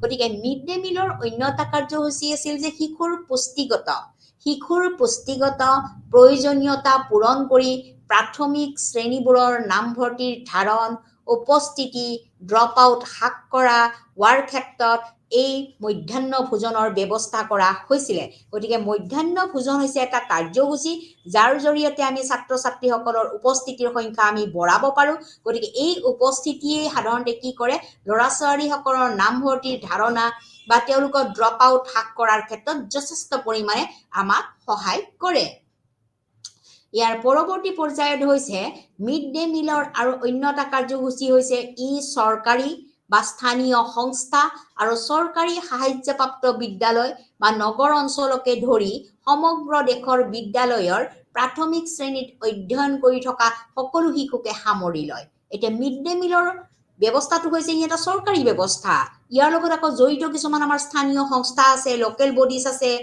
গভৰ্নমেণ্ট এডেড স্কুল আছে যিবিলাক স্কুল আমাৰ গভৰ্নমেণ্টৰ অধীনত বা চৰকাৰৰ সাহায্যপ্ৰাপ্ত বিদ্যালয় বা নগৰ অঞ্চল এই অঞ্চলবিলাকক সমগ্ৰ দেশৰ যিবিলাক প্ৰাথমিক শিক্ষাৰ ব্যৱস্থা আছে এই প্ৰাথমিক শিক্ষাৰ ব্যৱস্থা শ্ৰেণীত অধ্যয়ন কৰি সকলো শিশুকে ইয়াত কি কৰা হয় সামৰি লোৱা হয় গতিকে মিড ডে মিল হৈছে আমাৰ কেন্দ্ৰীয় চৰকাৰৰ এক বিশেষ আঁচনি এই বিশেষ আঁচনিটো পোনপ্ৰথমবাৰৰ বাবে আমাৰ পোনপ্ৰথমে ফ্ৰান্সত আৰম্ভ কৰা হৈছিলে ফ্ৰান্সৰ পিছতে অন্যান্য দেশ জাপান আয়াৰলেণ্ড ইণ্ডোনেছিয়া ভাৰতবৰ্ষকে ধৰি আমাৰ ইয়াক আৰম্ভ কৰা হ'ল ই সম্পূৰ্ণৰূপে প্ৰাথমিক শিক্ষা ব্যৱস্থাক সমৰ্থন কৰে আৰু ইয়াৰ লগতে আমাৰ ভাৰতবৰ্ষৰ যিবিলাক অনানুষ্ঠানিক আমাৰ যিবিলাক শিক্ষা ব্যৱস্থা আছে এই অনানুষ্ঠানিক শিক্ষা ব্যৱস্থা আৰু চৰকাৰৰ যিবিলাক সাহায্যপ্ৰাপ্ত শিক্ষা ব্যৱস্থা আছে এই শিক্ষা ব্যৱস্থাবিলাকৰ শিশুসকলৰ সকলোবিলাক শিক্ষা যাতে সাৰ্বজনীন কৰি তুলিব পৰা যায় য'ত এডুকেশ্যন ফৰ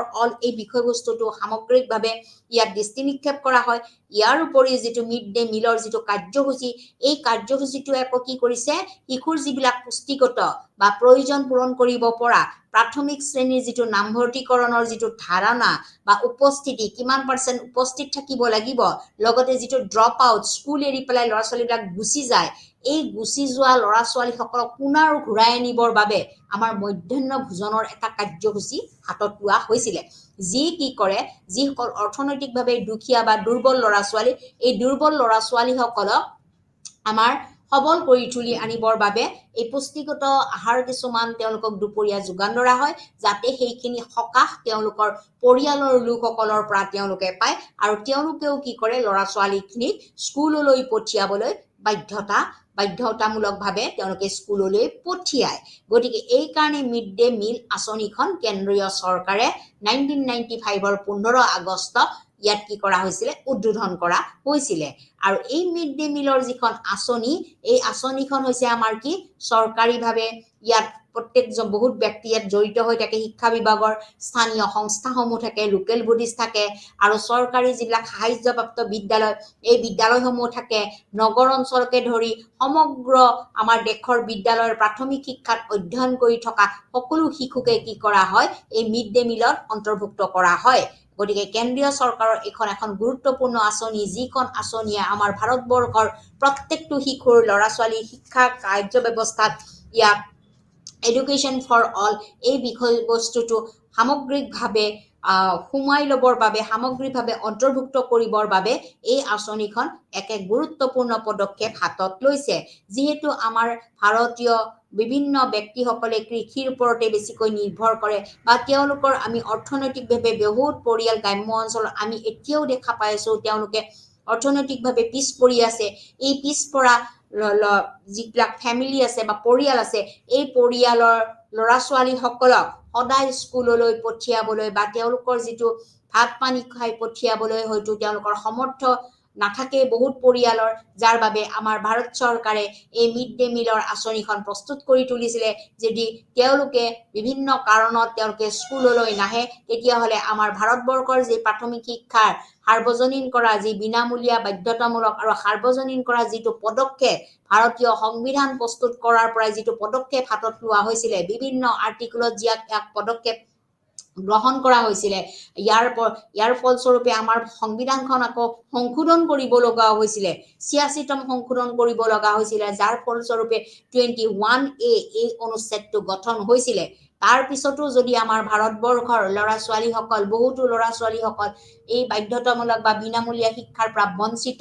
নহয় তাৰ বাবে আমাৰ মিড ডে মিলৰ কি কৰা হৈছিলে ব্যৱস্থা কৰা হৈছিলে যিটো ভাৰত চৰকাৰে এক উল্লেখযোগ্য পদক্ষেপ হাতত লৈছিলে ইয়াৰ পৰৱৰ্তী পৰ্যায়ত অন্য এটা গুৰুত্বপূৰ্ণ পদক্ষেপ হাতত হৈছিলে এই পদক্ষেপটো হৈছে যে সৰ্ব শিক্ষা অভিযান SSA যিটো সৰ্ব শিক্ষা অভিযানে আমাৰ ভাৰতীয় শিক্ষা ব্যৱস্থাত এডুকেশ্যন ফৰ অল এই নীতিটো সম্পূৰ্ণৰূপে কাৰ্যকৰীকৰণৰ ক্ষেত্ৰত বহুতো গুৰুত্বপূৰ্ণ পদক্ষেপ হাতত লৈছিলে এইটো হৈছে এখন ভাৰত চৰকাৰৰ আঁচনি আৰু এই আঁচনিখন বিশেষভাৱে আমাৰ প্ৰাথমিক শিক্ষা সাৰ্বজনীন কৰাৰ ক্ষেত্ৰত ইয়াক পদক্ষেপ কৰা হৈছিলে আৰু যি এই আঁচনিখন আমাৰ প্ৰয়াত প্ৰধানমন্ত্ৰী অটল বিহাৰী বাজপেয়ীৰ দিনতে আমাৰ কি কৰা হৈছিলে এইখন উদ্বোধন কৰা হৈছিলে যে SSA 2001 গতিকে আমাৰ যি সৰ্বশিক্ষা অভিযানৰ যিখন এই আঁচনিখন এখন গুৰুত্বপূৰ্ণ আঁচনি যিখন আঁচনি 2000ৰ পৰা 2001 চনলৈকে ইয়াক গুৰুত্বপূৰ্ণ পদক্ষেপবিলাক হাতত লৈছিলে গতিকে এই SSAৰ মূল ডিমাণ্ডটোৱে আছিল যে আমি গুণগত শিক্ষা ব্যৱস্থাৰ বিকাশ সাধন কৰা গোটেই ভাৰতবৰ্ষত যাতে এই গুণগত শিক্ষা ব্যৱস্থাৰ মানদণ্ড উন্নীতকৰণ কৰিব পাৰি গতিকে সৰ্বশিক্ষা অভিযান ইয়াক এটা অভিযান চলোৱা হৈছিলে যে আমাৰ কিমানখিনি অঞ্চলৰ ল'ৰা ছোৱালী এতিয়াও আমাৰ স্কুলীয়া শিক্ষাৰ পৰা বঞ্চিত হৈ আছে আৰু প্ৰাথমিক শিক্ষা তেওঁলোকে ল'ব পৰা নাই বিভিন্ন সমস্যা আছে তেওঁলোকৰ বিদ্যালয়ৰ অভাৱ আছে শিক্ষকৰ অভাৱ আছে আন্তঃগাঁথনিৰ অভাৱ আছে এই বিষয়বস্তুসকল অভিযান কৰিবৰ বাবে আমাৰ 10 বছৰৰ সময়সীমা লোৱা হৈছিলে গতিকে আমাৰ যেটো এছএছএ এৰ মূল লক্ষ্য হৈছিলে আমি কি কৰিব লাগিব আমি প্ৰাথমিক শিক্ষা ব্যৱস্থা আমি বিয়পাই তুলিব লাগিব গোটেই সমগ্ৰ ভাৰতবৰ্ষৰ সকলো ল'ৰা ছোৱালী এডুকেশ্যনছ ফৰ অল গতিকে তেওঁলোকে যাতে 6 বছৰৰ পৰা 14 বছৰলৈকে আমাৰ বিনামূলীয়া বাধ্যতামূলক সকলো সাৰ্বজনীন শিক্ষা ব্যৱস্থা তেওঁলোকে অন্তৰ্ভুক্তকৰণ কৰিব পাৰে তেওঁলোকক যাতে মূল্যবোধ গতিকে ভ্যালু বেসড লাৰ্নিং আমি মূল্যবোধ শিক্ষা ব্যৱস্থাৰ ওপৰত আমি গুৰুত্ব প্ৰদান কৰিব পাৰো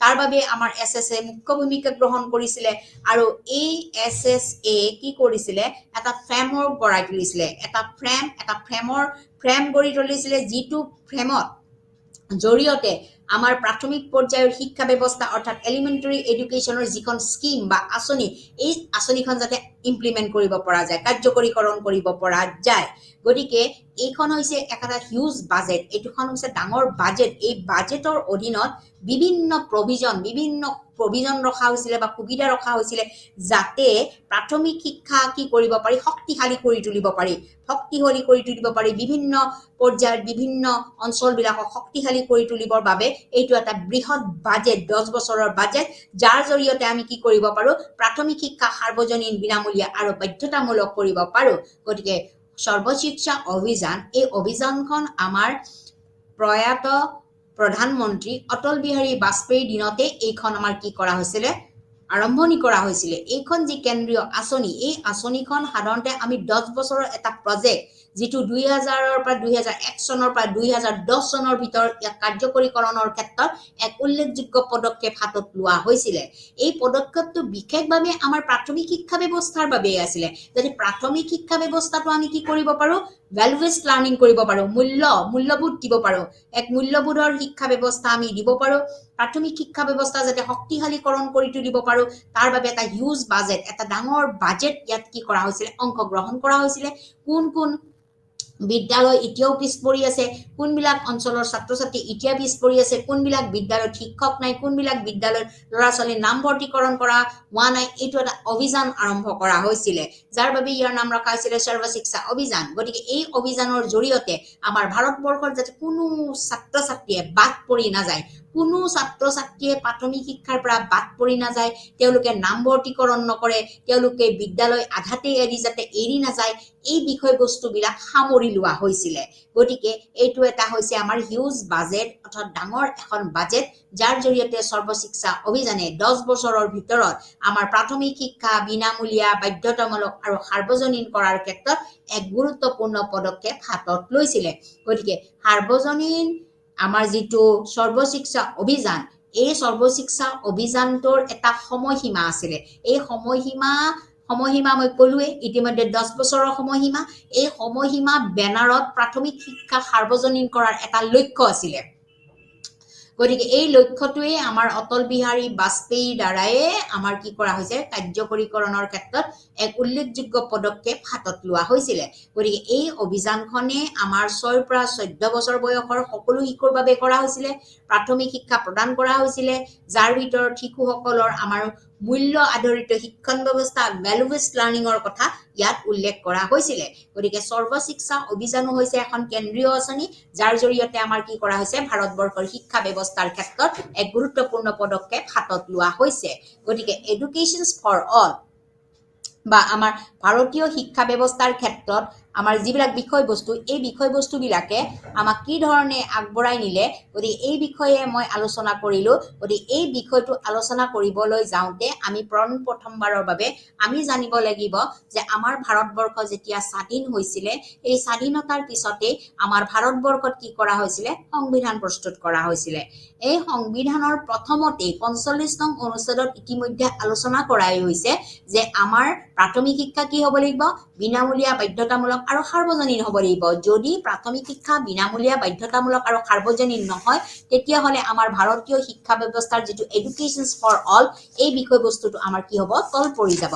গতিকে এডুকেশ্যন ফৰ অল আমাৰ যিবিলাক এডুকেশ্যনৰ যিবিলাক ইনিচিয়েটিভ আছে এই ইনিচিয়েটিভ ল'ব লাগিলে কোৱালিটি বেছড আমি এডুকেশ্যন দিব লাগিব তেতিয়াহে আমাৰ এডুকেশ্যন ফৰ অল এই নীতিটো আমি গ্ৰহণ কৰিব পাৰিম গতিকে যিটো আমাৰ 45 নং আমাৰ অনুচ্ছেদত এই বিষয়বস্তুটো কোৱা হৈছিলে যে ভাৰতৰ প্ৰত্যেকজন ল'ৰা ছোৱালীয়ে বিনামূলীয়া বাধ্যতামূলক আৰু সাৰ্বজনীন শিক্ষা ব্যৱস্থা গ্ৰহণ কৰিব লাগিব গতিকে আমাৰ ভাৰতবৰ্ষৰ যিটো শিক্ষাৰ অৰ্থ এই শিক্ষাৰ অৰ্থটো হৈছে সকলোৱে যাতে গুণগত শিক্ষা মানদণ্ডৰ আমাৰ শিক্ষা পাব পাৰিব এটা নতুন শিক্ষা ব্যৱস্থা ল'ব পাৰিব কিন্তু এই বিষয়টো কিন্তু নতুন শিক্ষা ব্যৱস্থা নহয় কাৰণ নতুন ধাৰণা নহয় এই ধাৰণাটো ইতিমধ্যে আমাৰ ভাৰতীয় সংবিধানৰ 45 নং অনুচ্ছেদত বিশদভাৱে ইয়াক আলোচনা কৰা হৈছে ইয়াৰ পৰৱৰ্তী পৰ্যায়ত 21A আমাৰ 86তম যিটো সংশোধনী এই সংশোধনীটো ইয়াক গ্ৰহণ কৰা হৈছে গতিকে যি কি নহওক ভাৰতীয় সংবিধানৰ 45 নং অনুচ্ছেদ লগতে আমাৰ 21A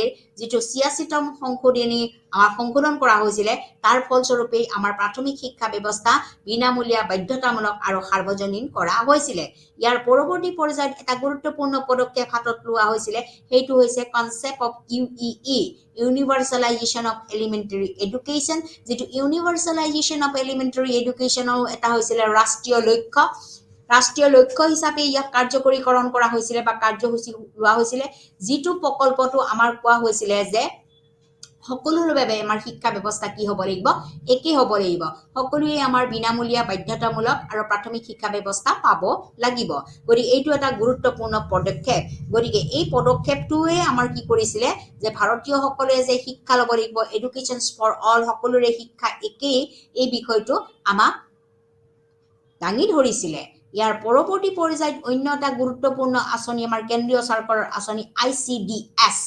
integrated child developmental project এই প্ৰজেক্টটো হৈছে আমাৰ কেন্দ্ৰীয় চৰকাৰৰ এক বিশেষ আঁচনি যিখন আঁচনিয়ে কি কৰিছে যিবিলাক অসুৰক্ষিত আৰু যিবিলাক দূৰৱৰ্তী এলেকা আছে এই এলেকাৰ পৰা 6 বছৰৰ তলৰ যিবিলাক শিশু আছে এই শিশুসকলক যাতে পোনপটীয়াকৈ যোগাযোগ ব্যৱস্থা চেষ্টা কৰা হয় তেওঁলোকে যে প্ৰাক-প্ৰাথমিক পৰ্যায়ৰ শিক্ষা পাইছে নে পোৱা নাই এই ব্যৱস্থাটো তেওঁলোকে ল'বৰ বাবে আমাৰ ICDS এই আঁচনিখন লোৱা হৈছিলে গতিকে ইন্টিগ্ৰেটেড চাইল্ড ডেভেলপমেণ্ট যিটো এইটো কেন্দ্ৰীয় আঁচনি এই আঁচনিখনো আমাৰ ভাৰত চৰকাৰৰ এক উল্লেখযোগ্য আঁচনি যি আঁচনিখনে আমাৰ কি কৰিছিলে অসুৰক্ষিত আৰু দূৰৱৰ্তী এলেকাৰ সকলোবিলাক 6 বছৰৰ তলৰ শিশুবিলাকক পোনপটীয়া শিক্ষা ব্যৱস্থাৰ প্ৰত্যক্ষভাৱে যোগাযোগ কৰাৰ ক্ষেত্ৰত এটা গুৰুত্বপূৰ্ণ ভূমিকা গ্ৰহণ কৰিছিলে গতিকে এই যিটো আমাৰ ইন্টিগ্ৰেটেড চাইল্ড ডেভেলপমেণ্ট প্ৰজেক্ট এইটো আমাৰ কি কৰা হৈছিলে আনুষ্ঠানিকভাৱে ইয়াক দিয়াৰ এটা ব্যৱস্থা কৰিছিলে নন ফৰ্মেলি আমাৰ এই ব্যৱস্থাটো আছিলে ইয়াৰ পৰৱৰ্তী পৰ্যায়ত early childhood care and education অৰ্থাৎ প্ৰাৰম্ভিক শৈশৱ শিক্ষা আঁচনি এইখনো এখন ভাৰত চৰকাৰৰ শিক্ষা আঁচনি অৰ্থাৎ আমাৰ যেতিয়া আনুষ্ঠানিক শিক্ষা আৰম্ভ হয় এই আনুষ্ঠানিক শিক্ষা আৰম্ভ হোৱাৰ আগতে আমি ল'ৰা ছোৱালীক প্ৰাৰম্ভিক পৰ্যায়ৰ শৈশৱ শিক্ষা আমি কি কৰিব লাগিব দিব লাগিব যাতে পৰৱৰ্তী পৰ্যায়ত তেওঁলোকে কি কৰে প্ৰাথমিক বিদ্যালয়ত নামভৰ্তিকৰণৰ বাবে ইচ্ছুক হৈ পৰে গতিকে এই যিটো প্ৰাৰম্ভিক শৈশৱ শিক্ষা যিখন আঁচনি এই আঁচনিখনৰ মূল উদ্দেশ্যটোৱে আছিলে যে আমাৰ প্ৰাথমিক বিদ্যালয়বোৰত যিবিলাক ড্ৰপ আউট আছে যিবিলাকে ৰৈ যায় তেওঁলোকে আৰু আগবাঢ়িব নোৱাৰে বিভিন্ন কাৰণত হয়তো তেওঁলোকে বিদ্যালয়খন এৰি যায় বিভিন্ন কাৰণত তেওঁলোকে যদি একটা ক্লাছতে বাৰ তেওঁলোকে ফেইল কৰে বা অনুতীৰ্ণ হয় এই অনুতীৰ্ণৰ হ্ৰাস মানে ল'ৰা ছোৱালীৰ বিষয়বস্তুটো হ্ৰাস কৰিব লাগিব লগতে শিশুৰ যি ধাৰণাৰ হাৰ এই ধাৰণাৰ হাৰ উন্নত কৰিবৰ বাবে যিবিলাক কৌশল এই কৌশলবিলাক 5 বছৰত ইয়াক প্ৰৱৰ্তন কৰা হৈছিলে ইয়াৰ পৰৱৰ্তী পৰ্যায়ত বেচৰকাৰী যিবিলাক সংস্থা আছে NGO যিবিলাক সংস্থা আছে এই সংস্থাসমূহে স্বাস্থ্য আৰু শিক্ষাৰ ক্ষেত্ৰত শিশুসকলৰ উন্নতিৰ বাবেও কাম কৰি আহিছে গতিকে আমাৰ প্ৰাৰম্ভিক শৈশৱ শিক্ষা আঁচনি বা ICDS প্ৰগ্ৰেম বা UEE যিবিলাক আমাৰ কেন্দ্ৰীয় আঁচনিৰ উপৰিও আমাৰ কিছুমান বেচৰকাৰী সংস্থা আছে এই বেচৰকাৰী সংস্থাসমূহেও যদিও চৰকাৰৰ পৰা সাহায্য নাপায় কিন্তু তেওঁলোকে কিছুমান চৰকাৰী প্ৰকল্পৰ লগত জড়িত হ'ব পাৰে তেওঁলোকেও কিছুমান প্ৰজেক্ট বা প্ৰকল্প আনি পেলাই আমাৰ শিশুসকলৰ শিক্ষাৰ বাবে বা স্বাস্থ্যৰ বাবে তেওঁলোকে ল'ব পাৰে এই ক্ষেত্ৰত আমাৰ বেচৰকাৰী সংগঠনসমূহেও কি কৰিছিলে আমাৰ এডুকেশ্যন ফৰ অল সকলোৱে যাতে শিক্ষা ল'ব পাৰে ইয়াৰ বাবে স্বাস্থ্য আৰু শিক্ষাৰ ক্ষেত্ৰত শিশুসকলৰ উন্নতিৰ বাবেও কাম কৰি গৈছিলে ইয়াৰ পৰৱৰ্তী পৰ্যায়ত অন্য এটা স্কিম বা আঁচনি যাক আমি কৈছো যে সংখ্যালঘুসকলৰ শিক্ষাৰ আঁচনি আচলতে আমাৰ ভাৰতবৰ্ষৰ সকলোৱে যদি শিক্ষা মানদণ্ড উন্নীতকৰণ কৰিব লগা হয় সকলোৱে যাতে শিক্ষা ব্যৱস্থা সমানে পাবলগীয়া হয় তেতিয়া হলে আমাৰ ভাৰতবৰ্ষৰ জাতি ধৰ্ম ভাষা নিৰ্বিশেষে প্ৰত্যেকজন ল'ৰা ছোৱালী 6 পৰা 14 বছৰলৈকে তেওঁলোকে শিক্ষিত হ'ব লাগিব কিন্তু আমাৰ ভাৰতবৰ্ষৰ এনেকুৱা কিছুমান চৰ অঞ্চল আছে বা এনেকুৱা কিছুমান আমাৰ লোক আছে যাক আমি সংখ্যালঘু বুলি কৈছো যাক কিছু পৰিমাণেহে আমি দেখা পাওঁ এই সকল ব্যক্তি এতিয়ালৈকেও আমাৰ ভাৰতবৰ্ষত শিক্ষিত হ'ব পৰা নাই তাৰ বাবেই আমাৰ এই সংখ্যালঘু শিক্ষাৰ আঁচনিখন প্ৰস্তুত কৰি তোলা হৈছিলে এই আঁচনিখনৰ মানে শিক্ষাৰ মূল মন্ত্ৰটো হৈছে কি শৈক্ষিকভাৱে যিবিলাক পিছপৰা অঞ্চল আছে এই পিছপৰা অঞ্চলসমূহৰ সংখ্যালঘুসকলৰ যিটো ঘনত্ব সংখ্যালঘুসকলৰ যিটো ঘনত্বৰ ক্ষেত্ৰত যিটো মৌলিক শৈক্ষিক আন্তঃগাঁথনি আৰু সা সুবিধা প্ৰদান কৰা বহু সময়ত দেখা যায় যে এই সংখ্যালঘু ব্যক্তিসকলে আমাৰ চৰকাৰী আঁচনিসমূহৰ প্ৰতি তেওঁলোকে কোনো ধৰণৰ জ্ঞান নাথাকে তাৰ ফলস্বৰূপে তেওঁলোকৰ ল'ৰা ছোৱালীসকলক তেওঁলোকে চৰকাৰৰ পৰা পোৱা জলপানী তেওঁলোকে চৰকাৰৰ পৰা পোৱা স্কলাৰশ্বিপ বা অৰ্থ সাহায্য এইবিলাকৰ বিষয়ে যেতিয়া গম নাপাব তেতিয়া তেওঁলোকে কি কৰি থাকিব পিছ পৰি থাকিব গতিকে এই পিছপৰাসকলক যাতে আমি আগবঢ়াই নিব পাৰো এই আগবঢ়াই নিয়াৰ ক্ষেত্ৰত যিটো তেওঁলোকৰ ঘনত্ব বা শৈক্ষিক গাঁথনি আন্তঃগাঁথনি বা সুবিধা এই সুবিধা প্ৰদানৰ বাবে আমাৰ মাইনৰিটিজ এডুকেশ্যন স্কিমখন কৰা হৈছিলে এই স্কিমখন আমাৰ 1993 পৰা 1994 লৈকে এই স্কিমখনৰ বিষয়বস্তু হাতত লোৱা হৈছিলে এই স্কিমখনে কি কৰিছিলে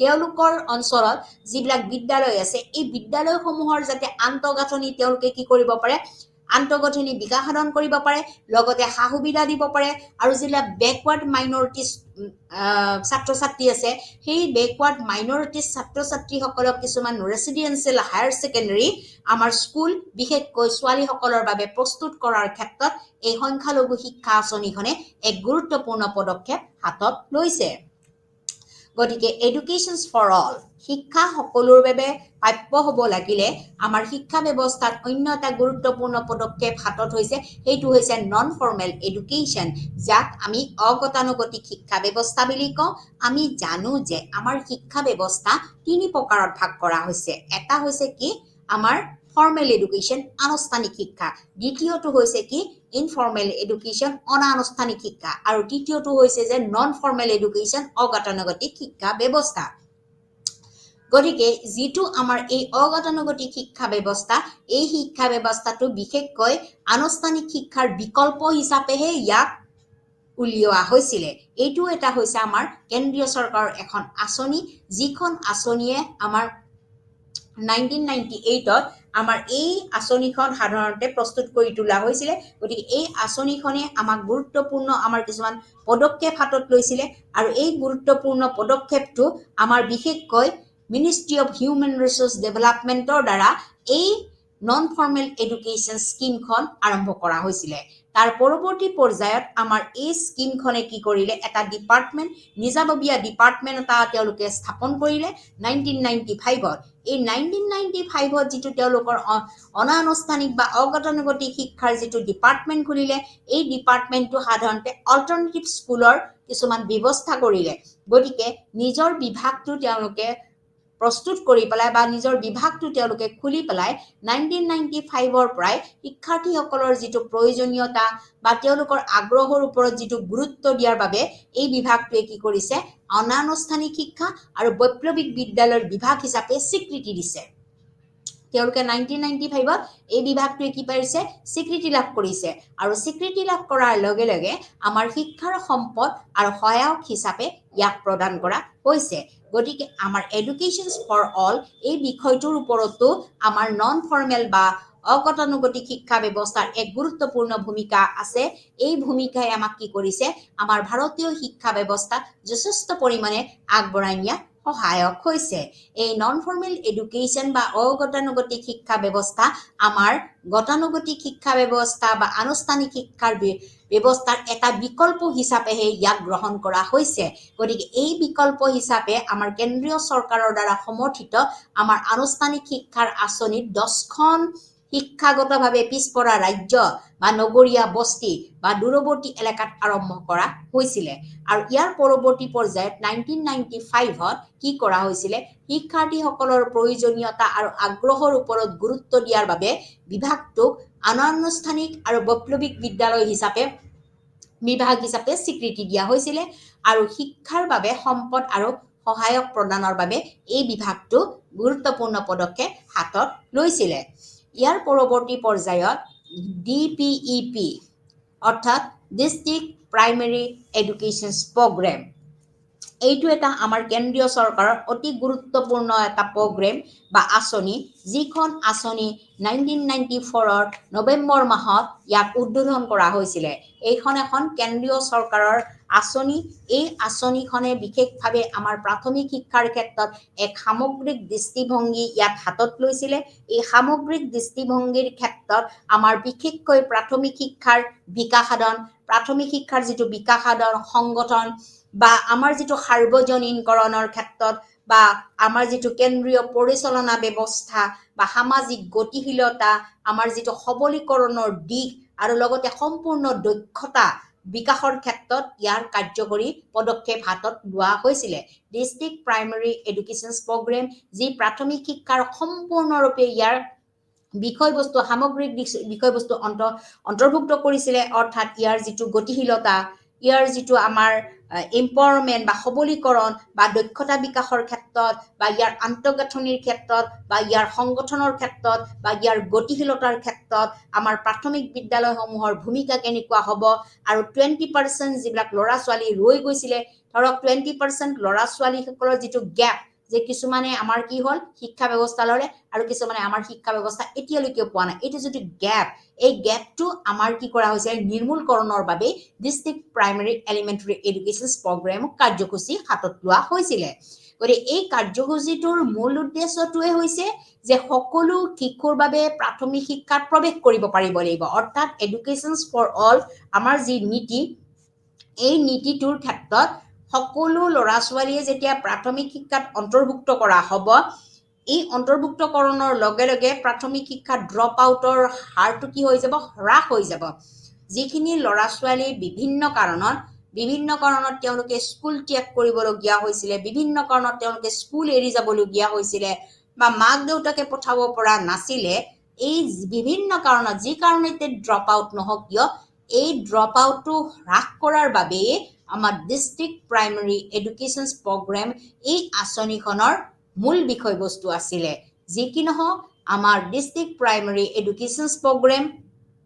এইখন এখন কেন্দ্ৰীয় চৰকাৰৰ নিৰ্ধাৰিত প্ৰগ্ৰেম কেন্দ্ৰীয় চৰকাৰে ইয়াক উদ্বোধন কৰিছিলে 1994 চনৰ নৱেম্বৰ মাহত ইয়াক উদ্বোধন কৰা হৈছিলে ই প্ৰাথমিক শিক্ষাৰ সামগ্ৰিক দৃষ্টিভংগী অন্তৰ্ভুক্ত কৰি লৈছে ইয়াৰ মূল উদ্দেশ্য হৈছে সকলো শিশুৰ বাবে প্ৰাথমিক শিক্ষাত অন্তৰ্ভুক্ত হ'ব লাগিব প্ৰৱেশ হ'ব লাগিব তেওঁলোকে আহিব লাগিব আৰু প্ৰাথমিক শিক্ষাৰ ড্ৰপ আউট আমি কি কৰিব লাগিব হ্ৰাস কৰিব লাগিব ইয়াৰ পৰৱৰ্তী পৰ্যায়ত অন্য এটা গুৰুত্বপূৰ্ণ আঁচনি ভাৰত চৰকাৰৰ আঁচনি যাক আমি কৈছোঁ মিড ডে মিল যাক আমি দুপৰীয়াৰ আহাৰ বুলি বা মধ্যাহ্ন ভোজন বুলি আমি জানো এই মিড ডে মিলৰ যিটো কাৰ্যসূচী বা মধ্যাহ্ন ভোজনৰ কাৰ্যসূচী প্ৰথমবাৰৰ বাবে ফ্ৰান্সতে ইয়াক আৰম্ভ কৰা হৈছিল ইয়াৰ পৰৱৰ্তী পৰ্যায়ত বিভিন্ন দেশ ইংলেণ্ড জাপান আদি দেশসমূহে ইণ্ডোনেছিয়া ভাৰতবৰ্ষকে ধৰি বিভিন্ন দেশে আমাৰ এই মিড ডে মিলৰ কাৰ্যসূচী আমাৰ উদ্বোধন কৰিলে গতিকে এই মিড ডে মিলৰ যিটো কাৰ্যসূচী এই কাৰ্যসূচীটো হৈছে প্ৰাথমিক শিক্ষাৰ সমৰ্থন কৰিছিল তেওঁলোকে প্ৰাথমিক শিক্ষাটো সাৰ্বজনীনকৰণৰ ক্ষেত্ৰত এই মধ্যাহ্ন ভোজনে যথেষ্ট পৰিমাণে সহায় কৰিছে কাৰণ কিয় চাব আমাৰ ভাৰতবৰ্ষখন এনেও অৰ্থনৈতিকভাৱে দুখীয়া বা পিছপৰা এখন দেশ ভাৰতবৰ্ষৰ এতিয়াও বহুত অঞ্চল আছে যাৰ যিবিলাক পৰিয়ালত দুবেলা দুমুঠি খাবলৈ বহুত সমস্যা গতিকে এনেকুৱা পৰিয়ালৰ পৰা যেতিয়া ল'ৰা ছোৱালীক স্কুললৈ পঠিয়াই ৰাতিপুৱা খোৱা লোৱাৰ পৰা দুপৰীয়া খোৱালৈকে স্কুল পঠিয়াবলৈকে তেওঁলোকৰ বাবে অসুবিধাজনক যিহেতু এডুকেশ্যন ফৰ অল আমি সকলো ভাৰতীয়ক শিক্ষিত কৰিব লাগিব গতিকে এই চাম ল'ৰা ছোৱালীক যাতে আমি আনি তেওঁলোকক দুপৰীয়াৰ আহাৰ যোগান কৰিব পাৰে তাৰ বাবে ভাৰত চৰকাৰে কি কৰিছিলে এই কাৰ্যসূচীটো হাতত লৈছিলে এই মিড ডে মিলৰ যিটো কাৰ্যসূচী ইয়াত বিশেষভাৱে শিশুসকলক পুষ্টিগত আহাৰ যোগান ধৰা হৈছিলে